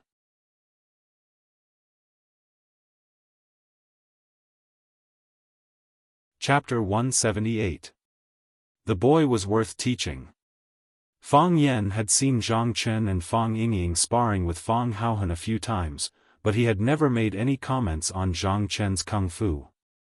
Only after he had a certain understanding of Zhang Chen did he offer to feed him moves. Although Fang Yan had never thought of taking Zhang Chen as his disciple, he absolutely did not want the person he sincerely wanted to help to be a brute who only had brute force. If he was really just a brute, Fang Yan would not make any changes to his moves and the way he exerted his strength. It was better to let him be brute for a lifetime than to let him be brute for a while. Maybe he could really walk a different path. Wuxia's 7 addicts, which one of them did not become the best in their field because of their extreme foolishness? Zhang Chen could see the true meaning of Fang Yan's feeding, which was barely a pass. "Good guess." Fang Yan nodded and said. He pointed at Zhang Chen's arms and chest and said, "Your whole body is full of strength, but there is no place for you to exert your strength. It's like writing with a brush. The ink must be evenly used, the thickness must be appropriate, and the density must be well proportioned. Only in this way can you become a master of a generation. Have you seen any calligrapher whose strokes are of the same thickness?" Zhang Chen shook his head. Tai Chi is about using softness to overcome hardness, but if hardness reaches the extreme, it is also Tai Chi. Yin and Yang are 2 extremes, and you occupy both extremes of Yang, Fang Yan said. You are not a flexible person, and this has something to do with your own character. So what you need to do now is to continue to polish your strength. Still practice strength? Zhang Chen did not understand. With a flick of his foot, a green brick landed in Fang Yan's palm. He slapped it with his palm, and the blue brick immediately turned into powder. "Wow!" Jiang Qin and Yuan Lin exclaimed again. "Mr. Fang is too handsome, too handsome." Fang Yingying smiled and said, "I can do it too. Mr. Fang is so awesome. He gives people a sense of security." Fang Yingying touched his face and felt the cruelty of life even more clearly. This world belongs to handsome men. Fang Yan clapped his hands, and the ashes fell to the ground. Fang Yan flicked his toes and another brick landed in his hand. He gathered his strength and made his move. His palm lightly pressed forward. The blue brick was still the same blue brick from before, and it didn't look any different from before. "Stretch out your hand," Fang Yan said. Zhang Chen stretched out his hand, and Fang Yan placed the blue brick in Zhang Chen's palm. Zhang Chen clenched his fist tightly, and the green brick turned into powder and slipped through the gaps between his fingers. Do you understand? Fang Yan asked. Understood. Zhang Chen nodded. In the world of martial arts, only speed is unbeatable. In the world of martial arts, strength is unbeatable. Whether it's speed or strength, it can make you invincible. Of course, you're now at the bottleneck of increasing your strength, so, think about how I knocked you down in 3 moves. Once you understand, your bottleneck will naturally be solved. Zhang Chen was the 3-time boxing champion of Huacheng. It wasn't difficult for him to break a brick or a walnut. However, he couldn't lift something heavy as if it were light, and he couldn't lift something light as if it were heavy. In the end, boxing was still boxing. Compared to Fang Yan, who knew the inner force mantra, there was a huge gap. For example, as he grew older, Zhang Chen's speed would become slower, his strength would become lighter, and the angle would deviate. However, Fang Yan and the others would not. The older they were, the faster they were, the more powerful they were, and the more accurate the angle of their attacks would be. This was the effect of inner force. What was inner force? That was a well. When you were young, you would constantly fill it with things, and the quantitative change would lead to qualitative change. When the well was full, it would gush out, and what you needed would be endless. Thank you, Master. Zhang Chen grabbed a handful of brick dust and said with a serious expression. Fang Yan waved his hand and said, "Didn't I say it before? We're brothers, so don't call me Master." Fang Yan turned to look at Jiang Qin and Yuan Lin and said, "Let's go. I'll send you to the bus station. You have to go back too." The 2 girls looked unhappy, but they knew they couldn't stay here for the night. They carried their backpacks and walked out of the school with Fang Yan. After Fang Yan walked away, Baldy walked to the ground and picked up a brick. He shouted, "Break." The brick was intact. There wasn't even a crack, let alone break. Baldy wasn't convinced. He held the brick with both hands and shouted, "Break." The brick was still the same brick. Of course, it wouldn't break just because he shouted. Baldy was shocked. He looked at Fang Yingying and Fang Haohan and asked, "Is this brick real?" Fang Yingying sneered and said, "Do you think it's a prop brick?" Baldy laughed and said, "I thought Mr. Fang deliberately used this to coax young girls. I did it when I was young." Seeing Fang Yingying and Fang Haohan's murderous eyes, Baldy said quickly, "I have to go on duty too. I'm busy." He waved his hand randomly and escaped from this frightening courtyard. Fang Yan walked in front, and Jiang Qin and Yuan Lin followed reluctantly. "Mr. Fang, can I still come to see you?" Jiang Qin asked. "Yes," Fang Yan said. "Then I'll come tomorrow?" "You can't come tomorrow," Fang Yan said. "You can't come before the midterm exam." "Mr. Fang," Jiang Qin said anxiously. "Then I'll bring the language textbooks tomorrow." "Yes, yes. We'll come tomorrow and bring the language textbooks," Yuan Lin said. "We'll pay for the tuition. We won't waste your time." Fang Yan stopped and turned to look at Jiang Qin and Yuan Lin behind him. He said very seriously, "I promised you that I'll wait for you in Rosefinch. So, you also promise me that you'll study hard before entering Rosefinch, okay?" Jiang Qin still wanted to argue that she came to find him to study hard and get better grades. However, when she met Fang Yan's eyes, she couldn't say anything. He understood everything that was on her mind. "I promise," Jiang Qin said. "Kiss." Yuan Lin pulled Jiang Qin's hand eagerly, indicating that she shouldn't be silly. "I promise you," Jiang Qin said. "I promise you that I'll study hard, I promise you that I'll get good grades in every exam, I promise you that I'll enter Rosefinch High, I promise you that I'll enter Class 9. I promise you that I won't fall in love with you easily. Okay, Fang Yen said with a smile. After getting Jiang Qin's confirmation, Fang Yen felt as if a heavy burden had been lifted off his shoulders. Jiang Qin stared at Fang Yen with a burning gaze and said, "But, before I get into Rosefinch, before I enter class 9, before I grow up and become an adult, can you wait for me and give me a chance to fall in love with you?" The smile on Fang Yan's face instantly froze. "You promise?" Jiang Qin asked eagerly. Fang Yen waved his hand and said, "It's late, go back." Without waiting for Jiang Qin and Yuan Lin to respond, he had already turned around and left. Jiang Qin wiped her tears and looked at Yuan Lin and asked, "Am I too useless?" The bet between Fang Yen and Zhang Yu was known by everyone.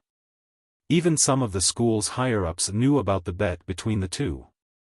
In the anticipation of countless people, the midterm exam of Rosefinch Secondary finally arrived.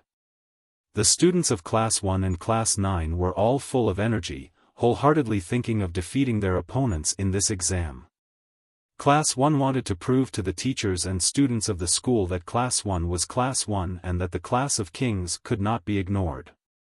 The students of Class 9 also wanted to prove that their learning ability was not worse than others, that their IQ was not lower than others, and that Class 9 could also be number 1. The midterm exam was the school's big exam. The grades of all the students in the school had to be ranked, and even the report cards had to be mailed to the parents of each student. This was the test of half a semester, and also an important conclusion. For this exam, all the teachers and students in the school were mobilized. The students were divided into different classes, and the invigilator also made careful arrangements. For example, the first-year math teacher would invigilate the third-year language exam, and the third-year English teacher would invigilate the first-year math exam. It was absolutely impossible for the teacher of the class to invigilate the students of the class. Fang Yen stood on the podium of the classroom, looking at the students below the stage for the final general mobilization, and said, "I have already written a letter of apology." Wow, the whole audience was in an uproar. "Mr. Fang, do you not trust us that much?" "Mr. Fang, we can definitely beat Class 1. Teacher, don't be like this, okay? We are full of confidence." The students reacted very fiercely, as if they had been greatly insulted.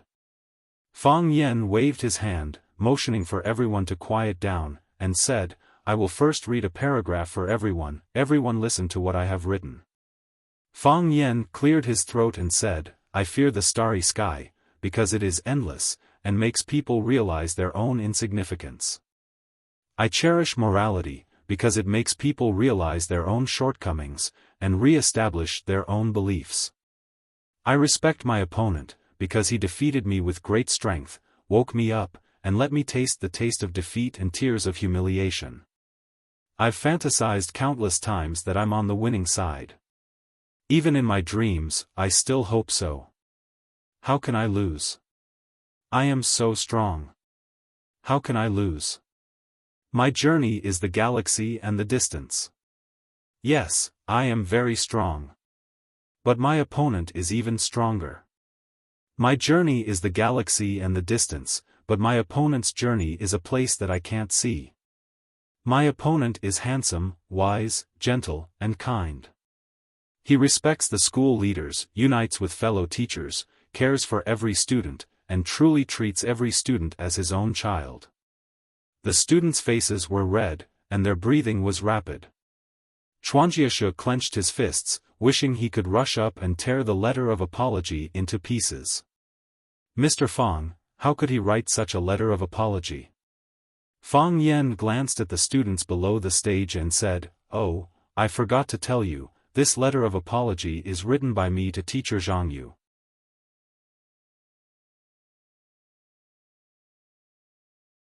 Chapter 179. In the examination room, the students were all engrossed in answering their papers. Only the slight breathing and the rustling sound of the pen tip sliding on the paper could be heard. Fang Yen and a language teacher named Li Xiaowei were invigilating the second-year mathematics exam at the same time. Li Xiaowei walked around the examination room. Her small eyes behind the thick glasses were extremely sharp. She took in every student's every move. She was a very responsible invigilator. Fang Yan sat on the podium. His eyes were gentle and smiling as he glanced at the students' answers. Most of the students were well behaved. They were either thinking with their heads down or answering quickly on the draft paper. However, there were also some students who tried to take a shortcut and directly copied other people's learning results onto their own papers. Fang Yan stared at a target. This was a little fatso wearing rimless glasses. He looked simple and honest. The pen in his hand never stopped. However, from time to time, he would raise his head to look at Fang Yan or glance at Li Xiaowei's position. This had already exposed his absent-mindedness and guilty conscience. I'm telling you, don't have any illusions. Everyone has to rely on their own ability to take the exam. If I find anyone cheating, the papers will be confiscated. All the results will be invalid. I'll even have to ask your parents to come. Li Xiaowei had also discovered some of the potential enemies in the classroom, so she threatened them sternly. Most of the students lowered their heads to answer their papers. Some students, in order to prove their innocence, bravely raised their heads and smiled at Li Xiaowei. They looked for the students who might have cheated with her. Fatso also raised his head and smiled. However, the smile on his face was a little unnatural. In the eyes of the adults, students at this age did not have mature acting skills. Li Xiaowei walked past Fatso. At this moment, a ball of paper from the next table flew towards little Fatso. This kid had an accomplice. Li Xiaowei seemed to have grown glasses on the back of her head. She suddenly turned around and looked around. Little Fatso's face was pale. He lowered his head and did not dare to breathe. Even though it was a cool and rainy day, his forehead was still dripping with sweat. His unusual behavior immediately attracted Li Xiaowei's attention. She rushed in front of little Fatso and pulled out his test paper. Her eyes were like radar as she scanned little Fatso's desk. He put away his draft paper, opened his pencil case, and even unscrewed the cylindrical pen he used to answer questions to see if there was anything hidden in it. No evidence of cheating was found. "Stand up," Li Xiaowei said in a low voice. Fatso's legs were trembling as he stood up shakily. "Tell me, where is the answer hidden?" Li Xiaowei glanced at Fatso's body and clothes and asked aloud. "Teacher, there is no answer," Fatso said through gritted teeth. "No? Not as scared as you?" Li Xiaowei sneered. "Teacher, my body isn't good. I'm sick." "Sick? I think it's a mental illness, right?" Li Xiaowei was very angry and dissatisfied with Fatso. However, she couldn't find evidence of Fatso's cheating, so she couldn't continue to harp on it. It would delay Fatso's exam time and affect the other students' exam state. "I'm telling you, Zhang Sanqin, I'm telling you, I'm watching you. If you dare to cheat, don't blame me for being rude to you." "Teacher, I won't," Fatso replied in a low voice. "Sit down," Li Xiaowei said. Fatso sat down and took the pen to write and draw on the draft paper. He looked like he was doing the math seriously. Li Xiaowei stood next to Fatso and stared at him for a while. She really couldn't find anything suspicious, so she turned and left. When Li Xiaowei left, little Fatso breathed a long sigh of relief. He glanced at the ground. There was a rolled-up piece of waste paper. Because it was in the corner of the table, it was hard to see it. He stretched out one of his feet and tried to pick up the small ball of paper with his other foot. At this moment, a large hand reached over and nimbly picked up the ball of paper from the ground. Fang Yan held the paper ball in his hand and looked at little Fatso thoughtfully. He looked like he knew everything. Little Fatso's pupils expanded, and his face turned purple. He was scared out of his wits. The sweat on his forehead was even denser, and his expression was even more embarrassed. He looked at Fang Yen with pleading eyes, like a pitiful puppy begging for a bone that could save its life. Li Xiaowei saw Fang Yan's action and quickly walked over. "What's the matter?" Li Xiaowei asked.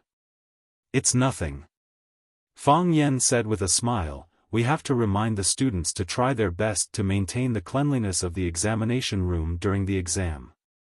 Don't litter." As Fang Yan spoke, he flicked his finger gently, and the paper ball flew toward the wastepaper basket in the corner of the classroom. "Mr. Fang!" Li Xiaowei shouted, but she was still a step too late. She said anxiously, "Mr. Fang, this may be the evidence of students cheating. How can you not open it and check it?" After that, Li Xiaowei glared at Fang Yan fiercely and ran toward the wastepaper basket in the corner of the classroom. She searched for a while, but she couldn't find the paper ball that Fang Yan had just flicked in. There was a pile of charred paper ash on the surface of the wastepaper basket, which seemed to be the paper ball that Fang Yan had just thrown in. But, how could it be charred? Li Xiaowei couldn't get any evidence, so this matter could only be dropped. Fang Yan looked at Fatso and said, "Do your best in the exam." After that, he turned around and walked toward the podium again. The bell rang. Under the urging of Fang Yan and Li Xiaowei, the students began to hand in their papers. When Fatso handed in his paper, he glanced at Fang Yan and left without saying anything. Fang Yan saw that the back of his paper was a large blank. Li Xiaowei saw that there was no communication between Fang Yan and Fatso, so she concentrated on sorting out the papers in her hands. She sealed them in a bag and marked them together. After the math exam, this morning's work was temporarily over. Fang Yan and Li Xiaowei sent the papers to the Academic Affairs office together. They had a short meeting in the office to make a summary, and then everyone went home to eat. When Fang Yan walked out of the tree-lined path, there was a voice behind him, "Mr. Fang." Fang Yan turned around and saw the cheating Fatso running toward him. Fatso was panting. It seemed that he rarely participated in sports. He stood in front of Fang Yan and said gratefully, "Mr. Fang, thank you. If it weren't for you, I would be finished today." "Why?" Fang Yan asked sternly. Fatso and Zhang Sanqin looked at Fang Yan with a puzzled face. "Why? Since you know the consequences are so serious, why did you choose this method of cheating?" Fang Yan asked aloud. "My math scores are not good. This time the questions are so difficult, have you thought about it?" Fang Yan looked at Zhang Sanqin and asked, "If your paper ball fell into the hands of Teacher Li, what kind of consequences would you have to bear? If I had the same idea as Teacher Li, what kind of consequences would you have to bear? So I'm really grateful to Mr. Fang. If it weren't for Mr. Fang, all my results would have been cancelled, and my parents would have been called over." Fang Yan shook his head and said, "Zhang Sanqin, I helped you not to make you thank me. I helped you not to let you realize that the cost of making a mistake is not that high, but to have a fluke in the future. I always believe that everyone should bear the consequences of making a mistake. You obtained your results by cheating. Isn't this unfair to those students who really rely on their own efforts to get the results?" "Mr. Fang, I'm sorry," Zhang Sanqin said with a ashamed expression. "You can borrow money, but don't think you can borrow other people's knowledge. Knowledge is always in the hands of the real owner. Others can't borrow it or take it away. Even if you get it temporarily, it may be taken away at any time. You even have to pay a heavy price for it." Fang Yan looked at Zhang Sanqin and said, "As a teacher, compared to your previous cheating behavior, I prefer the blank paper you handed in later. You may not have good results, but you prove that you are very honest. Honesty is also a very important advantage, even more important than getting good grades." Fang Yan patted Zhang Sanqin's shoulder and said, "Take care." After that, Fang Yan turned and left. Zhang Sanqin stood in the same place and looked at Fang Yan's departing figure. There was something in his eyes that he didn't have before. "Mr. Fang, thank you," Zhang Sanqin murmured. Enemies don't meet unless they meet. When Fang Yan walked to the small door to enter the teacher's living area, he happened to meet Zhang Yu, who was also preparing to go home. "Fang Yan." Zhang Yu's voice seemed murderous. "Hello, Miss Zhang." "Teacher Zhang, are you preparing to return home for dinner?" Fang Yan asked with a chuckle. "Fang Yan, you are shameless." Zhang Yu shouted angrily, "You didn't win and I didn't lose. Why do you have to read the apology letter to me in the classroom in front of the students?" "Why?" Fang Yan thought about it and said, "I didn't say that I couldn't read it before the bet. You also know that my writing isn't good. I'm afraid that if I don't write well, I'll embarrass Teacher Zhang. A good horse needs a good saddle. Teacher Zhang is a great scholar of our Vermilion Bird Academy. Even if he were to apologize to someone, the letter of apology should be written with great literary talent. How do you know that I will lose? Why isn't it you who will lose?" Zhang Yu was really angry. "Fang Yan, I tell you, you will lose. When the time comes, don't blame me for not giving you face. Miss Zhang, you and I are both teachers. A teacher should act like a teacher. I believe that Miss Zhang will not do anything too excessive," Fang Yan said with a gentle smile.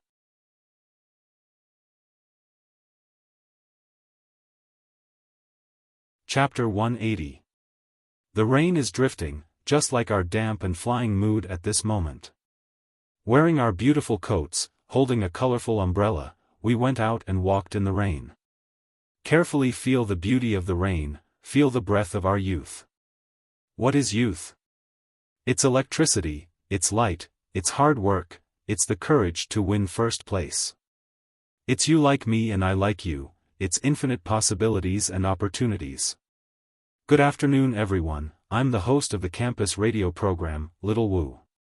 According to the previous program routine, now is the time to recite the poem sent by the Poetry Club, or recommend a few pieces of music to suit the occasion. But, today will be different.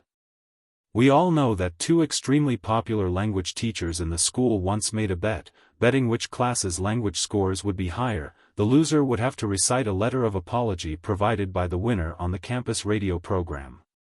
I don't know if everyone is looking forward to this, but personally, I'm looking forward to it. Wow, the whole school was in an uproar. It was after school, and the students were either preparing to go home or walking back to their dorms. Hearing the campus radio program from the school loudspeaker, everyone couldn't help but stop or smile knowingly. Oh my God, are they really going to recite the letter of apology on the radio? That's so embarrassing. A girl with long hair and the demeanor of a goddess exclaimed. Isn't that right? If it were me, I wouldn't do such a thing. The round-faced girl next to her echoed. You don't know, right? The gossipy guy wanted to please the two girls, so he pretended to be mysterious and said, "It said that because of this matter, the school leaders specially found the two teachers, Fang Yan and Zhang Yu, to mediate, but both of them didn't accept the mediation. They must insist on going according to the previous content of the competition." What a character. I like it. Exactly. The demeanor of a scholar. Then, let's welcome Teacher Zhang Yu. Teacher Zhang Yu, can you say hello to the students? The voice of the host, Little Wu, continued to resound in the campus through the campus radio. Silence. There was no sound from the radio for a long time. Miss Zhang. Little Wu reminded. Seeing that Zhang Yu was still unwilling to speak, Little Wu hurriedly explained, Miss Zhang is brewing her emotions, please wait a moment. I'm Zhang Yu. Zhang Yu's hoarse and dull voice finally came out from the broadcast. A single sentence from Kiran sent the whole Rosefinch High into an uproar. Heavens, Teacher Zhang Yu really came to apologize, shouldn't it be Fang Yan? Fang Yan is teaching Class 9. How could Class 9 possibly surpass Class 1? The 9th class is really impressive this time. I apologize to Teacher Fang Yan with utmost sincerity and humility. I was wrong. I severely underestimated Teacher Fang Yan's ability and the strength of Class 9 students. I am Mosquito, Teacher Fang Yan is Jiao Long. I am a flashlight, Teacher Fang Yan is the big sun. I am a bicycle, Teacher Fang Yan is a Ferrari. The faces of Class 9 students showed puzzled expressions. Huang Haoran, did I hear it wrong? Is this a letter of apology written by Mr. Fang? Yes, it shouldn't be, right? We've all heard Mr. Fang's letter of apology. Mr. Fang read it in public in the classroom. It should be. Huang Haoran was also puzzled and said, this is the content of the bet. Presumably, Zhang Yu wouldn't dare to change the content of the letter of apology. Besides, there's no such way to change it. It must be known that although the letter of apology read by Fang Yan sounded very immoral, it was still within the acceptable range of normal people. Like this time, Mosquito and Jiao Long, Bicycle and Farron. Who would have the nerve to praise themselves like that? I am acutely conscious of my own error. I only have myself to blame for this punishment. I shouldn't have taken the initiative to provoke Teacher Fang Yan, and even more so, I shouldn't have forced him to accept my challenge. In a situation where he repeatedly rejected me, I was still unwilling to let him go. Teacher Fang Yan, I was wrong. In order to express my apology, I want to give you a tongue twister. I hope you like it. Students, did you hear that?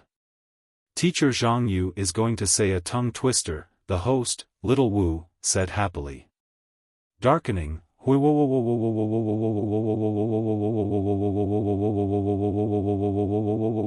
Zhang Yu finished reading, everyone was dumbfounded. What were they talking about? He only heard a long part of hui, but he didn't understand the meaning of this tongue twister at all. Mr. Zhang Yu. Little Nothingness asked timidly, may I ask what you're reciting is black ash fat ash will volatilize gray ash will be taboo black ash will be black ash flower will return to fey. Ash black fertilizer will evaporate and turn into ash. Is this it? I'm done reading it. Zhang Yu roared angrily, and then there was a loud bang from the broadcast. Everyone knew that it was the sound of Teacher Zhang Yu slamming the door and leaving. There was a long period of silence from the broadcast, as if the host had also disconnected. After a long time, the host, Little Wu, sighed softly and said, Teacher Zhang Yu is from Xiamen. Is this really appropriate for him? Is this appropriate? Lu Chaoga asked.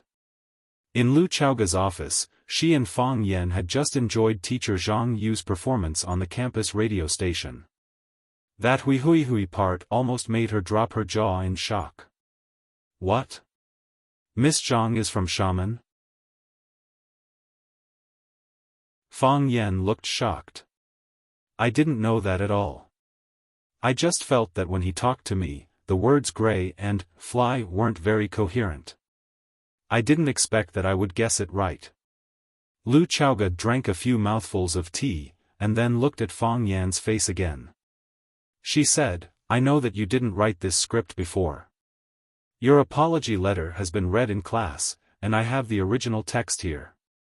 As Lu Chaoga spoke, she took out a piece of paper from the folder and handed it over.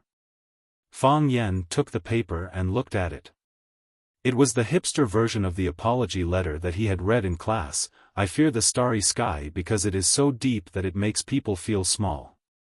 I changed it, Fang Yan said. Why did you change it? That was a trick to lure the enemy, Fang Yan said. Lure the enemy? When I wrote the apology letter, the exam results hadn't come out yet. Although I kept saying that we would win, and I said that to everyone, but how did I know that I would definitely win? What if I lost? So, you wrote such an apology letter that Zhang Yu could completely accept. When the exam results came out, if you lost, he could only write an apology letter according to your standards. Is that right? Something like that, Fang Yan said. In the end, you won, but you gave him another apology letter. You can't say that. Fang Yan waved his hand. I didn't want the relationship between my colleagues to be too stiff, and I didn't want others to call me despicable and shameless. My nature is actually not bad. You have to admit that I am a kind person. Something happened later, which prompted me to make such a decision. What happened? After the math exam, he blocked me at the small door and said that I would definitely lose. He also said that he would use the cruelest way to humiliate me. I thought about it. I can't lose, Fang Yan explained, feeling wronged. So he's at a disadvantage. Lu Chaoge was silent again. The topic terminator always had this ability. After he said something, you wouldn't know how to continue. You don't think that I am a vicious person, right? Fang Yan asked cautiously. No, Lu Chaoge said. That's good. Fang Yan was happy again. It was very difficult for me to make such a decision. I hesitated for a long time and wrote 2 notes to draw lots. Finally, I decided to choose this apology letter. Of course, I didn't ask teacher Zhang Yu to report his 3 measurements in the apology letter. This is already a very kind act, right? Because his 3 measurements are really terrible. Fang Yan. Lu Chaoge interrupted Fang Yan's topic. If she let him continue, he would become a national hero. Go ahead. Fang Yan smiled gently and made an inviting gesture. Congratulations. Lu Chaoge said. This is a subversion. In the past, Class 1 has always been Class 1. No class could surpass them. Even in a single subject, it was the same. Fang Yan and Zhang Yu's bet ended with Class 9 winning Class 1. Class 1 and Class 9 had the same number of people. Class 1's average score for a single subject was 117 points, while Class 9's average score was 121 points. Class 9's average score was 4 points higher than Class 1's. Don't look down on these 4 points. In the past, Class 9's results were far ahead of other classes. Even Class 2, which was the closest to Class 1, was a long distance behind them. Not to mention Class 9, which was ranked at the bottom. This time, after the change of the language teacher, Fang Yan carried out a series of new teaching methods to stimulate the students' learning enthusiasm. After this competition, Class 9 actually defeated the King of Champions class. Therefore, it was not an exaggeration for Lu Chaoge to say that this was a subversion. More importantly, not only did Class 9 take home the first place award for the average score of the language subjects, but they also took home the first place for the language subjects, the first place for the mathematics subjects, and the first place for the other subjects. That's right, only the Rosefinch goddess, Qinitian, could have such a heaven-defying performance. Tangcheng also performed quite well. His total score and average score were among the top 5 in the school. He was following closely behind Qinitian. The results obtained by Class 9 this time could only be described as dazzling. Through this battle, the sarcasm, doubts, and blows that some of the senior teachers in the school had towards Fang Yan had all vanished into thin air. Fang Yan had become Rosefinch Secondary's true idol and ace teacher.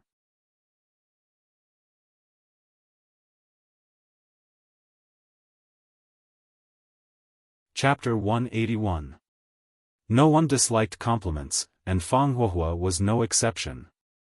He looked at Lu Chaoge, his handsome face slightly embarrassed, and said, "Actually, it's not a big deal. I just achieved a little bit of extraordinary results in an ordinary position." Lu Chaoge thought to herself, that's right, but why does it feel strange and absurd when it comes from Fang Yan's mouth? Seeing that Lu Chaoge did not speak, Fang Yan pretended to be indifferent, but very concerned, and asked, "There's only verbal praise from the school leaders, and no physical rewards?"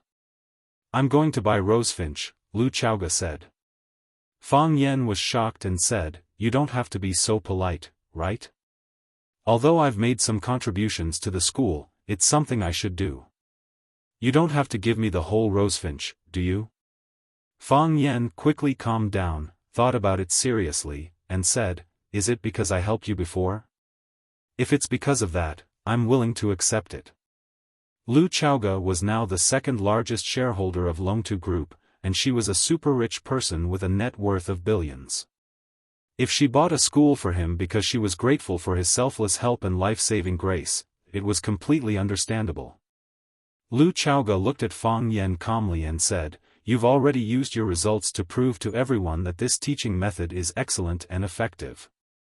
However, if I want to promote it to the whole school, there will still be a lot of resistance. So, I want to buy Rosefinch. I'll be the principal? I'll be the principal. You'll be the principal yourself? Aren't you going to work at Longtu Group? Chairman or general manager or something? Yes. I'll continue to stay at Rosefinch. What about me? Rosefinch Senior High School's Class 9 form teacher and language teacher. Class 9 needs you. The practice and consolidation of Fang's scene reenactment teaching method also needs you. We need better results to support my teaching reform. I need you to lead the students of Class 9 to achieve even more outstanding results and create even more dazzling miracles. The higher the position, the greater the responsibility. The greater the responsibility, the higher the official position, right? Fang Yan decided to bargain with Lu Chaoga.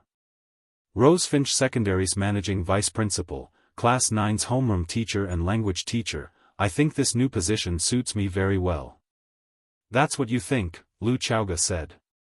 If an overly young guy who had only been teaching for less than 2 months was appointed as the school's vice principal, the students' parents would begin to doubt the quality of the school's teaching. Fang Yan's resume was too thin. He needed to produce more achievements, or at the very least, he needed to wait for more years. Let's schedule a time to talk to Director Zheng, Lu Chaoga said. I think if you propose it, he'll consider it carefully. Zheng Tiancheng's weakness was in Fang Yan's hands. If Fang Yan proposed a purchase plan to Zheng Tiancheng would indeed consider it. Of course, the key was to make Zheng Tiancheng profitable. You want the horse to run, but you don't give it grass. How can you be a leader? Fang Yan said with a bitter smile. After saying that, he suddenly realized that there seemed to be something wrong with what he said. At this moment, Fang Yan's cell phone rang. He took out his cell phone and looked at the caller ID. It was his grandmother's house number. Fang Yan answered the phone and said with a smile, "Grandmother? Is that you?" His grandmother's doting voice said, "Brat, how do you know it's me? Can't it be your grandfather?" Fang Yan said with a smile, "If grandfather wants to talk to me, he'll call me directly to the study to talk." "You're smart. Fang Yan, come home for lunch today." "Grandmother, this afternoon I may." His grandmother directly interrupted Fang Yan's explanation and said, "Call little Lu. I haven't seen her for a few days, and I really miss her. Is the injury on her leg all right? Little Lu is usually busy with work. You have to take care of her and don't let her fall or hurt herself. You can talk to her directly." Fang Yan handed over the phone and said to Lu Chaoga, "My grandmother wants to talk to you." Lu Chaoga took the phone, and a rare smile appeared on her face. Her voice also became soft and charming. She said, "Grandmother, are you looking for me?" Fang Yan was speechless as he looked at Lu Chaoga, who was chatting with her grandmother in a low voice. He wondered if there was any misunderstanding between them. The negotiation was very successful. Lu Chaoga bought all of Zheng Tiancheng's shares of Rosefinch High School at a premium of 20%. Zheng Tiancheng looked at Fang Yan and said with a sigh, "I've seen you twice, and I've lost twice. I, Zheng Tiancheng, have never been so passive in my life." Fang Yan, you're my nemesis. Fang Yan waved his hand with a smile and said, the first time was not Director Zheng's loss, but young Master Zheng's. This time, it's not Director Zheng's loss, but Director Zheng's win. Who would refuse a person who gives them money? Zheng Tiancheng laughed and patted Fang Yan's shoulder hard, saying, Rosefinch Secondary is too small. It's really unfair for you to be a teacher. My original promise is still valid. If you're willing to work for me, I'll give you all I promised. No, I'll give you double. If you have any conditions, we can also talk about it in detail. To be honest, Director Zheng's conditions made me very tempted. I've also hesitated countless times about whether to work for Director Zheng. However, I still decided to refuse Director Zheng's invitation and sincerely apologize to you. Why? I can't bear to part with those children's clear eyes and happy smiling faces, Fang Yan said. After refusing Zheng Tiancheng's invitation, on the way back to school, Lu Chaoge couldn't help but ask, are you really refusing Zheng Tiancheng's luxury car, mansion, and high salary because you can't bear to part with those children's happy smiling faces and clear eyes? Not exactly, Fang Yan said. I don't think his female secretary is as good-looking as you. Fang Yan glanced at the rearview mirror and said with a smile, we're being followed. Lu Chaoge's eyes were cold as she asked, who could it be? I also think it's strange, Fang Yan said. Logically speaking, you've already become a major shareholder of Longtu Group. What's done is done, and others have no reason to touch you anymore. Who could it be? Call the police, Lu Chaoge said. Not for the time being. Fang Yan said, aren't you curious about who is hiding in the dark like a rat in a sewer and biting people? Don't take risks. Trust me, Fang Yan said. Fang Yan jerked the steering wheel, and the car rushed in a direction that deviated from the original route. The car behind him didn't hesitate and immediately followed. They're quite open and aboveboard. They're following us in such a high-profile manner. Fang Yan said with a sneer, either they're skilled and bold, or, they're a group of idiots. I really hope it's the latter. The car sped all the way through the bustling city, through the remote streets, past the suburban houses, and finally arrived at the edge of the Yantian port. This was an abandoned port. Ever since the construction of the Huacheng port in the east, this place had been deserted. The weather was harsh, and there were no signs of people. The port looked dilapidated. Screech. The black Buick SUV that followed closely behind stopped. Two men in black suits in the car looked around vigilantly, and then their eyes fell on the champagne-colored BMW that was parked in the middle of the square of the port. The windows were transparent, and they couldn't see anyone in the car from where they were. The two men looked at each other, and then they opened the door and got out of the car. They reached into their pockets, took out their pistols, and pulled out the safety bolt. The two men held their guns and carefully surrounded the BMW. The bald man stared up, and the muzzle was pointed at the car door, ready to kill the enemy that rushed out of the car at any time. The man with the crew cut leaned down at a 90-degree angle, and with one hand on the ground, he raised the gun with the other hand and aimed at the chassis of the BMW. He was worried that the target would hide underneath and launch a surprise attack. They attacked from the top and attacked from the bottom, and they cooperated well. There was nothing suspicious in or out of the car. Where was he? The two men were well trained, and they immediately looked around with their backs against each other, ready to find the enemy that might be hiding in the dock's cargo container or somewhere else. Are you looking for me? Fang Yan stood beside them with a smile and asked aloud. Fang Yan didn't go far, and he had been hiding by the side of the BMW. However, he wasn't in the car, nor was he in the bottom of the car. Instead, he used gecko climbing to hang his body on the door on the other side of the BMW. The men in black didn't find any trace of Fang Yan in the car, and thought that Fang Yen was hiding in the junk container not far away. This gave Fang Yen the time and opportunity to quietly approach them. The two men were shocked, and they raised their hands to shoot. Fang Yen wouldn't give them the chance to shoot. He slashed with his hands twice, but only a "kacha" sound could be heard. The two pistols fell to the ground at the same time, and the two men's arm bones were broken at the same time. Fang Yen tiptoed, and a black pistol left the ground and flew back into the air. He picked up the pistol, put the muzzle on the bald man's head, and said with a smile, "Guess if there are any bullets in this gun?" The bald man didn't guess. Because he knew better than anyone that there were 6 bullets in the gun. It was full. This was his gun. Pa! Fang Yen slapped the long-haired man next to him in the face. The long-haired man's mouth was bleeding, and there was a purplish-red handprint on his face. He looked at Fang Yen angrily, feeling that he had been slapped in the face for no reason at all. Guess why he didn't guess? Fang Yen asked. You're tuning into the Xiaofan's Wuxia Tales YouTube channel. Don't forget to subscribe and join us on this journey to catch the most captivating stories.